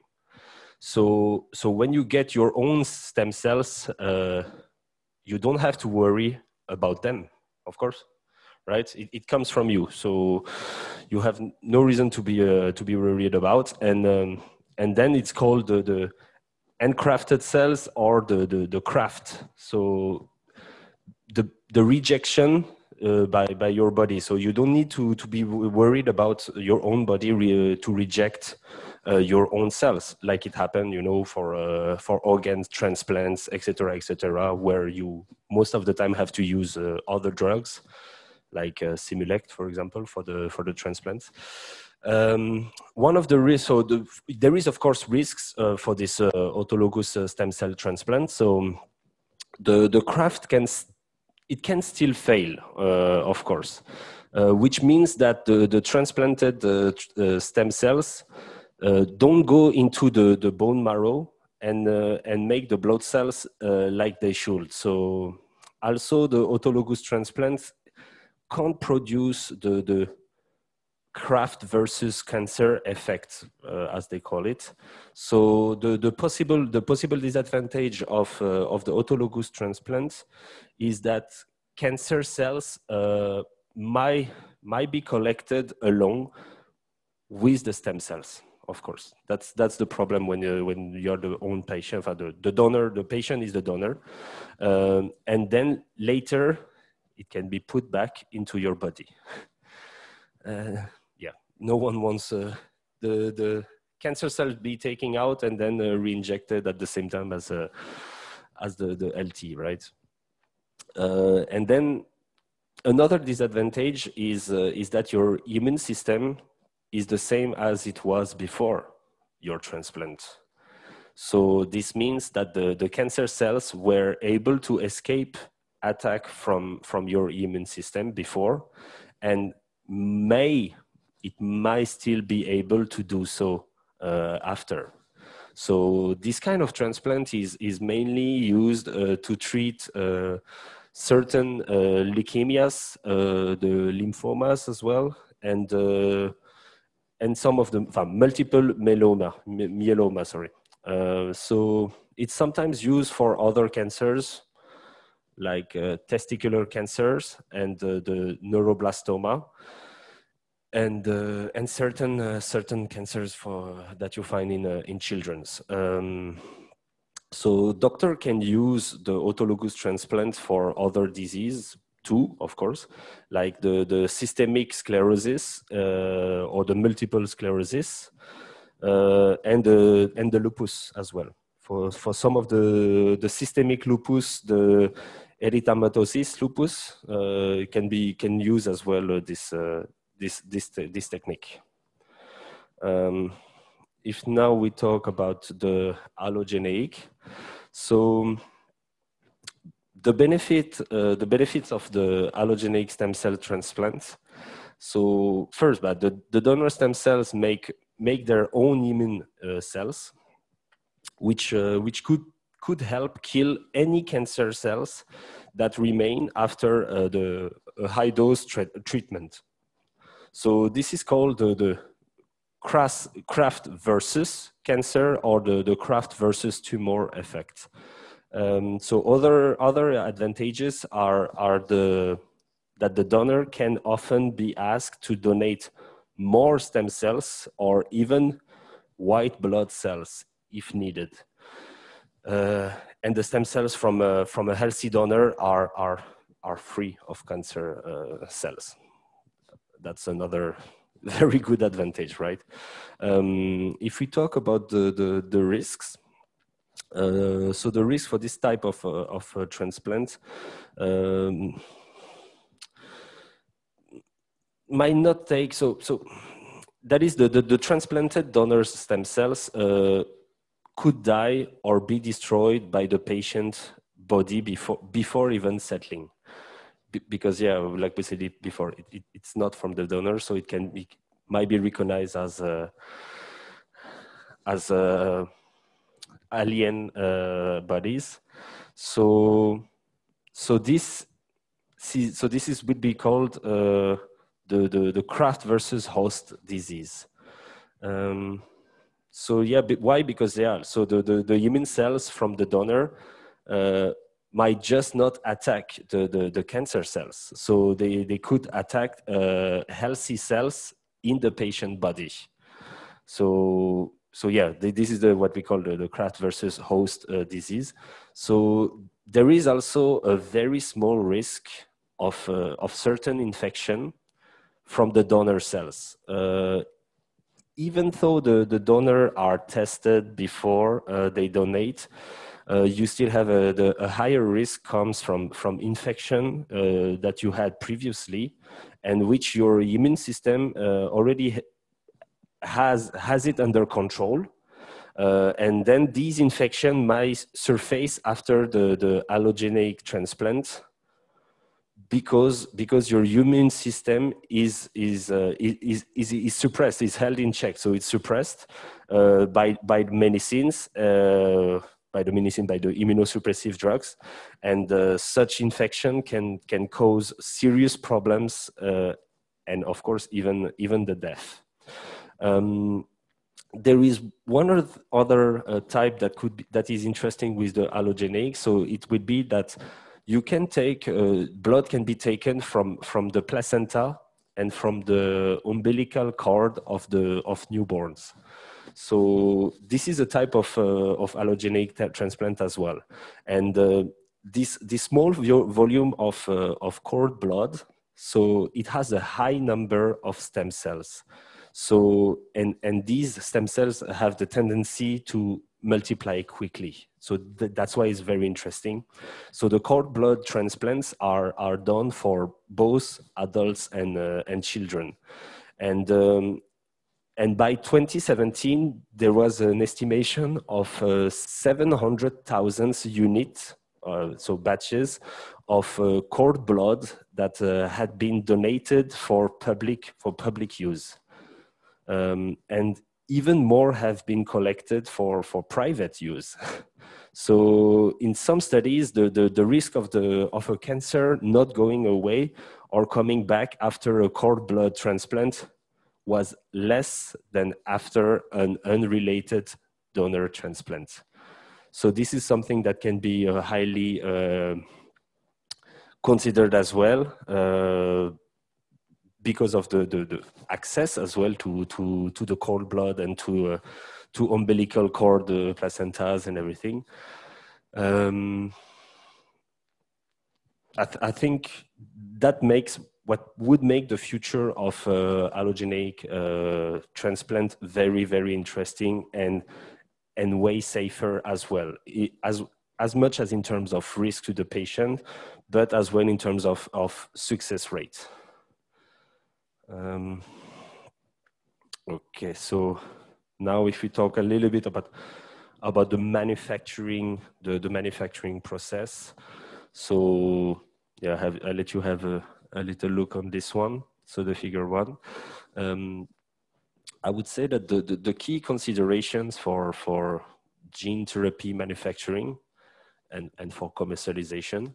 So the important discussion about the gene therapy manufacturing would be to including the latest manufacturing methods, the analytical analysis, and of course the regulatory consideration. That's why we are here. So the topic that could be discussed in these cases could be like the planning for the scale up, the technology, the tech transfer that you will, how you do it, and the regulatory consideration on the way of the commercialization for this project, for this CAR-T product. You have the in-house versus the outsourcing manufacturing, of course. You have ensuring the scalability and efficient timelines in the manufacturing, while still maintaining a reasonable cost. And you have incorporating the right analytics in the gene therapy manufacturing. Where are we in this industry, at this industry, and where is do we have room for improvement, actually? Where are the room for improvement in these manufacturing processes for the CAR-T? This is different discussion that needs to be taken and needs to be taken into consideration, and to involve, when you do that, to involve as soon as possible regulatories as well, and talk really about the testing and the analysis. Where do we go? Once again, what would be the concern? The allogeneic, the autogenous versus the allogeneic. The consideration, the concerns from regulatory might be different if you do fully, if now you try to develop and to do fully autologous, or if you go for mix, or if you go for the full allogeneic. Yeah, these are the concerns you have to think about. Okay, well, this one is a bit longer, but yeah, have a look a little bit on all the many different possible steps that you will have from the moment you have the cells the culture, how you're gonna culture it, and etc., etc. So if now we talk about the selection, so in the autologous in the autologous therapies, so the starting material typically collected through the leukapheresis, so where the leukocytes are separated. They are separated out, and the remaining blood product is re-injected to the patient.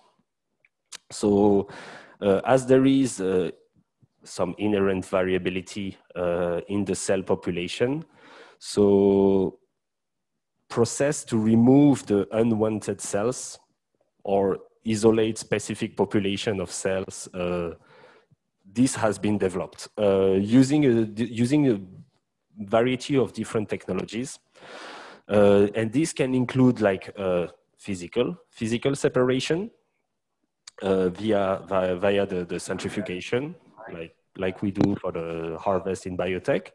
You will have the magnetic, you have the fluorescent, as well as the acoustic base selection. So you have the cell type can be separated based on size with the centrifugation, like I said, or with or without the use of the density gradient.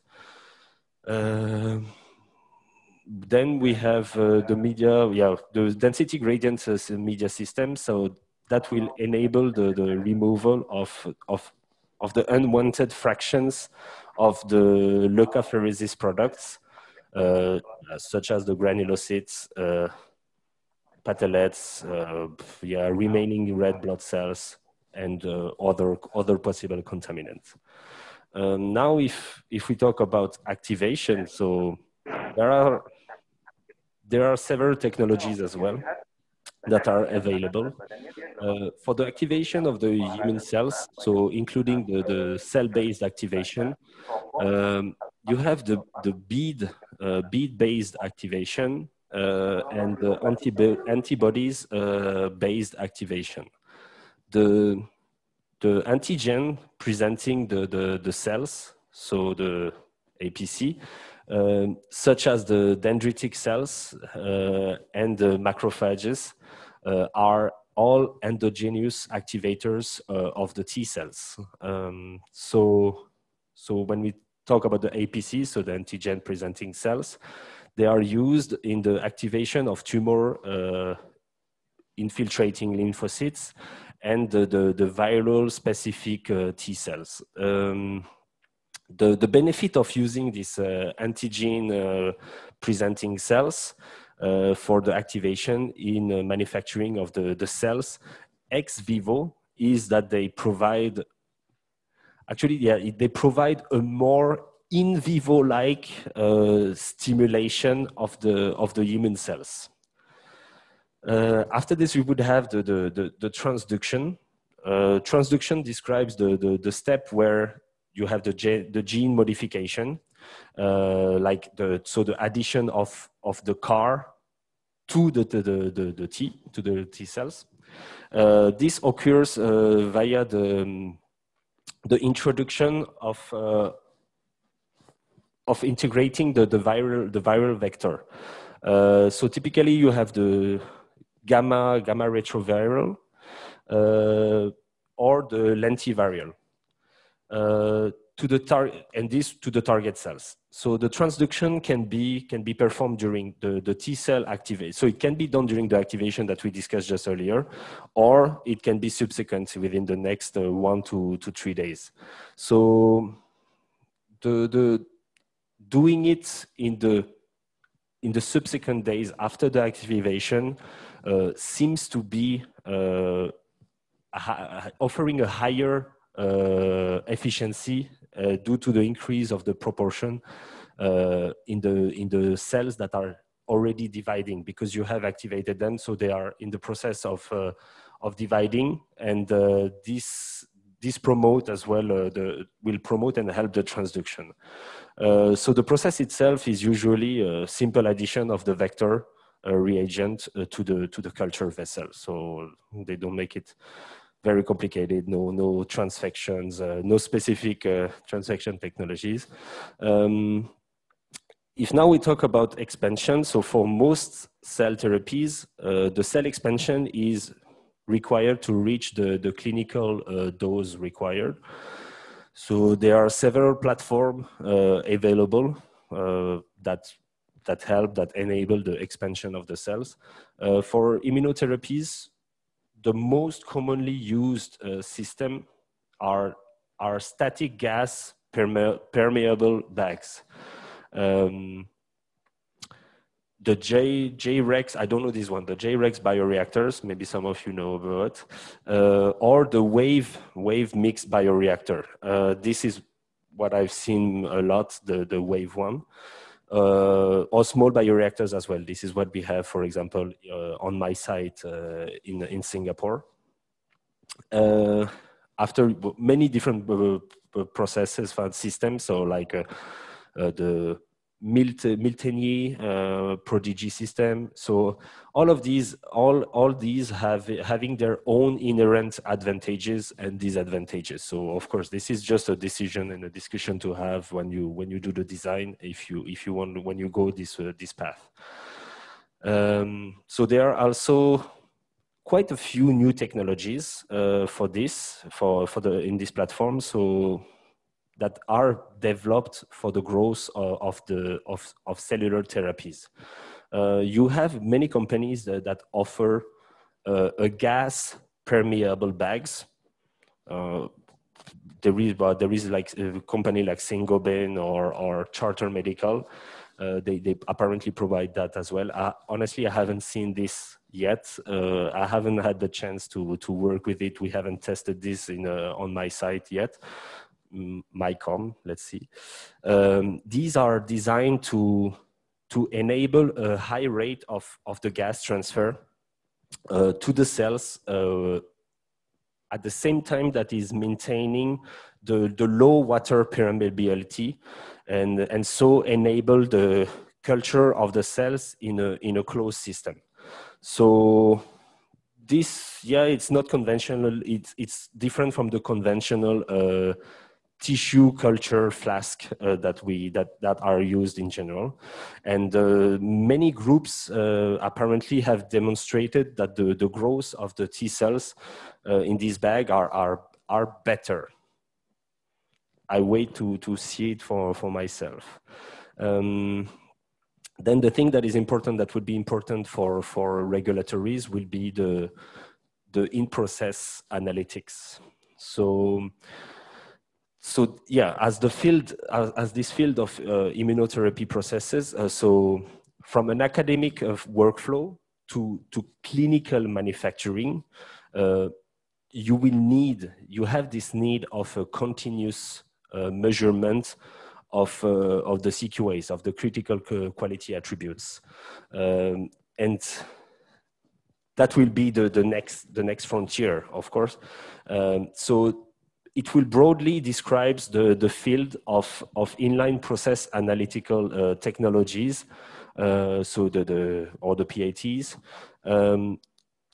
While the process sensors to monitor, like we have in biotech, the DO, the pH, the temperature are all commonplace in bioreactor system, as we know. Then of course you have all the offline, the manual sampling, and the manual sampling that has to be routinely performed, and this to capture other readabouts such all cell density, viability, and metabolite. So what do you realize when I was talking about this in-process analytics is that this is nothing new. It's nothing new because we are applying everything that we are already doing in the biotech. So when you have your bioreactor, you have all these online measurements and offline measurements. All these online to have the control as well. Well, all these technology, all this state of the art is something that is applied to the CAR-T, because actually it is the same. you are doing a cell culture. What would be the difference is that the volumes we speak about are different, because if you are focused on one patient, you don't need 200, you don't need 1,000, you don't need to go up to 20,000 liter bioreactor. So we can even talk about, so what we have, for example, we have some small bioreactors up to 10 liters. The control you have, so when you have already worked in R&D, for example, you know that the control you can have on a small bioreactor in terms of in-process analytics, in terms of online, in terms of even offline, because it's even way easier to get all your samples and less risky, etc. You have not only a high level of control, you have a high level of information that you collect all the time, and that you can collect even more often than on the bioreactors, on the big volume bioreactors. So yeah, that's why it's a new technology, but using the state-of-the-art knowledge and technologies that we have developed basically for biotech. Then you have some level of downstream, but of course, for CAR-T, it's totally different than biotech, because you want to keep all the cells. This is actually the key is the cells. The cells is what you want to re-inject, versus in biotech, we want to keep actually just the proteins. We want to keep the supernatant, and we want to get rid of all the rest of cells, all the other impurities, etc. So in the downstream processing in general, so the downstream cellular processing, it will have some harvests, the collection, and you have the wash, what we call, so multiple wash. So the formulation and of the cell product. So these are the kind of the downstream steps. Multiple wash. When I say wash, is you will wash it because, once again, you want to keep only the cells, but you want to make sure that you don't have anything else than the cell. So you want to get rid of all the supernatant and everything. When in biotech, we want to keep, the only thing we want to keep is basically the supernatant, and then only the protein of interest or the antibodies. Then, depending on the specifics of the upstream process, or the target product composition. So additional purification steps such as the debeading or cell selection might be required or might be used. In general, the expanded cell product is collected from the culture vessel. It's concentrated, and then it is washed to replace the culture media with a formulation buffer. And then filled into multiple cryobags for the patient dose. This will be the many different doses for the patient, and as well as the QC samples and the retains. Ultimately, the process will need to be designed to meet the release criteria and the release criteria specifications, of course, and related to input to the volume and the concentration. So the final volume concentration, the viability, the removal of the culture residual, and the field has evolved from multiple conventional batch centrifugation wash cycle. And it's going toward the platform that are all closed, automated, and single use. So then again, using the new technologies that are upcoming, and these technology are proposing to keep it all closed. So because we are talking about cells that we are going to re-inject into patients, the sterility, I would say, is maybe the biggest key factor in the cell gene therapy compared to the biotech.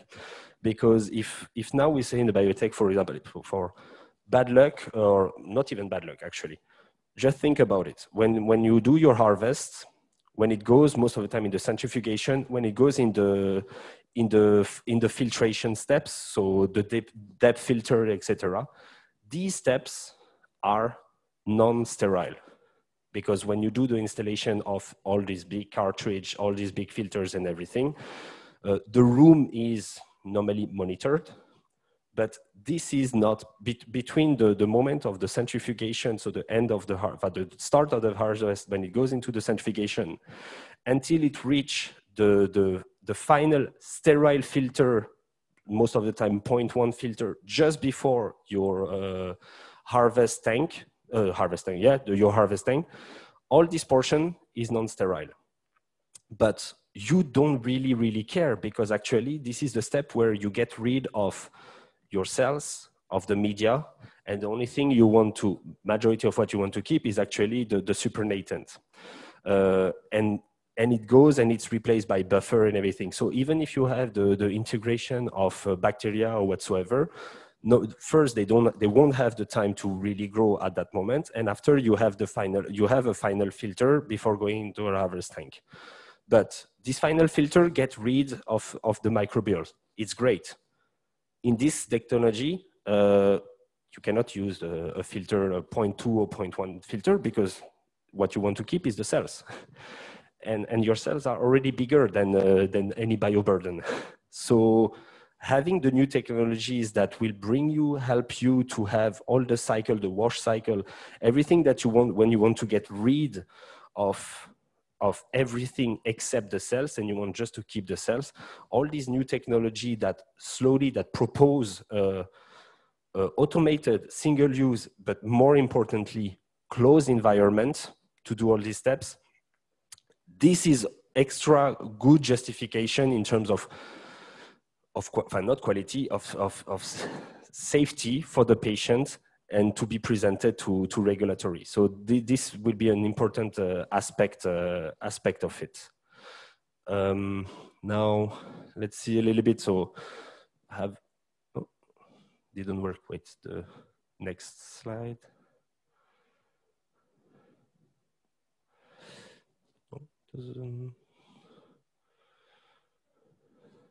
Yeah. Okay, yeah. So the release tests.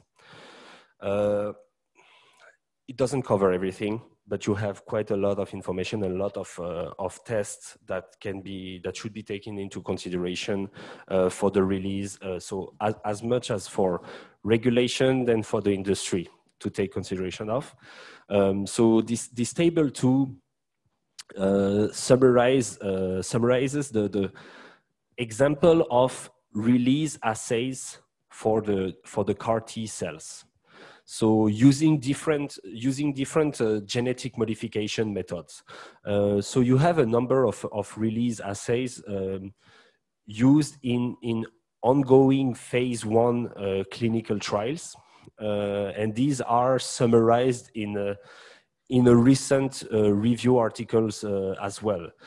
So depending on the nature of the specific product, you might have an additional testing might be required, of course, but establishment of complete testing, the complete testing panel.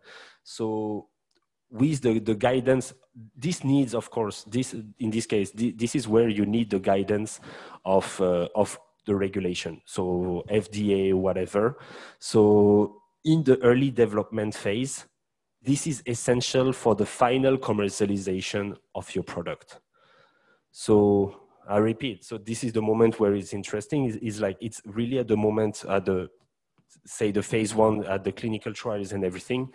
This is where you should be already in contact, but you are already, of course, in contact with regulations, but this is where we need to be very clear with regulation on what is needed, what are the tests that are needed, and this will be helping even to do a little bit extra design. If now you have regulation for any kind of reason, regulation that will inspire themselves from another agency that has recently approved another CAR T, for example, and they're like, oh, they have requested for this extra test. This is interesting.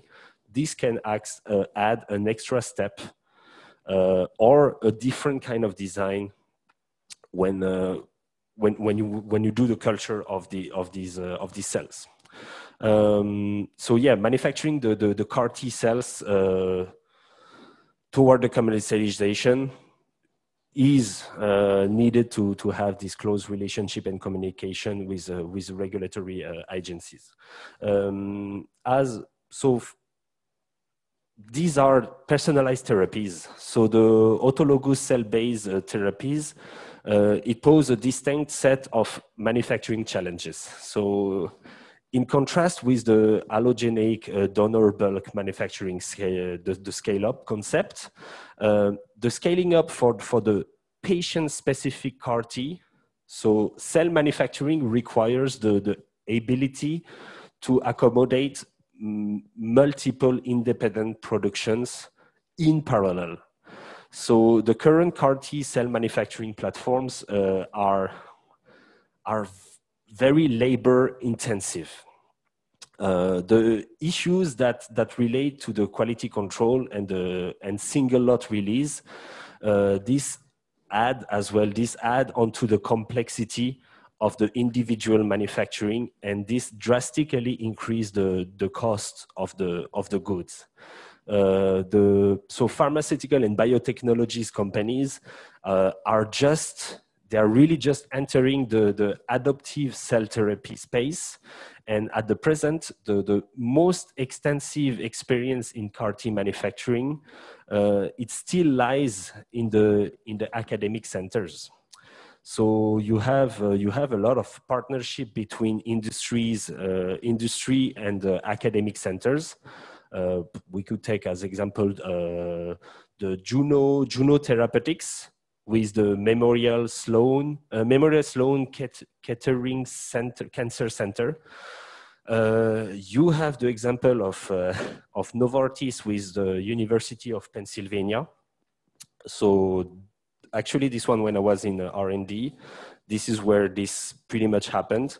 So I have been in contact a little bit with the University of Pennsylvania, and following this agreement that they had, this is where they build up their big site in Morris Plain in the US. So this Morris Plain site in the US is really an agreement and a collaboration between Novartis and the University of Pennsylvania. The problem, so why? You have big part of the knowledge in the university, but there is one thing that in the university that they didn't have is the manufacturing knowledge. And this experience of working with bioreactors online, offline, planning, thinking, the engineering link to science, etc., etc. So that's why these kind of partnerships were really beneficial.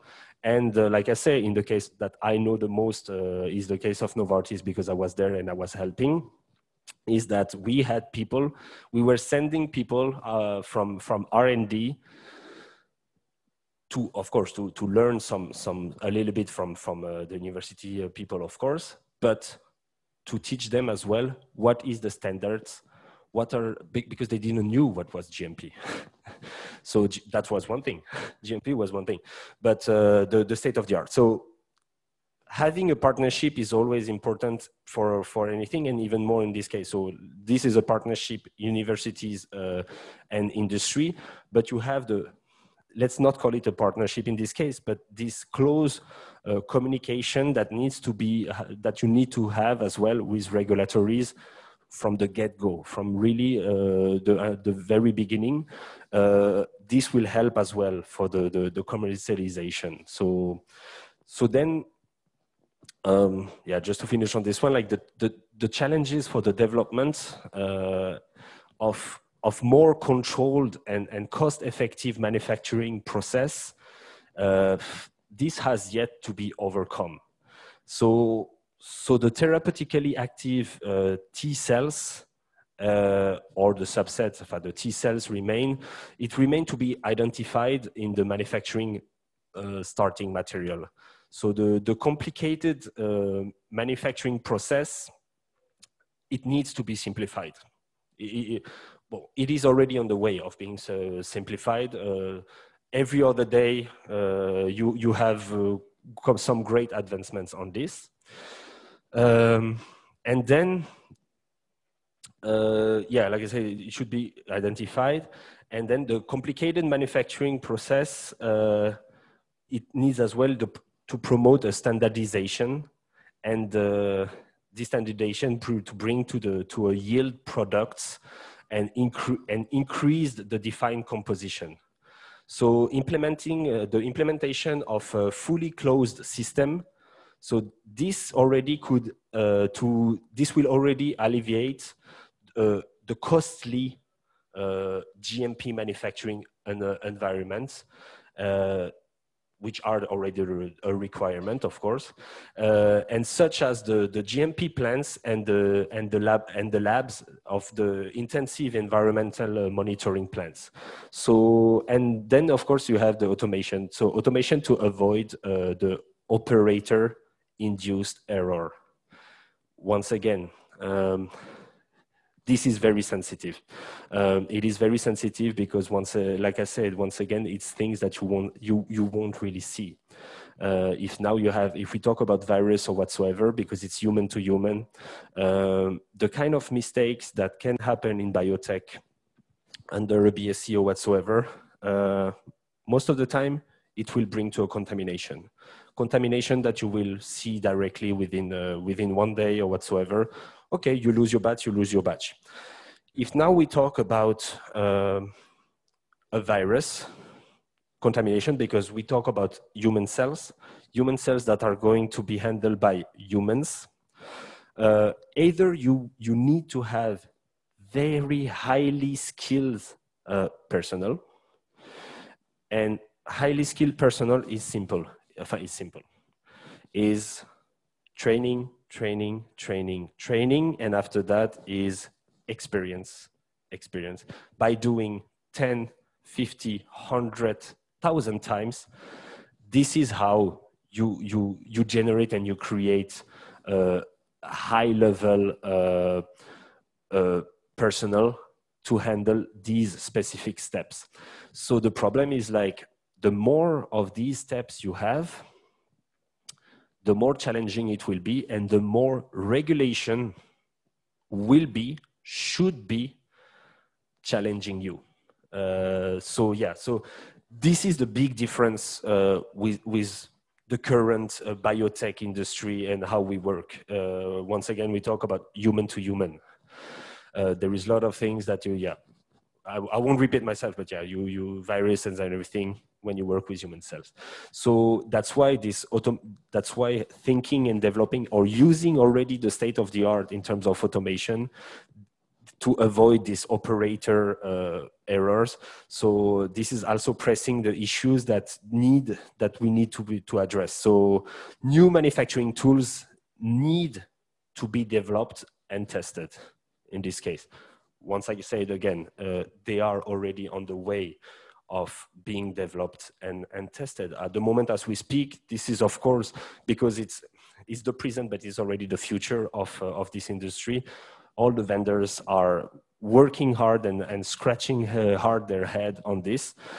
And again, it can be a kind of a collaboration as well in these cases to really fully explain them our need and to try to work, if not partnership, in a good collaboration way.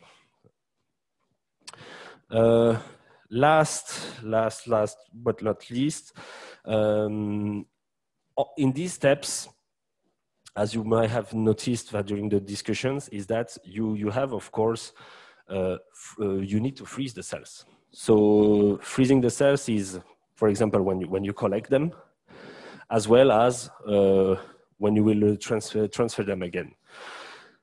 So the cryopreservation and the tow, so the cell therapy manufacturing, it is now exploring the the use of automated and quantitative tools for cryopreservation and the thaw. So the programmable controlled rate freezer, so the CRF, so that normally you use to create your master cell banks, for example, the master cell banks, the working cell banks and everything. So the CRFs, these are employing the liquid nitrogen as the refrigerant and are already popular among the cell therapy manufacturer. So giving greater control and customizability of the cooling rates. So as well as the ample volume of freezing of bags and vials, etc. So the novel freezing system that do not require liquid nitrogen have recently emerged as well from asymptotes. So asymptote, sorry. So recently you have asymptote that has acquired that was acquired by GE Healthcare. So you have as well the asymptote via quad. I haven't seen this one yet, neither tested, but you have the duo, you have the research freezers. So like the control rate freezers, these are all automated programmable freezers. So, but they are also amenable for use in GMP clean rooms facility, where the use of liquid nitrogen normally poses additional risks in terms of contamination and the air quality, of course. So the other thing would be the DMSO, the dimethyl sulfoxide. So this has dominated the cryopreservation, that has been the cryopreservation agent of choice. I have used that a lot when I was in R&D. The percentage, you play with the percentage and everything, but there is of course a risk with this. But this has been used for decades for the mammalian cells. This might soon be entirely taken over by DMSO-free options. This would be like the small table that you have on the right. As you can see, you have quite a few now that come with DMSO-free. Why? Because this is due to the lower risk. To the lower risk profile, and then you have as well the hands patient experience. So you have a better compatibility with the weldable tubings, and the possibility of eliminating the washing steps prior to the patient infusion. Yeah, of course, because if you have DMSO, you need to get rid of this DMSO. Because as you know, DMSO is kill the cells as well. So it is cryopreservation agent, but if you have it in your culture, if it's not enough highly diluted or washed, like by centrifugation or whatsoever, this causes as well the cell death. So for the conclusion, yeah, so past decade has been quite interesting in the development of the cell and gene therapies. Now, I would say that the industry, the industry has a great appreciation for the challenges associated with the manufacturing scale up. And are actively looking to develop processes that are suitable for large-scale production. Previously, most of the manufacturing tools for the cell and gene therapy, they were borrowed from either academic or from monoclonal antibody manufacturing. Like I said earlier, yeah, it's very, very similar. And we have, even in my case, when I was in Novartis, we were helping these, the University of Pennsylvania and actually training them. And actually, nowadays, that you can check yourself, like Maurice Plain is a big site, is a big Novartis site for cell gene therapy in the US. Maybe actually even too big if we consider what we have discussed here and the fact that the scalability, the design and everything for specific for the patient. But yeah, while this is it's still true that we use the techniques that we took from academics. Yeah, academics not that much, but monoclonal antibody manufacturing. So the biotech industry, what we are doing. This is true for many tools. There are still increasing numbers of tools, of technologies that are designed specifically for example, for viral vector manufacturing. And the tools that companies are now, they are now starting to invest in this as well. So this is of course all good news. All good news in terms of creating manufacturings that is more efficient and cost effective. Once again, cost effective. Yes, it's more money in your pocket, but it's as well reducing the cost for the patient. So it's really a win-win. And these manufacturing improvements will enable more therapies that previously weren't able to be manufactured efficiently, at least, or sometimes it was not even that. It was because of the cost. So just because the cost was too high, we were not even manufacturing it. Now, if you can reduce this cost, then it's worth manufacturing it. And this will increase, of course, the access and the reimbursement of the gene therapy as a whole. I think that will be pretty much for me for the cell gene therapy. I can see that there is quite a few questions. Let's try to answer if I can read them.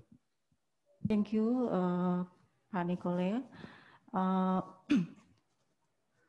Demikian Bapak Ibu tadi presentasi yang sudah disampaikan.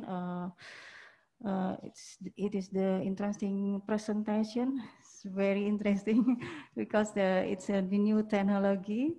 Now maybe participant will answer, give question. Some question in the monitor. We can see from Sita Takwin. Yes. There are 3 questions. So yeah, I am not as versed as I wish in the QC testings and everything, because once again I'm normally more manufacturing science and technologies. But from what I know, so if you think about it, so what is the only real difference with the autologous and the allogeneic is just where you take the cells from. After all the rest, manufacturing and everything, it is similar. And then the only difference, once again, is the end. The end is that the autologous is like, this is destined only to the patient. So the donor is the patient. So the patient is the only one that receives what has been developed. So autologous is, and that's why as well is more expensive, but it's like, it's basically, it's think about it this way is, let's say you build up a small facility for cell gene therapy. The patient will come one day, he enters on one side, so let's say it's this. So the patient will enter on the first door, he will give his blood. Then you have the entire, this is your entire facility, take the blood, do everything what I discussed earlier, so the expansion, transduction, blah, blah, blah, etc., all the different freezing. Weeks later, you have the same patient that comes, he enters by the end of the door, this is where we re-inject to him his own cells that have been genetically engineered. So the QC testings that are linked to this, it's just personally for this person. When for the allogenic, it can be for multiple. It can be used for different people as well. It is not automatically only destined for one and single person. But all the in-process testing will be the same. The safety test should still be the same. So when we talk about the wash, when we discuss about the operation that should be better when it's closed, or having highly trained personnel to do the manipulation and these kind of things, and how are you going to prove, because how are you going to prove that you didn't contaminate these human cells? That you didn't inject a virus inside and everything.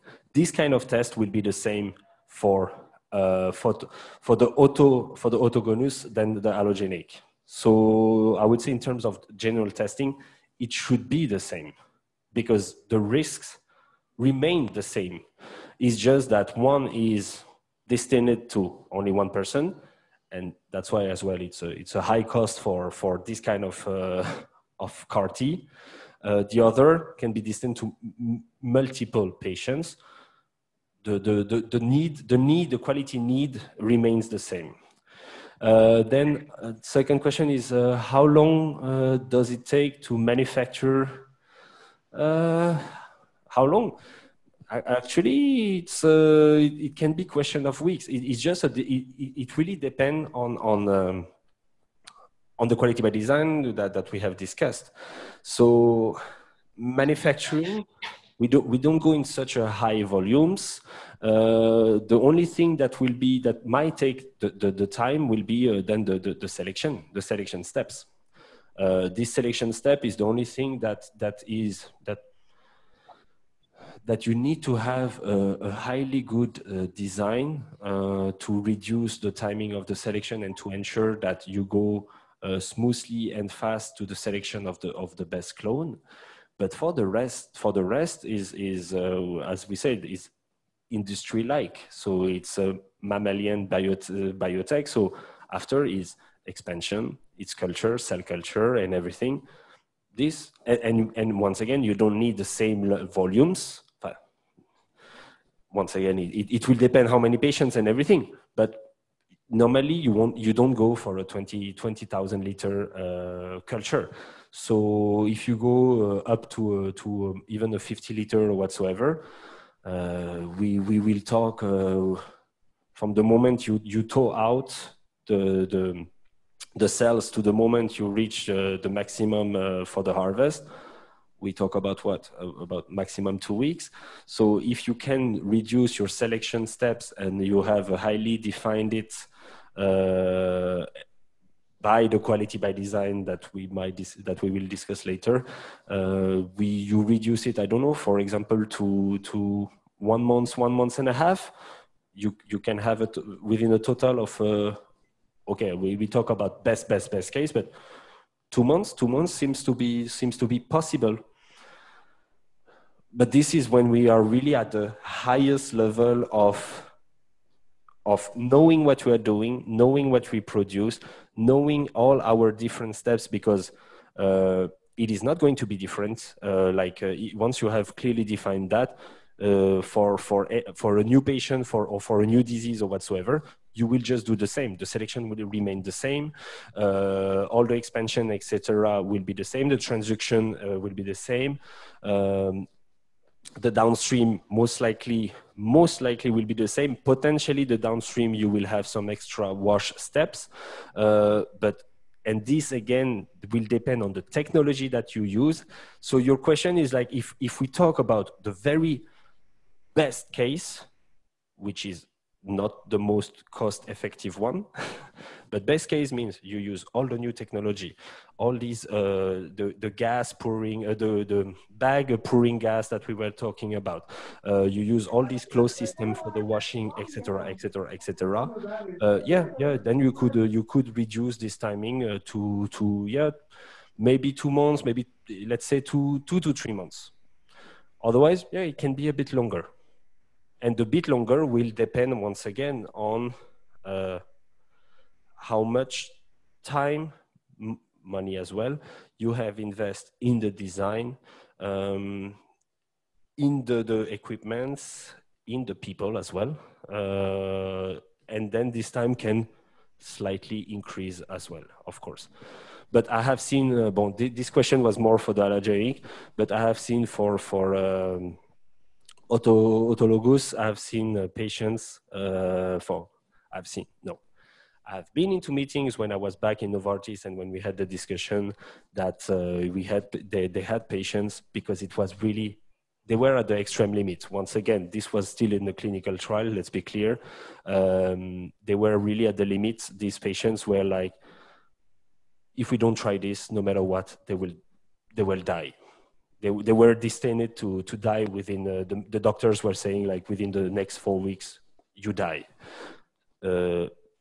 We wanted, of course, to test the technique and the technology.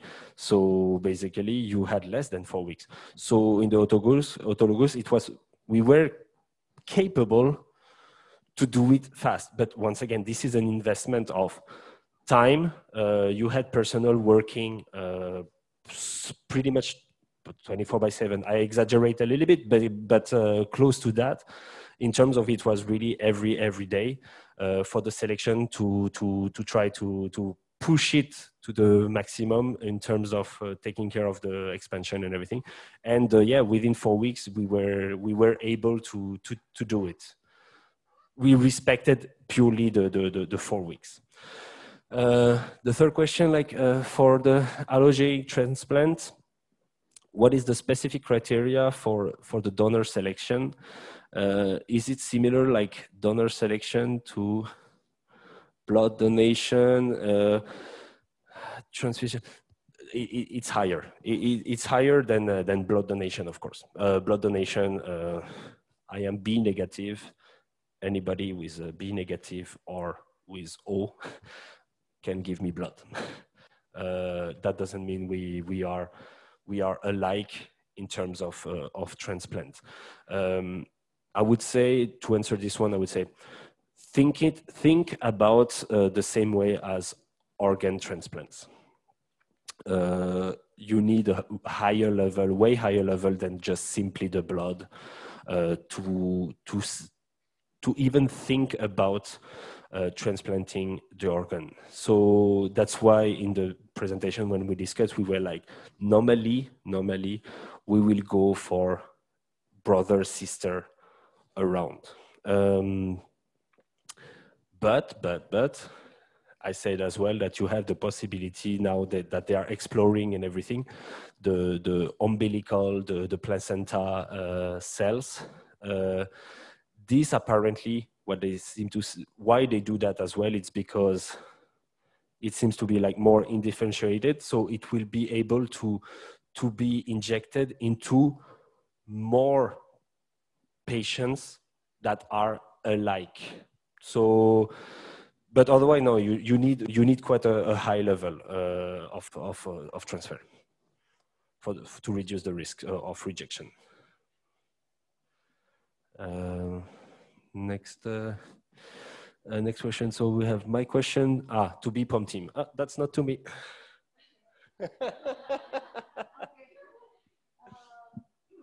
Baik, Bapak Ibu. Bapak Ibu yang mau menanyakan sesuatu langsung saja bisa langsung disampaikan atau ditulis di chatting ya. Baik, tadi sudah dijawab ya untuk Sita Takwin, mudah-mudahan sudah memenuhi harapan. Nanti silakan kalau mau ditanyakan lagi. Untuk pertanyaan selanjutnya ini untuk tim BPOM ya, menanyakan tentang regulasi dari autologous CAR T-cell products in Indonesia, because the product is dedicated for specific patient. Ya, ini memang beda ya dengan produk-produk lain, karena ini adalah teknologi baru. Jadi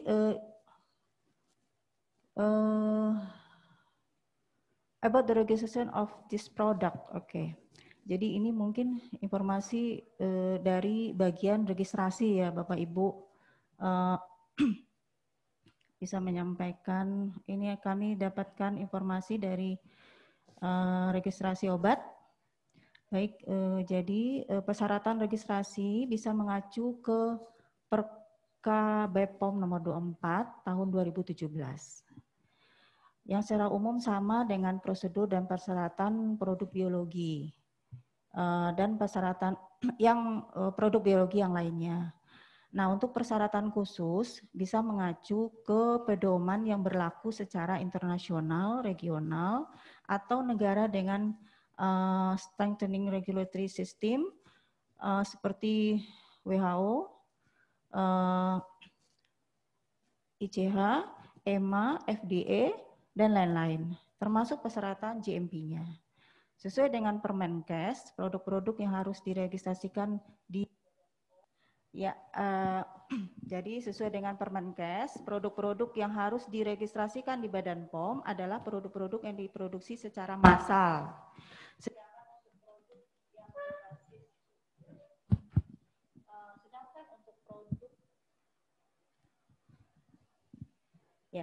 Sedangkan untuk produk yang berbasis pelayanan diatur sendiri di bawah pengawasan Kementerian Kesehatan, Bapak Ibu. Jadi itu yang dapat kami sampaikan, informasi terkait registrasi produk seperti CAR T-cell produk ini ya. Baik, mungkin next question from Biofarma, Pak Asep Riza. Yeah, currently CAR NK cells is a potential alternative therapy as well. What are the pros and cons of both modalities? And in terms of production point of view, are they similar? So this is new as well, even newer than the CAR T, like the natural killers. It has some advantages as well in terms of I will be honest, in terms of purely production, I am not sure, but I would say that yes, it would be the same. The alternative that I can see, the source of for utilizing the NK cell lines, it requires irradiation, and it is dependent on the systemic, on the interleukins 2 administration. For the progress that we had with the T cells, with the T cells therapies over the last decades, it has provided, of course, the guidance for the development of the NK cell therapies. That's clear, and because it has given the guidance to this, the process of doing and of developing this the NK one, it is similar to the CAR T, to the classic T cells, classic, to the T cell therapies. So that's why I would say that most likely, normally, it is cultured, expansion, transduction, and everything similar to the CAR T. Then one of the approach, like we say, the autologous and the human leukocytes, it matched the allogeneic T cells. So with the engineered chimeric the antigen receptor, so like we say the CAR. So I don't have enough knowledge right now on the NK, but I know that the NK cell, the cell activation, it depends on the integration of signals that are received by the multitude of membrane bound activating and the inhibiting receptors. So this is the unique regulation that allows the NK cells to mount an immune response that is independent of the antigen presentation. And I guess that this is why, if you have the question, and this is what is the interesting part of using as well the NK cells in this case. So the NK cells like distinguish like they distinguish the healthy cells from the abnormal cells. So that's why you don't even need anymore the antigen in this case, and that's why it is very interesting. But now, of course, need to have more research on this, because remember what I said at the beginning is that when you do the allogeneic, one of the potential risks is that when you re-inject it to the patient, it can, rarely, but it can have the impact, the effect of craft against the patient cells. Well, if you do it, if you imagine the same with the NK1, I was about to say it can be even worse. Well, if in the case that I'm discussing with the allogeneic, it can even kill the patient, clearly it can as well kill the patient in this case. But yes, it is very interesting. It is the NK cells is very interesting, and for the abnormal cells that go through this detection of the self ligands of the NK cells, of the complex, of the histocomparability complex, is of course very interesting. But I have not as much knowledge right now in the NK1, simply because I haven't worked myself directly with it. So the only thing that I will know is more like literature, like more than experience on the field.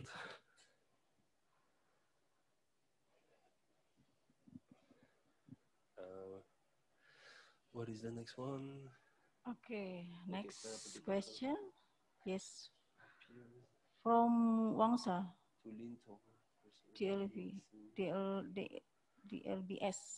So, yeah. So from the current operator, how big is the production batch usually required to treat the patient, etc.? Is there a minimum number of patients to make the production facility commercially viable? Would this kind of production facility heavily rely on single-use system, or conventional system can still be used? Okay, many questions.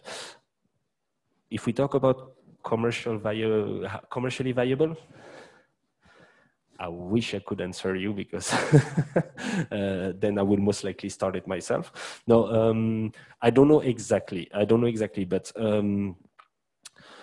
the numbers I know, for example, was like for the autologous or even allogeneic, but the cost is around 400,000 USD for one patient. For one patient. So if now you try to extrapolate this, it will depend on the equipment that you use. It will depend on the facility. It will depend, of course, on your personnel. So it is clear that you need quite a few patients to make it viable, commercially at least. But yes, then it comes to the second one. To the next question is like this kind of facility, like, is it forced to be single use and everything? No, it's not. No, it's not. Once again, it is clearly depending on the design. You can have full single use. You could go for full single use. You could go for full non-single use. You can go for something hybrid.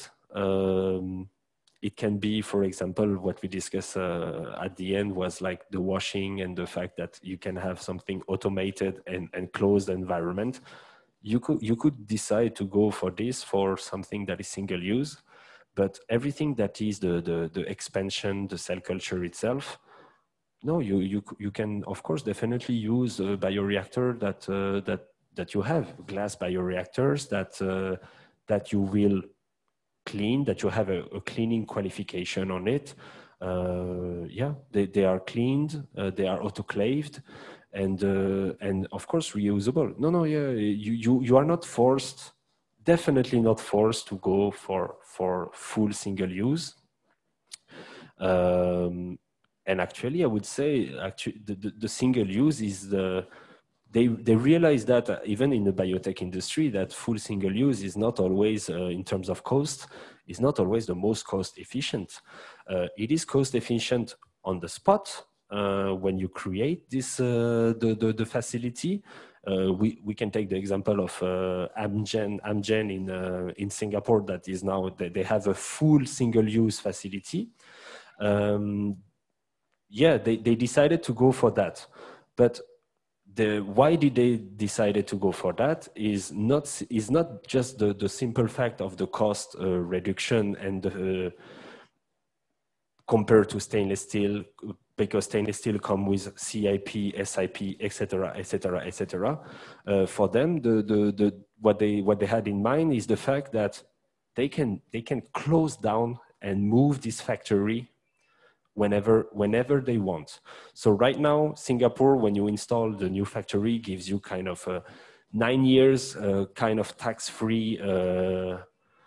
They help the company, so with 9 years of tax-free. So mark my word, I might be wrong, but my thought is that after these 9 years, Amgen most likely will close down their facility in Singapore and move it in the next emerging market. So right now, for example, take the example like Vietnam is very attractive in terms of pharmaceutical industry and everything. I wouldn't be surprised if now they have still 7 or 6 years left. I wouldn't be surprised that in 6 years' time they will move all their facility in Vietnam. So in their case, choosing the single use is not just cost in terms of the cost itself of the day-to-day. You have many other sites. Take again the example of Singapore that will be like Novartis or even Lonza. We have stainless steel. Why? Because in the long journey, when you know that when you implement your site, you are here to stay, and you are going to produce lot of batches. So once example of Lonza is that it makes maybe more than 3 or 4 years that we never stopped the production. So we didn't even have the chance, the time to stop the entire production for 2 weeks just to do all the PM maintenance and everything. We had always to find timing where the bioreactor are not used for a few days, and then you do the maintenance on the pipe and everything. So very, very time consuming in terms of scheduling and everything. But why we have to do this? Because we have so many clients, so many customers, and they always want to produce. So in this case, when you produce that much, when you produce a lot, single use is not that interesting anymore. Suddenly, after a few years, you realize that your installation, your facility with your stainless steel, with your CIP, with your SIP, overcome the low cost of single use, because single use is this bag. When you produce that much, bag after bag after bag after bag after bag. After a few years, you realize that actually investing in the stainless steel is not that bad anymore. But then I would say is not the same. It's even more so for CAR-T. If now you are like, you create this and there is a big need. There is a real big need in your area or in your country, wherever you install it, or you even decide to do this. What we discussed, what I said yesterday, is like making your country or your area where you do your drug, your medicine, you decide to make it a kind of destination, like a cure destination for all the people around the world that don't have the money to afford these drugs in their own country, or that their insurance don't help them, and etc. If now you propose, you have designed something because of all the costs, all the different costs that are way reduced than compared to the US or this or that, and you can propose at the end a treatment that is like, if not half the price of the US or other developed country, but like 60% of what they propose, you might even have people from around the world to come to your country to use your drugs, to use what you are producing. So in this case, why would you go for single use? If you have in mind that you will produce a lot, no, having the like I say, glass bioreactors or small stainless steel bioreactor, because you have the 20-liter small stainless steel bioreactor that are great as well, can fully be used. It's all, again, it comes to the question of the design. Is like, if you do a smart design and flexibility, once again, this is if you start to create or decide to create this kind of thing like tomorrow. You design from scratch. If now we talk about adapting an existing facility, this is another story as well. Think about, this is where all the design and all the thoughts of cost, of planning, of project managing and everything enters. This is where so it depends which situation you are. If you talk about adapting an existing lab that you already have, that where, let's say it's a kind of R&D lab where you were doing mammalian and you want suddenly to switch this into CAR-T, yes, it's totally possible. And yes, of course, don't get rid of all your equipment just to replace them with single use. Try to make it the smartest way to adapt it. That would be my answer. Did I miss something on the last question? I'm just no sure. Okay. Thank you, Sita. Perfect French. Perfect French. Baik. Okay. Ya, baik. Terima kasih Pak Alfi Rizky. Ya, sudah menyampaikan sedikit, menambahkan ya ini informasi dari terkait pertanyaan Bapak Aditya dari Kombipar. Oke, Bapak Ibu, masih ada pertanyaan lagi atau sudah waktunya ya? Baik, mungkin kita tutup untuk sesi pertama ini pada hari ini. Thank you, Pak Nicolas. For the presentation and discussion. It's very interesting lecture, and the information is very important. I hope it is, yeah. for us. So maybe we will take coffee break, right? And after that we continue to the second lecture. Mm-hmm. Yeah. Sure. Terima kasih. Mari kita beri aplaus ke Pak Nicolas. Thank you. Wassalamualaikum warahmatullahi wabarakatuh.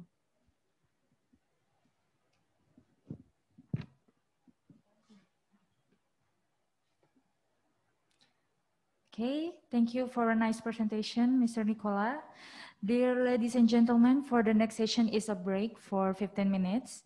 Please note, after the break, we will hold another lecture session with Mr. Nicolas. Again, we remind you to keep joining the workshop because we have another quiz with prizes at the end of this session. Okay, we come back at maybe 10,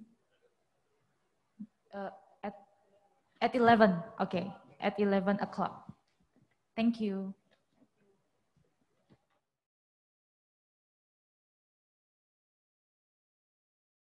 To have this as a kind of a quick presentation, but following up with a kind of a debate, because when it comes to quality by design, actually a lot of the, why do we do that? Why do we do this quality by design is because we have a lot of requirements coming from regulation. So that's why we actually come up with the quality by design. Quality by design is requested by regulatories. So yeah, my first page quickly is like the simple way of talking about quality by design would be like, yeah, the process understanding, the design, the process control, and the scientific knowledge. But it's of course not only this. So what is the quality by design and why? So this first one is a reference from the International Council for Harmonization. So the quality by design, so it's a systematic approach to development that begins with predefined objectives and emphasizes the product and process understanding and process control based on sound science and quality risk management. So what does it mean? So what is the quality by design? So quality by design is the quality system for managing the product life cycle. Like I said, it is a regulatory expectation. And it is intended to increase the process and product knowledge to reduce the risk to patients. What is quality by design? What is it not? Definitely it's not new. I know, it was easy to put that one. And it's not a QA, it's not a quality assurance department responsibility. Yeah, everyone is involved, like I said. So it's important to recognize that that quality cannot be tested into products. Quality should be built in by the design. And see, this is coming, this sentence is coming from the ICH Q8. So now we'll go to the next one. So what are the regulatory documents? So from this, from the International Council for Harmonization, you have primarily the ICH Q8 to Q11. So the Q8 is the pharmaceutical development, Q9 is the quality risk management, the Q10 is the pharmaceutical quality system, and the Q11 is the development and manufacturing of the drug substance as so-called. So if now we look a little bit closer to what is the Q10, so the pharmaceutical quality system, it is not as simple as what I showed you at the beginning when I say the quality by design, just the 4 points. So yeah, you can see desired product performance, product design, process design, process performance. Then the next layer will be the product specification, product quality attributes, process parameters that are linked automatically to the process design, the process controls, then of course, product knowledge, the process understanding, and the continuous improvement. So this is like all together. So when you do the pharmaceutical, when you do your development, so yeah, we discussed yesterday smoothly. Quickly about the technology transfer. Then you have our purely the manufacturing and potentially product discontinuation, etc., etc., etc. So you manage the responsibility, the PQS elements, the enablers. So it is a lot. That is, so this one, once again, this is coming from the ICH. So this is pretty much what is expected from regulatories. How do we answer this? So for the industry,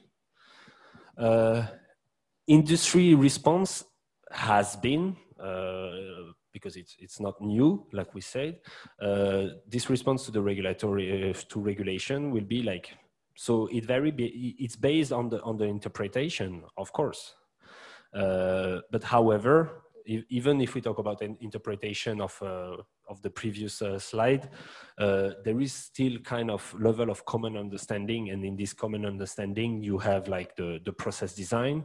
So when we talk about the process design, so you have like define the knowledge space, identify the critical parameters, and determine the control strategy. When we go for the qualification, so the qualification is what? For a production site, so you need to qualify the facility, utilities, and the equipment. So the FUE. So FUE qualification, all of this. Then the process performance qualification. And as said yesterday as well, is like you will always have a continuous process verification, the CPV. So this is what we, the industry in general, I would say, as experts, we can come on out to answer, to hopefully answer to all these requirements, all these questions that regulatory could have. Normally, by covering this, you cover like a big part of what is the quality by design. So yeah, we target the product profile. So yeah, it's the basis of the design and for any product development, of course. So that, and of course it includes like how do we intend to use it, the administration, how you're gonna give it to the patient, the dosage form, how delivery system, etc., the strength of the dosage container, how you close, etc., etc., etc. I mean, here you can put a very long list. Then part of it, like we discussed yesterday quite sometimes as well, for the critical quality attributes was like, yeah, so you have the physical, the chemical, the biological, or the macrobiological properties. All these, all these characteristics that should be within the appropriate limits, or at least an appropriate limit that is defined by the process. Like, then that's why we have the range, our distribution, and to ensure that that we have the desired product quality, of course. Typically, yeah, the BDS specification that are the coming from the QC.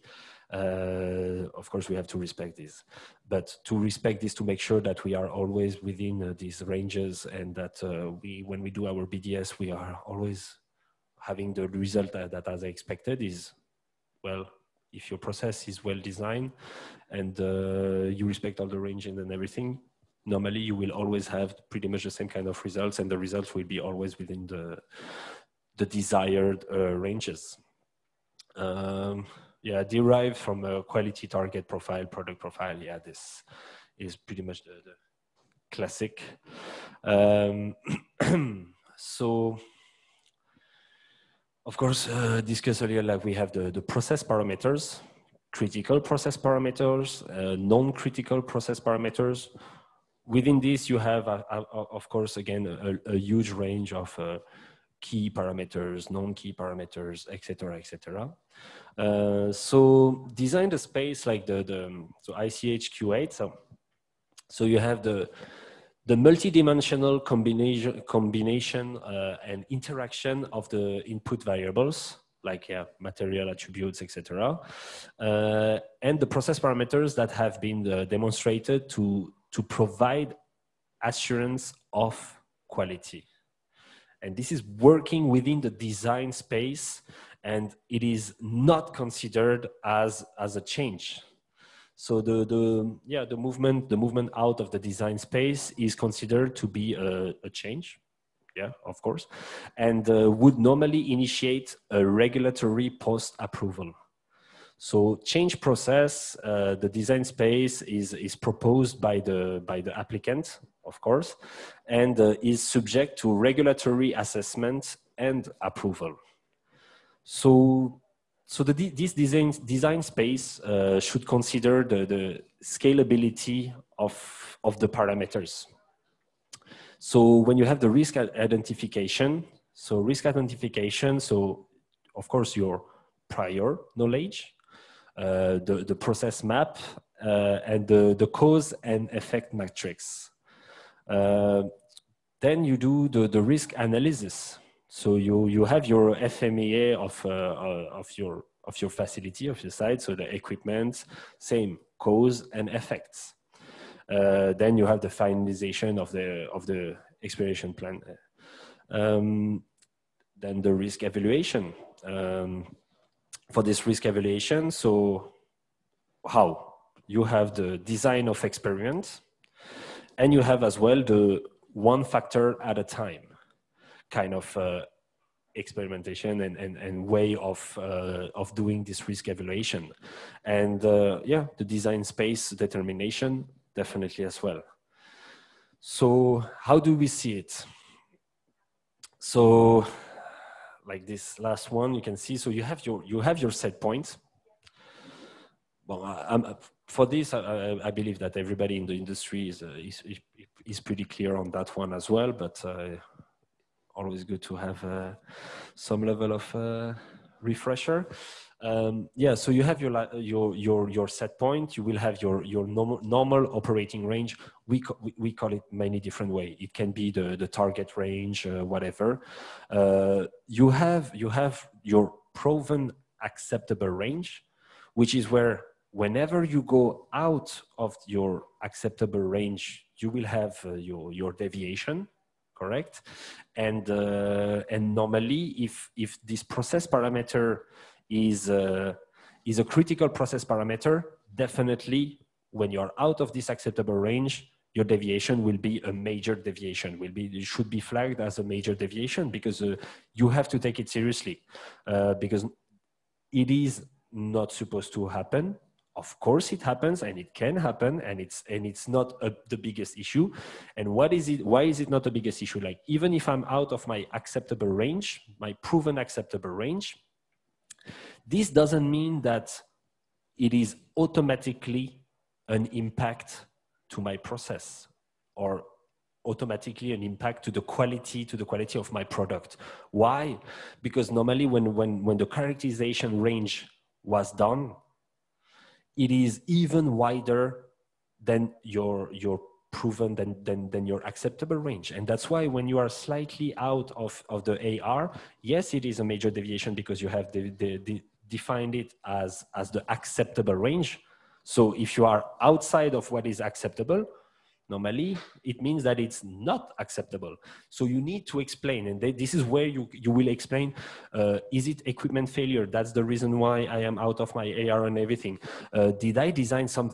Maybe it will help you as well to understand, like, did you do a wrong design? Like I discussed yesterday, it's like, maybe your process requires something that your equipment is not capable to deliver.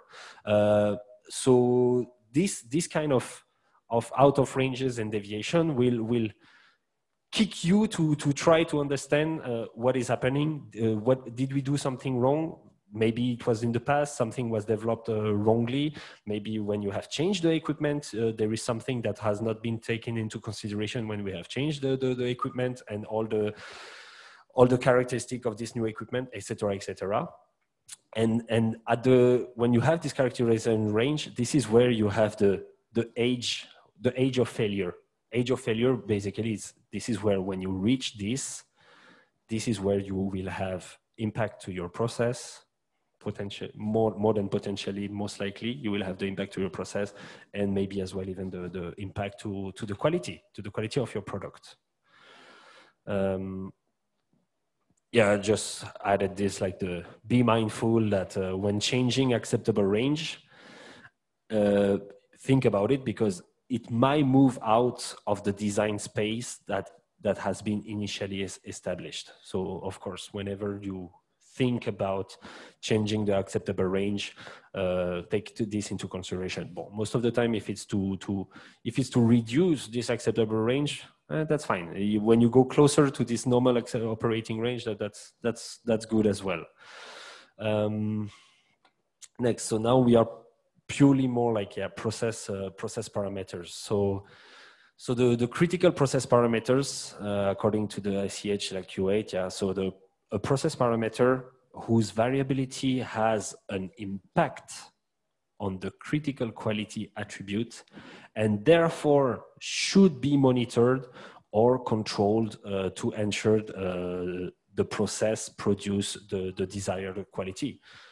This is how you're going to define actually your CPP, right? So when you have some temperature, pH, etc., that has this impact on the quality of your product, that's why you will define them as a direct CPP. It's okay. This is directly a critical process parameters.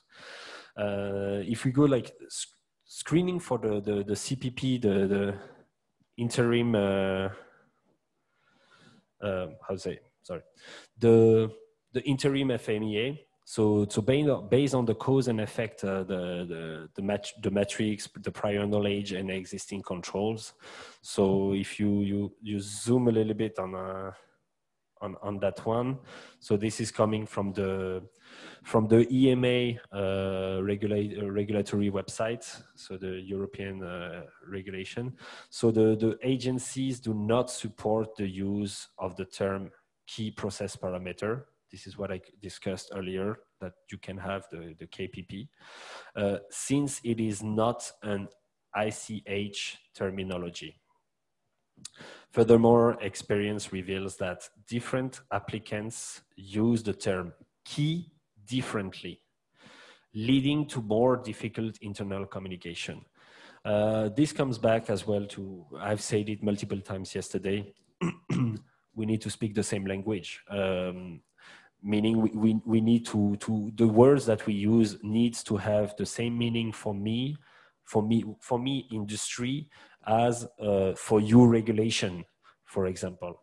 And that's why, yes, you will have internally into some companies, they will use the key process parameters or whatsoever, but for the regulatory, it's pretty clear. It's like, is it critical to your process? And when we say critical to your process means that if this is not respected or if it's too much out of the range, is it going to affect one of the quality attributes? Yes, it is a critical process parameter. Internally, call it whatever you want, the KPP, you want to add different leverage, different layers of parameters, fine. For regulation it's critical or it is non-critical. This is what is, I would say, important for them. Yeah, in terms of process performance qualification, so like, yeah, the PPQ. So why we do that? We do it to demonstrate like manufacturing is in the state of control. We have discussed that yesterday, and to demonstrate that that process are performing consistently. This is the most important one. This is what you want. You want to have a consistency from one batch to another, and at the moment you have that, this gives you as well this high level of confidence when you do something and when you face as well the authorities. Establish an initial baseline for future process evaluation. Yeah, that would be classic. And again, you have a constant review of the batches, of the data. You collect more and more data, more and more knowledge. that will help you to maybe even fine-tune some level of design. Well, process monitoring, I think we are all somehow pretty clear on this, the IPC, the PIT. So yeah, this is to provide the assurance that that validated state of the manufacturing process, everything is maintained. Yeah, of course, after you have the statistical process control and the monitoring, so that's the chart that we create, and of course, like I said, it will be the feedback. It's the feedback to the process, because this is where you can fine tune again your product knowledge, your process knowledge, and everything. Because more and more, sometimes actually you have you have deviations. And you don't understand what happened. You really don't understand, and you do the investigation and you continue, and later on with multiple batches, this is after it might give you some key elements to answer this earlier deviation, and enlighten you on some new knowledge about your process, and then you try to integrate that to make it even more robust, even stronger, and even have always more and more consistency. Yeah, deviation training investigation. So yeah, of course, you will implement the CAPA, corrective action, preventive actions, to address the root cause for continuous improvements, and of course, enhance the process understanding. So as I just said. So in summary, what is it? At the beginning, you have, of course, a high product risk, but it is automatically linked to the fact that you have a lower process knowledge. And the more it goes on, so the more you might have, because even before the production, the more you have done in research and development, the more you acquire knowledge. The more you acquire knowledge, the more confidence you will have. The more confidence you have, because you have this more confidence, it is as well reducing the process risk. So all the product development and the manufacturing, so everything that we have discussed either today or yesterday, from the TPP, from the QTPP, the risk assessment, everything, the FMEA, everything that we do brings you to have this level of insurance. Yeah, the last one is just the reference. So reference where you can find most of the information that I've used in this presentation. So yeah, the PDA website, the ICH, like I say, from Q8 to Q11, and of course the FDA when it comes to process validation guidance. Okay, I think now it's the time to have a little discussion on about this. I would say anybody who has like more than just a question, maybe who even wants to interact directly with us and state their point of view, or even that what could be good as well is a past experience, something that you have seen, that you have done in the past, or that you have faced in the past. It can be success or failures, of course. Normally we learn more from failures in general. So yeah, please. Okay, thank you. Baik, Bapak Ibu, mungkin ada yang ada pertanyaan, silakan disampaikan Bapak Ibu. Any question? Maybe kalau tidak, mungkin kalau ini bisa dicatat di chatting. Ya, okay. There is a question from Asap. Pak Asap, from Biofarma, ya. Okay. The question is, based your experience, how long it took for setting up CBD implementation as compared with conventional optimist approach? Okay.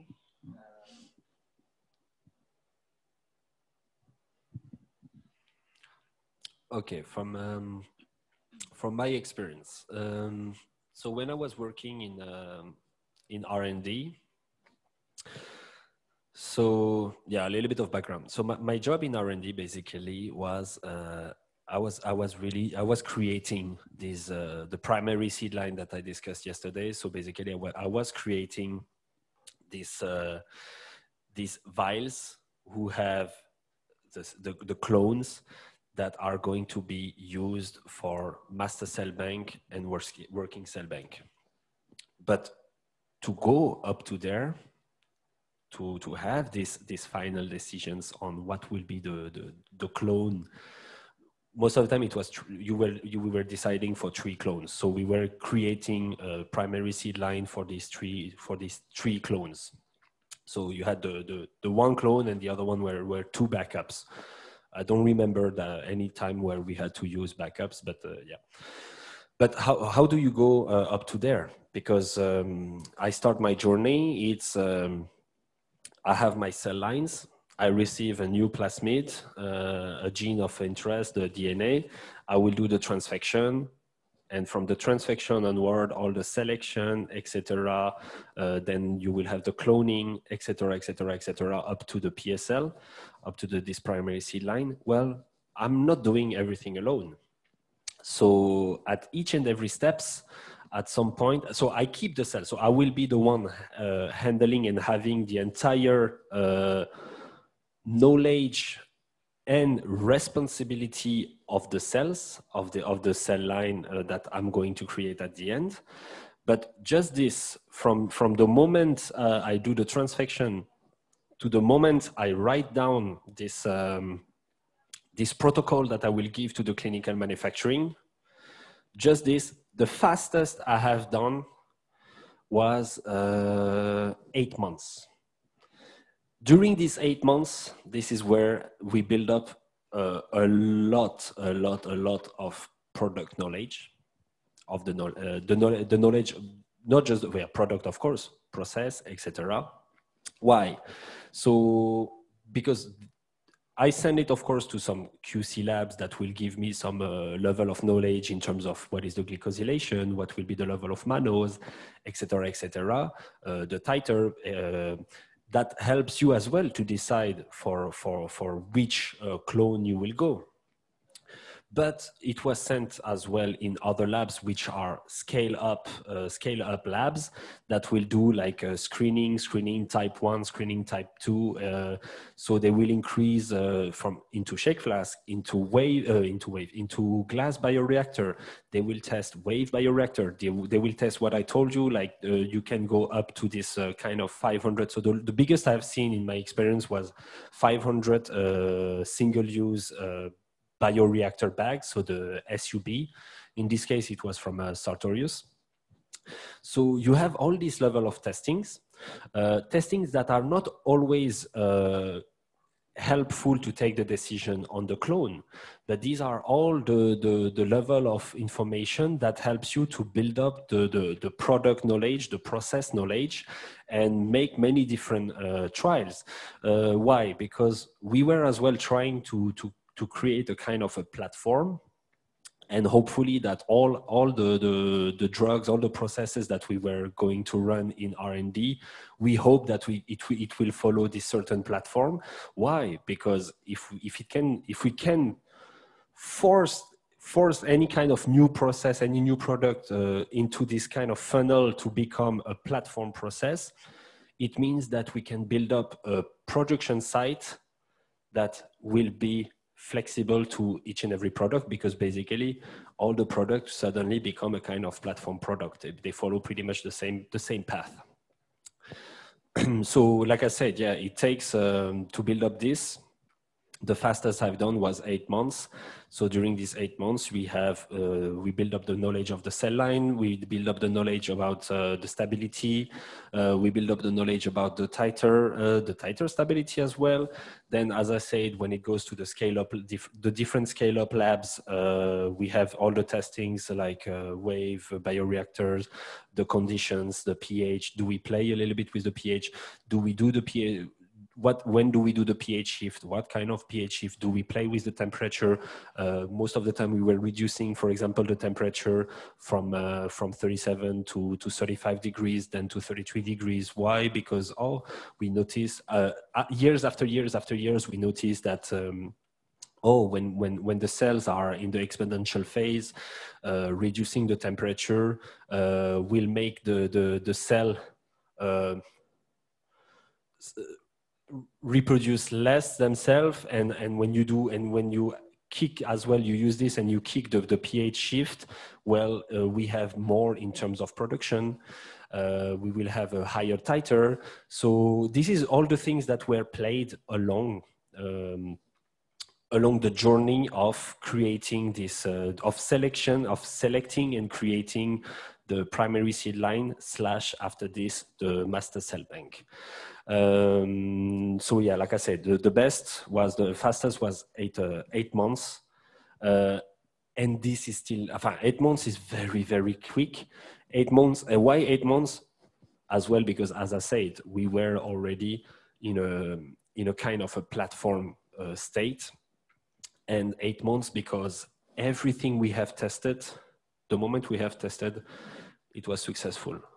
So this cell line, so in this case, it was CHO cell line, but a specific type of CHO that was developed by a small startup that was bought over by Novartis. The small startup was named Chiron.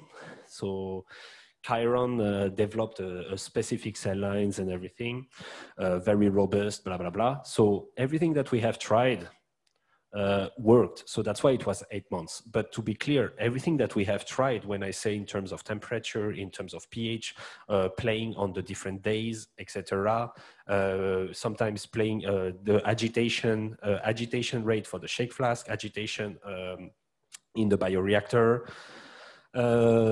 all these are knowledge that have been built up in the previous years as well, or with the previous processes. So even when I tell you 8 months, don't take it too much at heart. If now we talk about a brand new company that wants to do it and all by themselves, it's not going to be 8 months.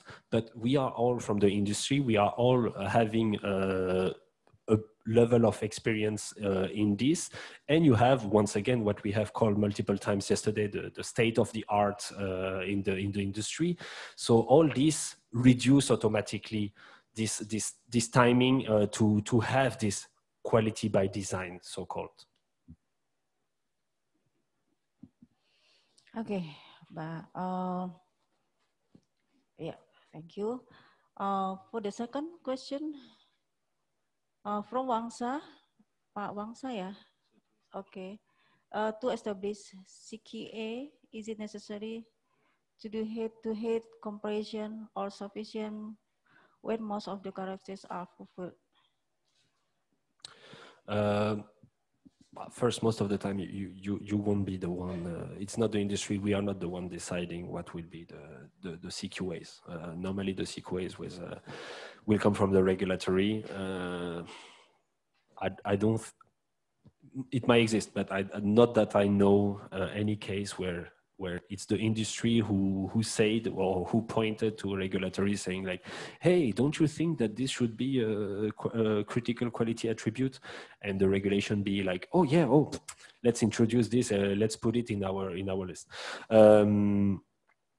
No, so this is pretty much established at the base because this is more academic knowledge. Why do I say academic knowledge? Is more like, okay, because once again we come back to patient safety.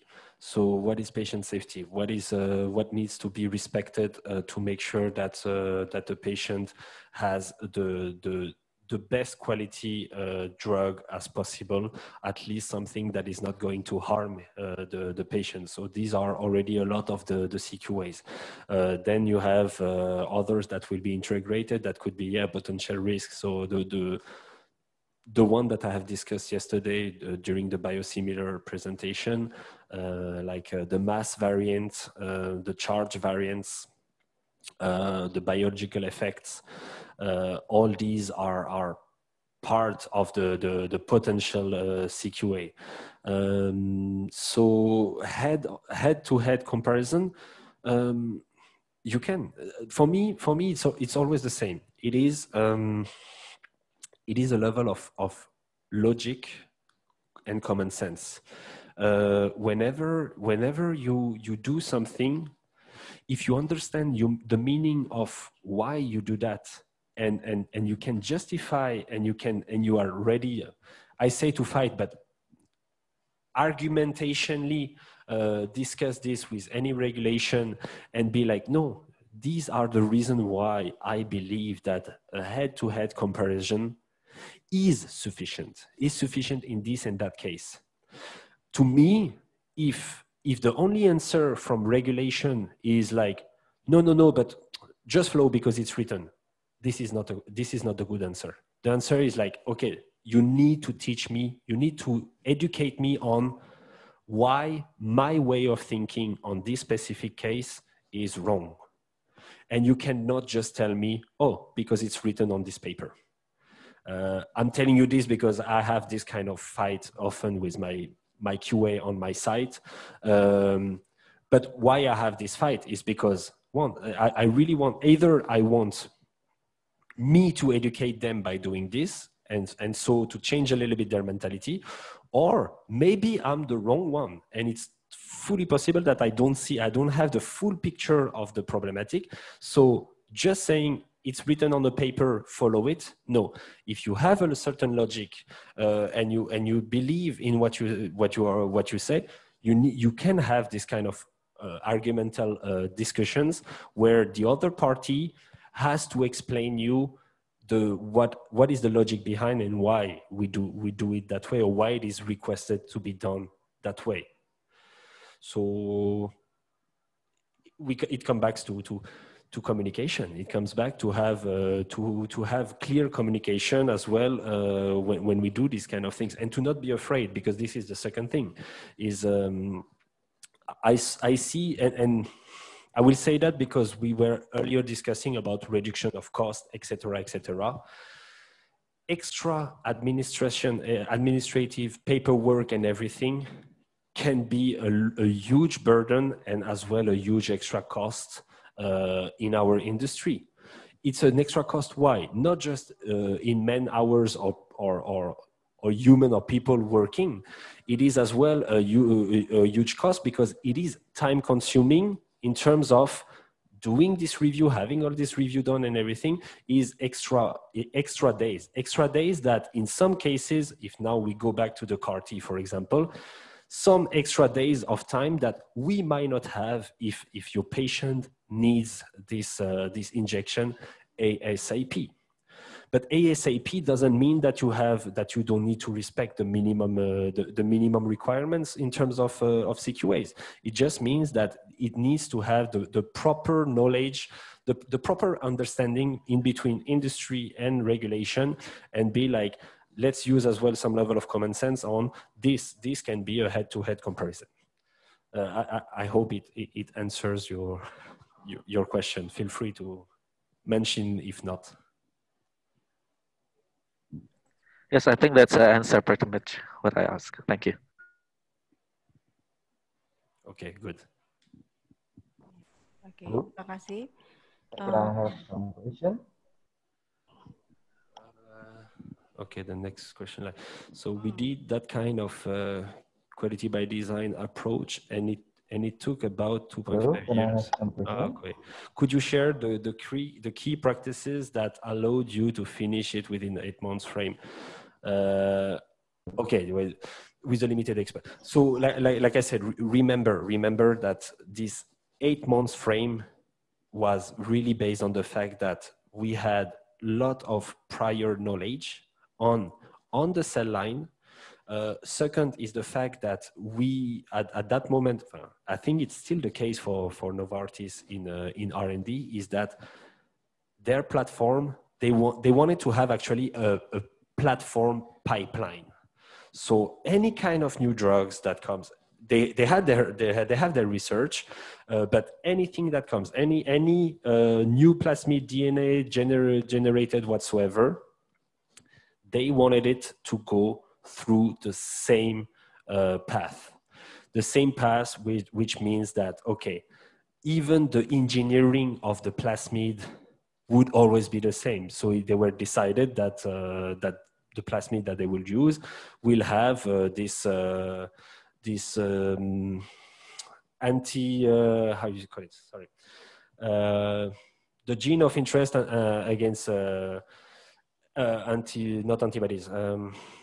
Microbial, sorry, microbial. So then when you do the selection it could be with the G418 solution that normally would kill all the cells that don't have integrated with this gene, with this specific gene, with and then after you have the selection with the methotrexate. So they were always following up the same approach. So when I say 8 months, remember always that you have already, before that, you have already years of knowledge. So even when it went to the scale-up labs, these scale-up labs, they had already defined what was pretty much the best in terms of the platform process. So the best is like, they were not going to try 33-degree temperature. They were not going to try 39-degree temperature. They were not going to try certain agitation. They were not going to try that many different kind of pH shift, etc., etc. So they within the years, they had already like option A, B, C, D. When before they were at option A to Z or even more, AA and everything. So that's why you have it was reduced to 8 months. Always remember this. It's like we have used all the past experience, past years' experience, and this is how we were able to within 8 months. Create from the moment of the transfection to the moment of the creation of the master cell bank, we were able to do it within 8 months. It was because of all this generated knowledge that were done in the past years when we were actually trying to create this kind of platform. So when I arrived, for example, we didn't have the platform yet, so we were using many different type of media, different type of cells as well. So when I started to work, I had the NSO cells, I had SP20 cells, I had CHO cells, I had many different media. So some of the media culture that were used with a color indicator for the pH, etc. And all this slowly came to a standardization where we are not going to try.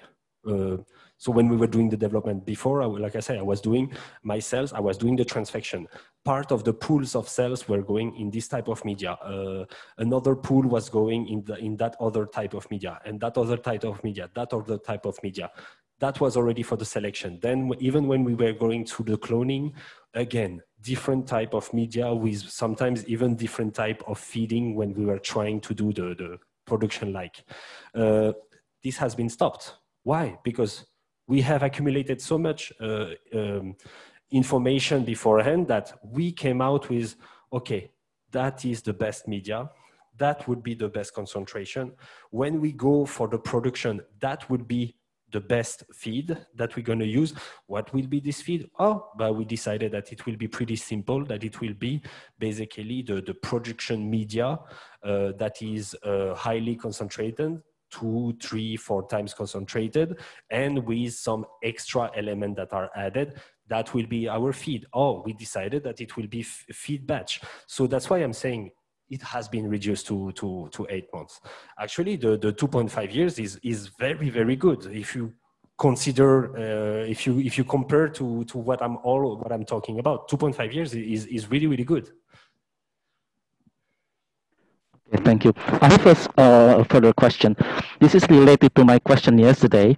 Why we did the QVD and then we try to make it as a platform. The one that we now develop in 2.5 years, we try to make it as a platform. So in the future, if you want to have a new product, so what we only need to do is exchange the gene insert. So this is related to my question yesterday. One of the most tough characterization when we want to establish biosimilarity is the HCP and HCD. So host cell related protein and host cell related DNA.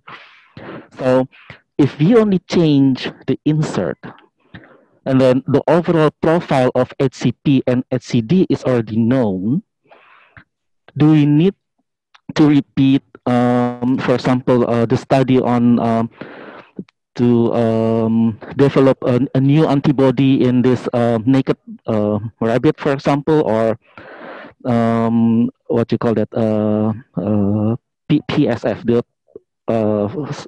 free, the animal that has never been exposed to antigens. So that would be one of the biggest hurdles that we have to face. So if we have the overall profile of the HCP and HCD, would that be necessary to repeat that again, or we only target it to the new insert that we exchanged with the previous one? Thank you. Yeah, according to what you say, it would make sense that we can go for the head-to-head comparison and just use the new insertion. This can be done as long as you have enough knowledge and that you present and that you show enough knowledge, and same again, that you explain why, because it is so similar, because it is platform, because the only change will be held at this portion. That's the reason why I believe that we don't need to do all the other testings or whatsoever. Why? Because the result will be exactly the same. So you could start to do it just to show and to prove that your claim is correct, and to have after this agreement and this understanding with the regulation, saying like, well, you see, it is platform and everything. I showed you already that with the next one, it is all not just comparable, it might be even identical in terms of this specific small testing. But why is it identical, comparable, or / identical? Because we have engineered it this way that it is platform. That's the reason why it will always be the same. So I do it the first time, then I prove it to you. Maybe I can prove it to you a second time or whatever. But then the goal is that after this is like, well, in the near future, the only thing the regulation will have to look at is like, have you engineered it again for this new one exactly the same way, and you have respected the entire platform process and protocol? Yes. Okay, then does it make sense to continue to request from you to do this test? So this is what I said way earlier, is like, if it doesn't make sense, if it's just doing it because it's written on the paper that, new drug, blah, blah, blah, blah, blah, have to go through this. But if now your company, it's like, we have engineered, we have done this quality by design, and we have this platform, and it is for all the earlier testing, it is always the same. And the only thing that will be important or take into consideration will be, I don't know, the BDS or this or that, the HCP. Well, yeah, do I need to do it? To me, I would say no. But once again, I'm on the industry side. I'm on your side, guys.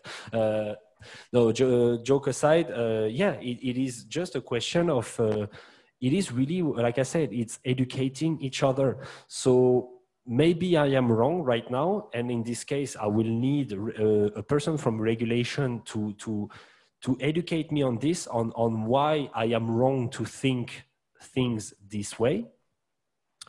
Or if we are the one who are right, we are the one who should actually train / educate or explain to the regulatory on why this seems to not be necessary anymore as long, once again, as long as you always do everything according to this quality by design that you have spent 2.5 years to develop, and as long as point by point it is respected, and if not respected, you need to have the justification on why it doesn't have an impact.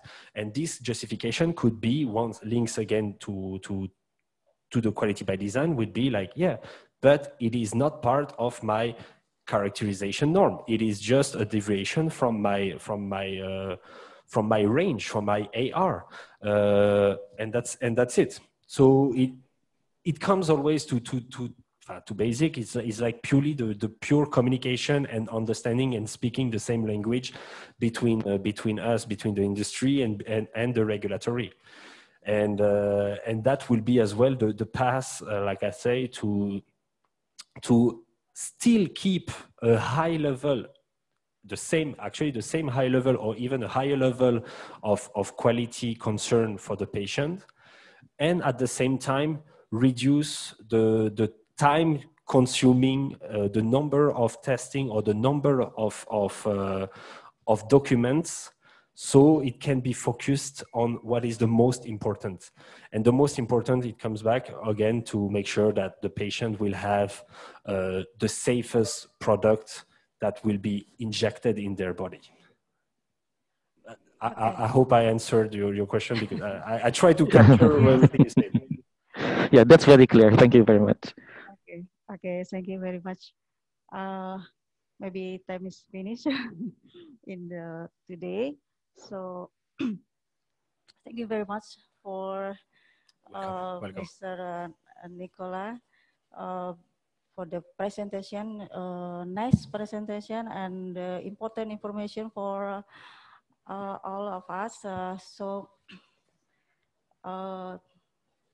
Terima kasih Bapak Ibu atas partisipasinya pada hari ini dari pagi sampai siang. Mudah-mudahan semua informasi dan diskusi kita bermanfaat untuk kita semua. Baik, saya tutup. Mari kita beri aplaus untuk Mr. Nicolas. Thank you very much. Wassalamualaikum warahmatullahi wabarakatuh. Kita kembalikan ke moderator.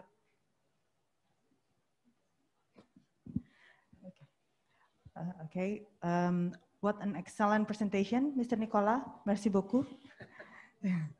And excellencies, distinguished guests, participants, ladies and gentlemen, we have had productive and inspiring time together, and this workshop about to come to the very end. I hope you found the presentations on this workshop are informative and helpful.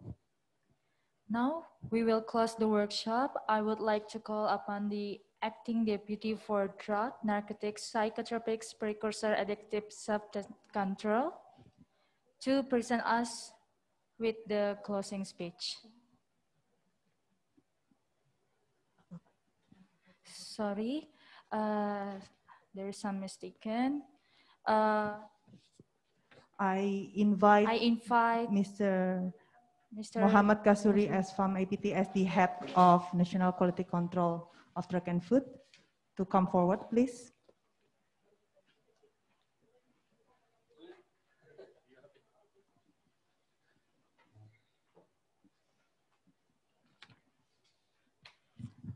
And now we will hear the closing speech from Mrs. Dr. Togi Juni Sutajulu, APT MHA. Please welcome.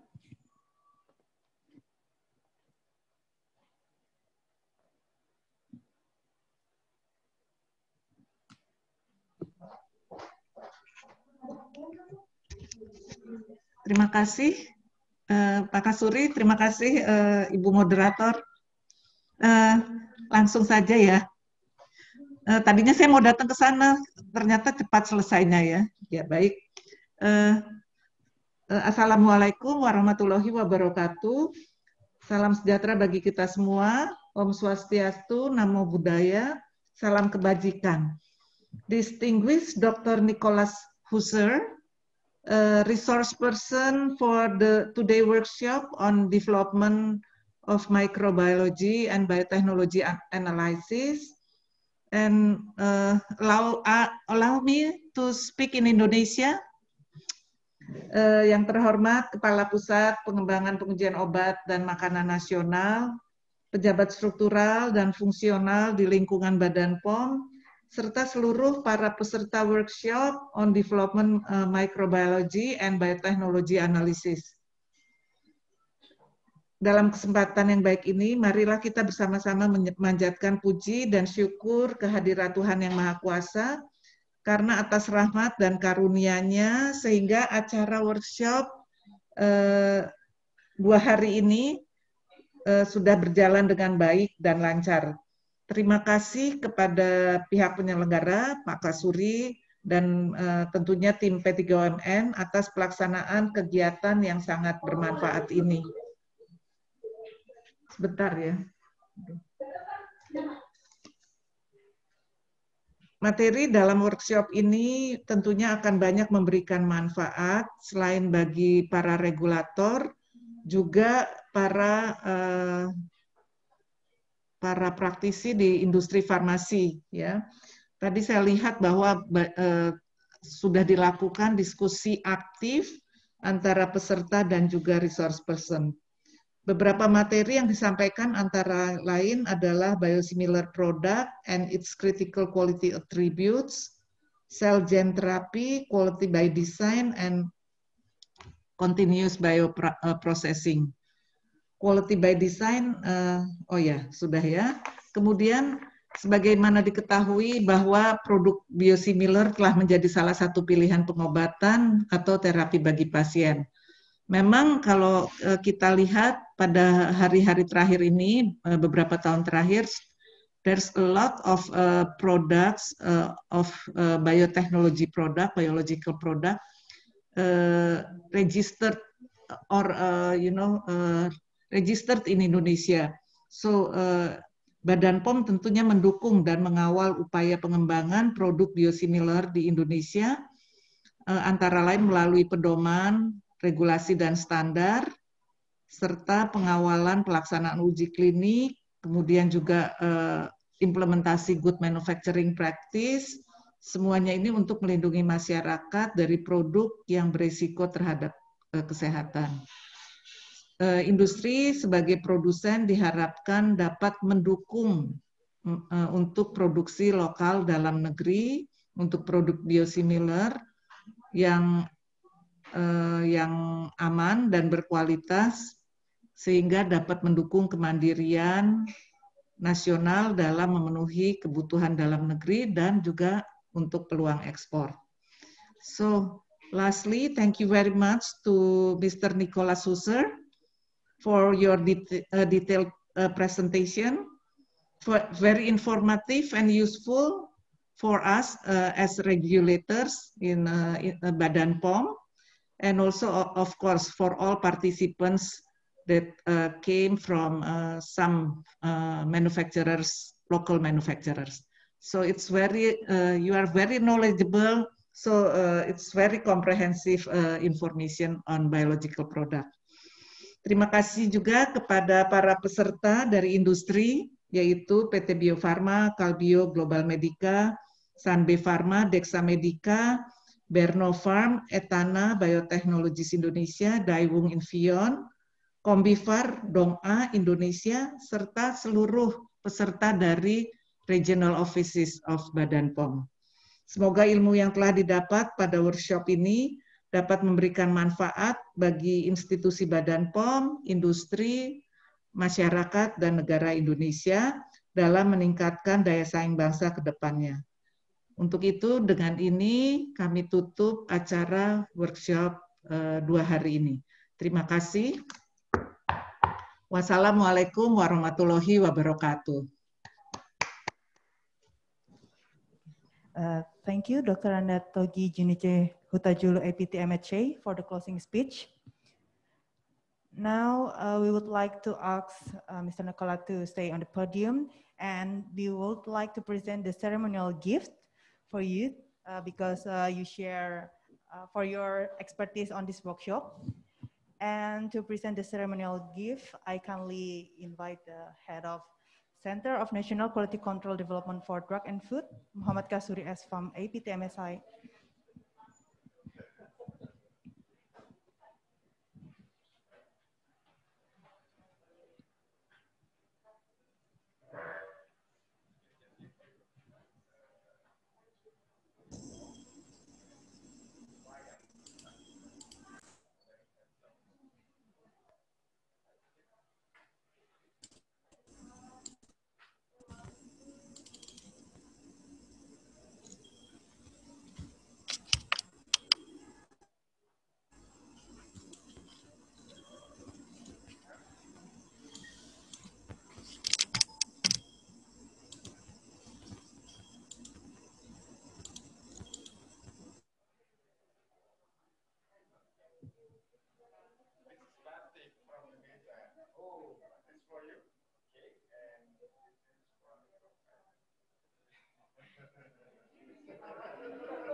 Now, I will leave you with a quote by Anton Chekhov, a Russian author, who said, "Knowledge is one of no values unless you put it into practice." Let us all be guided by all the things that we have learned and listened throughout the workshop. I also wish that you can implement and practice what you get from these 2 days of workshop of microbiology and biotechnology analysis. Thank you for joining the workshop, and please forgive us for our shortcomings. Thank you. Thank you.